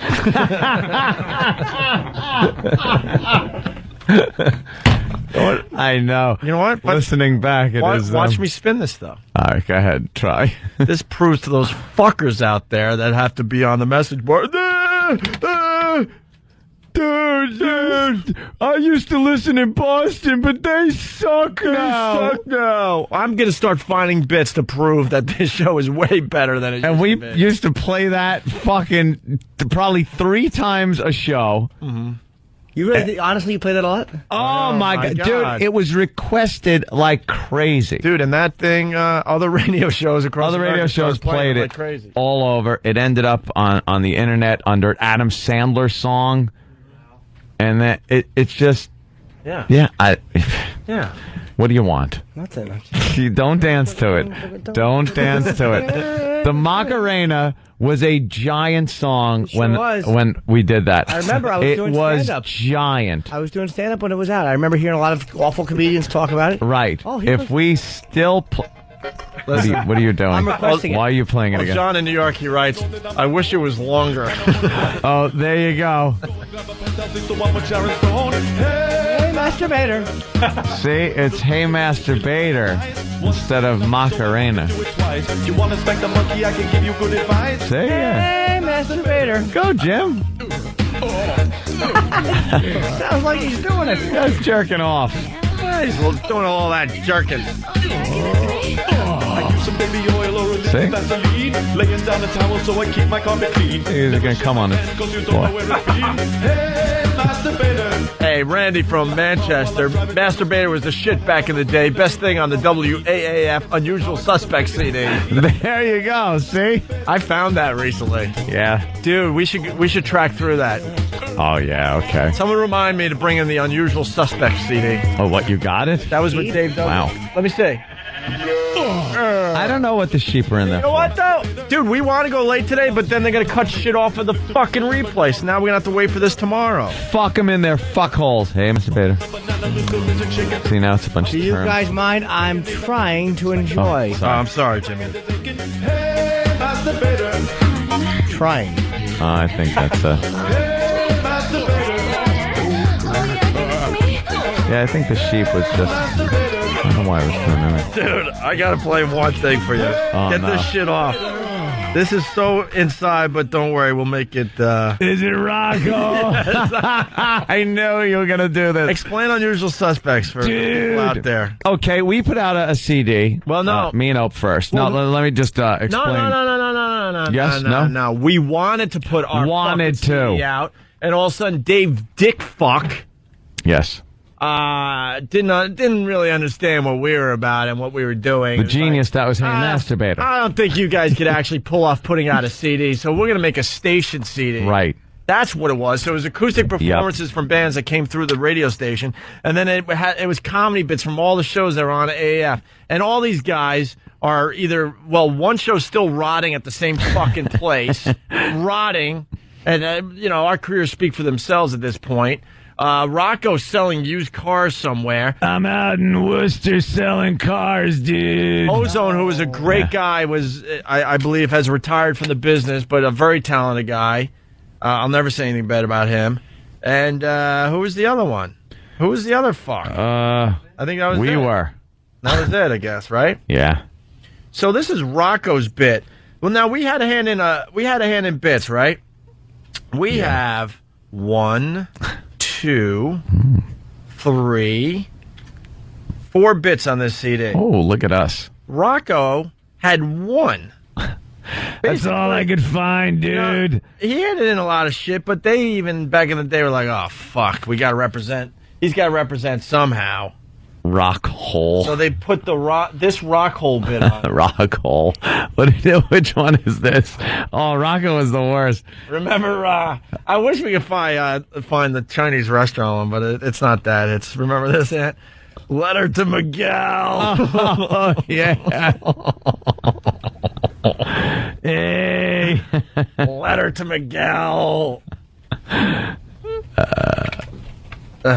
Rocco used to do so much shit to his calls where you'd hear the same response. He'd be like, hey, Wang, why don't you deliver the fucking food when I want it? And the guy would go, yes?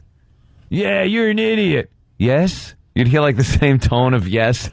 He'd take 3 words that he got from a phone call and make a half-hour call out of it. We put Donna Summers, that famous clip. Donna Summers. That phone call on this CD. The Tina phone call. Yeah. Our Tourette's phone call. That was huge on our Demented World CD, which we ended up putting out after the CD. A mere couple months. Thanks, Dave. But we still sold well over 100,000 copies in the Boston area. 8-hour CD signings. It was ridiculous. Yeah, dummy. Proving Dave Dickless wrong.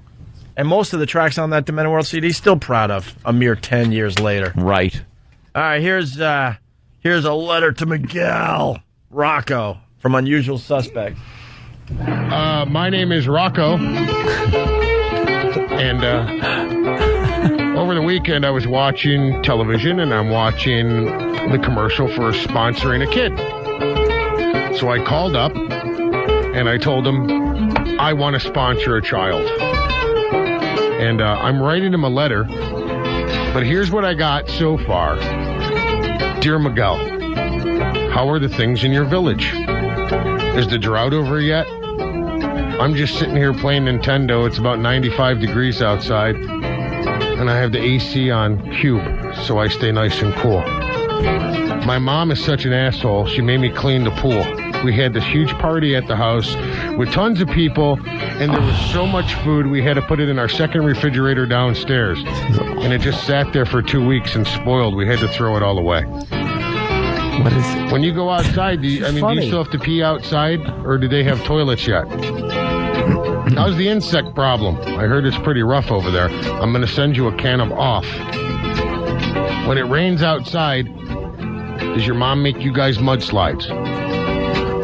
Right back soon, Rocco. How's that? I can feel the caring. I do care, damn it. Not only does Rocco suck, he's a dick.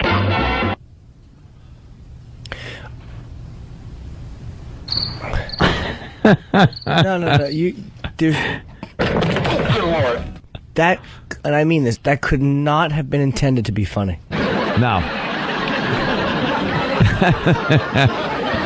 No, that was devoid of comedy. It was a comedy vacuum. Someone is reminding that there is another track in this. Like, I can't really see it because it's been like... yeah, very long. It's been copied, so it's hard to read. But I swear to God, this is on here. Someone remind me, and I looked again. Rocco's surprise date. Oh no! Can we please hear it? I love listening to old Rocco stuff. Hey, what's up, dude? What a tool! This guy was a treat and a half. This guy would order a buffet for the restaurant across the street. Remember what he did to your TV back in the day? Oh my God! What a douchebag. See, even back in the day, we were trying to bring TVs into a radio station so we could play off what, maybe is going on TV. You know what I mean? Like news, and just fuck around with doing like a little of that mystery science theater crap. Yeah. So I got one of these little portable TVs, a little 9-inch portable, and we'd plug it in and watch TV as we did the show. And really, it's commonplace now, but really no one was doing this. We were watching TV on a comedy show and commenting on it. So Rocco used to call the place across the way, the Marriott or something, go, could you send over some steaks and some fucking pasta and salads and all kinds of shit. He would fucking have a show catered. Safe to say he weighed well over 300, 350 maybe. That was a big fat fuck. Probably close to 400. So they must have been fucking around using my TV. So they placed the TV on what was, that night, a big bucket pile of ice. To keep some of the food. To keep the food cold. And they put my TV on top of the ice. And the next day, it was in a bucket of water. My TV was in a bucket of water because ice does melt. Were you mad? I was really pissed. I picked up my TV and water just poured out of everywhere, and it didn't work.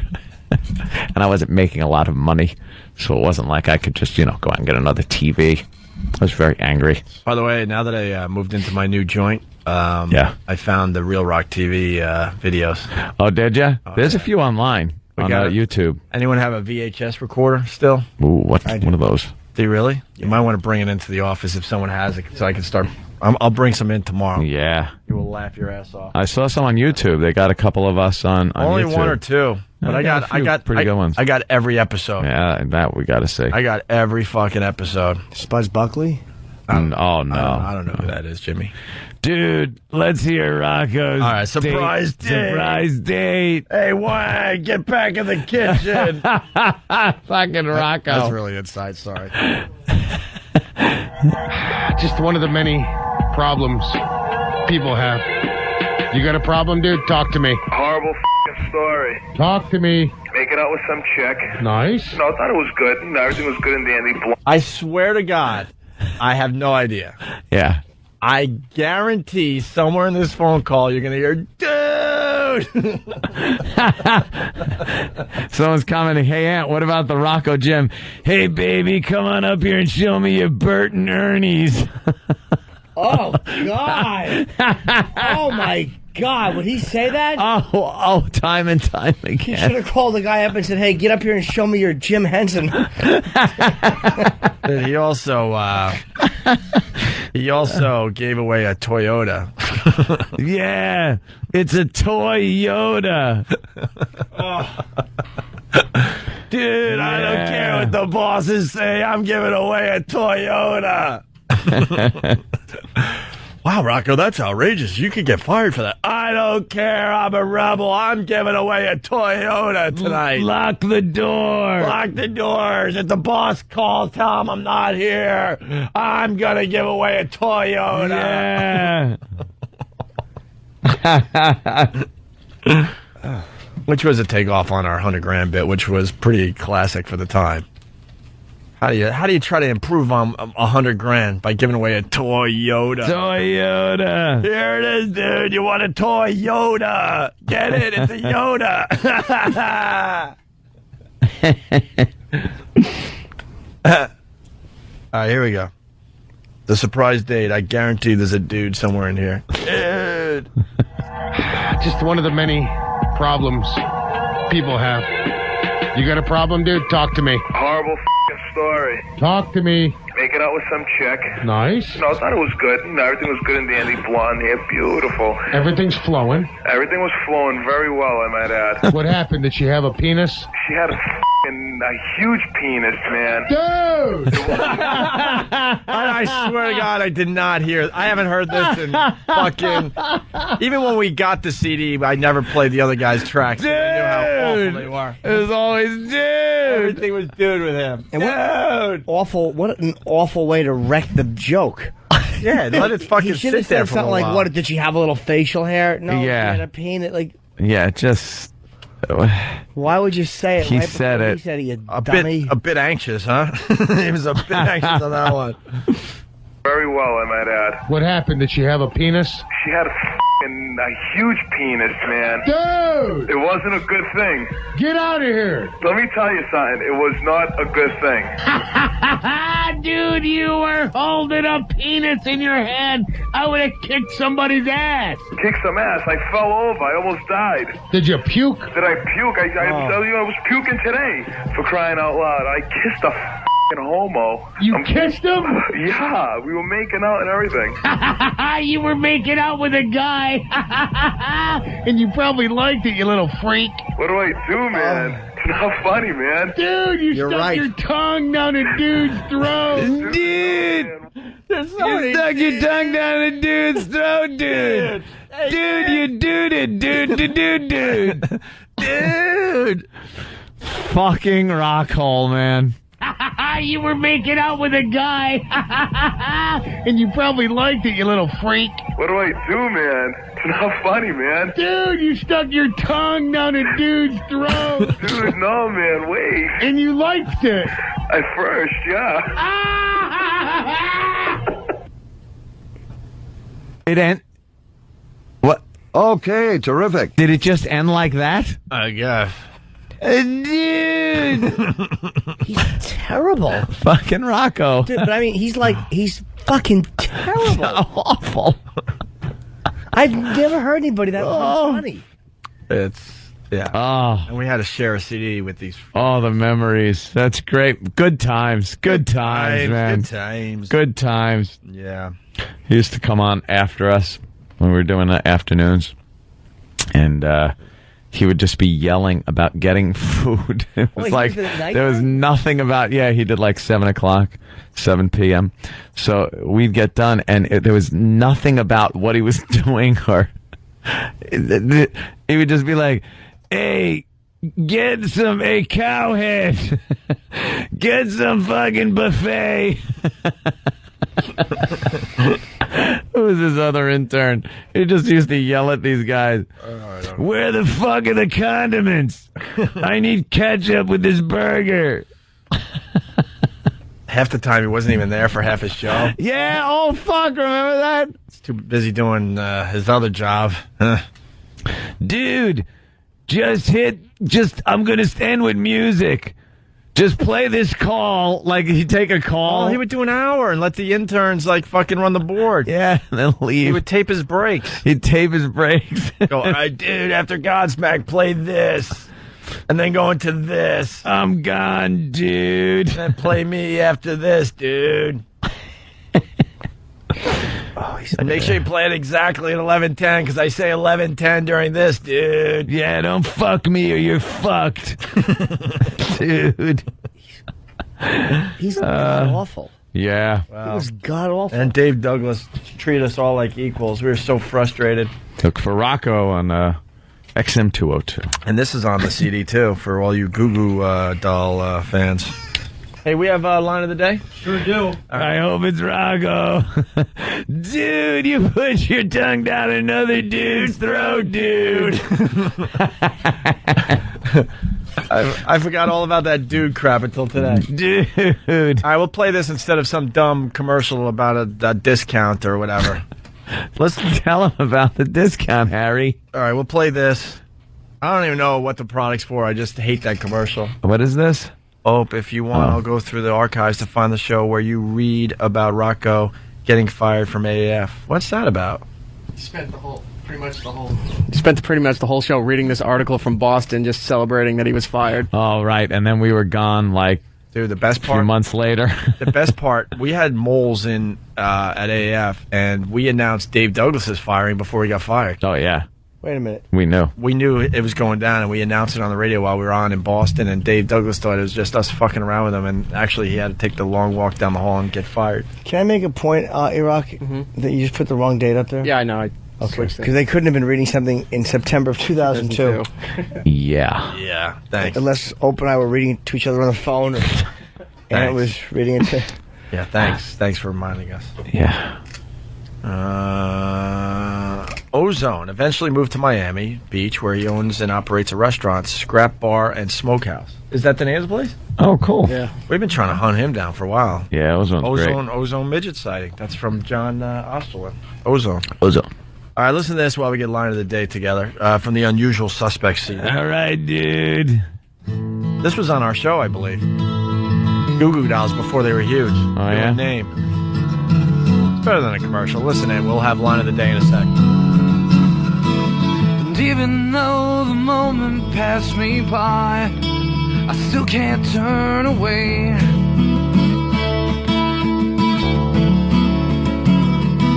Cause all the dreams you never thought you'd lose get tossed along the way.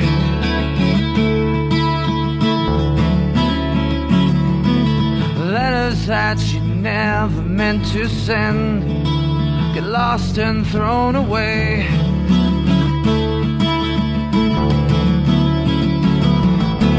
Now we're grown-up orphans that never knew their names. We don't belong to no one, that's a shame. But you could hide beside me, maybe for a while, and I won't tell no one your name, and I won't tell them your name.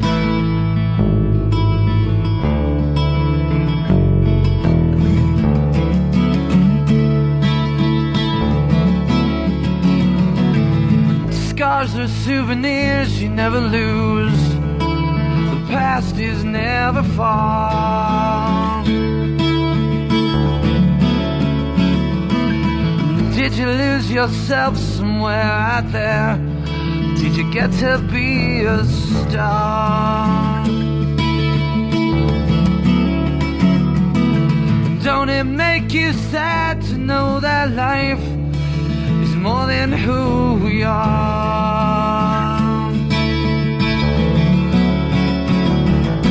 You grew up way too fast. Now there's nothing to believe. When reruns all become our history.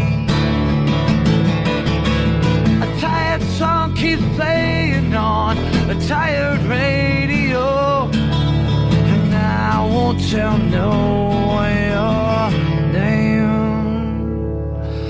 and I won't tell him your name.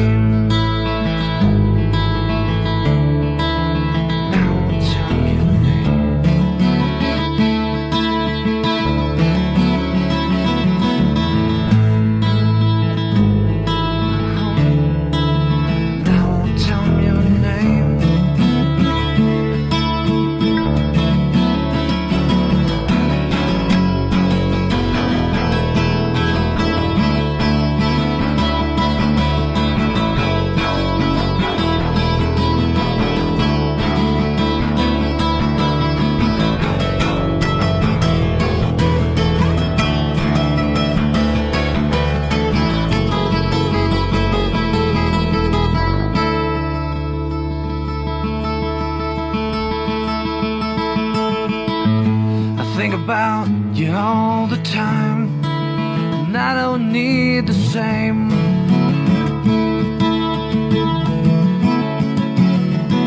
It's lonely where you are, come back down, and I won't tell him your name. I know it's done.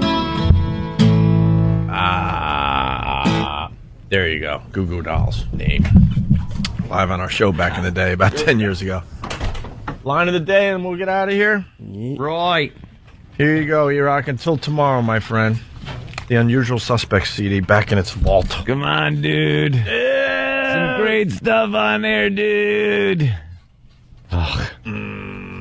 Rock hole. I'm going to pick my radio co-host out of a stadium, dude. Oh, my God. That's what he did. Just happened to be a radio guy that we almost hired, but there you go. It's like, I'm going to announce a ticket number, and whoever has that ticket number, that's who's going to be my co-host. And it was what a coincidence. It's a guy that has a radio background. And Wait, what if they lived out of town or didn't want to do radio? Or, Jimmy, stop thinking. But what if they didn't want to do radio? But they knew who it was. It was all fixed behind already. But what if it was a guy who's like, what if it was an 8-year-old? Now that would be funny to really do it. You know, when you get right down to it, this business blows. It really, really does. Well, how come nobody just tells the truth? I don't know, man. It's just all liars. Why are they talking phony voices? Everyone's lying. I don't liars. get it. All right, we got line of the day, la la la la. Oh boy, I hope I get one today. I got my marker out and everything. Where is it? Oh, what do we got? One line of the day, and we get to go home. 2 runners up. Oh my Jesus H. Christ! We've been on for 2 straight hours without a break, but we're mailing it in. We certainly are, Jimmy. We certainly are. Whoopi, hold on. Whoopi's on the deal. Cool. Ew, with that thing. Is she pregnant? Yeah, she's pregnant. Hasselbeck? Yeah. Yuck. My girlfriend wants to slap her so bad, man, and I know it's going to happen. I can't wait. She thinks she gives women a bad name. I agree with her. I want to titty fuck Barbara Walters and scream at her. Ugh. While I'm titty fucking. Jimmy, couldn't you do that as a phone caller so we could get some outrage going? Yeah. Who would be outraged?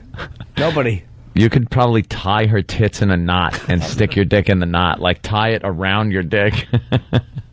I like Joy Behar. By the way, my girlfriend will not slap Elizabeth. This was a little fantasy she had. Mine will. So everyone relax. Punch her. My girlfriend has actually written on message boards that she's going to, and I quote, drop kick Barbara in the clit. Why? Because she also likes lumber. Whoopi isn't pregnant, you dummies. Yuck. Who would fuck that? Here's your runner-up line of the day, 1 of 2. Right. Yeah, you got to put on, they give you a raincoat because you get soaking wet. Well, they gave you that so you didn't soak up the whole falls in your hair. Little dry hair joke. Oh, nice. I want to say to Fast Freddy, you're welcome, sir. You're welcome. Wowza, he writes. We may actually get 5 minutes of bonus time after vacation. Oh, thank you, Mr. Radio Gods. Smart ass. Dude, we didn't take a break, though, so you got to figure that in. If you know. Yeah. We should have taken 3 breaks. That's a minimum of 5 to 7 minutes per break. We gave you guys an extra 20 minutes of radio. It doesn't look like it because it's only 11:04. But trust me, that's how it works out in the end. Here's another runner-up line of the day. What kind of name is Jiven? I got that on my shoe in a rest area. I'm like, hey. You should have left that roll a little more. Nah, like how you used it as an example. It was funny when you... Yeah.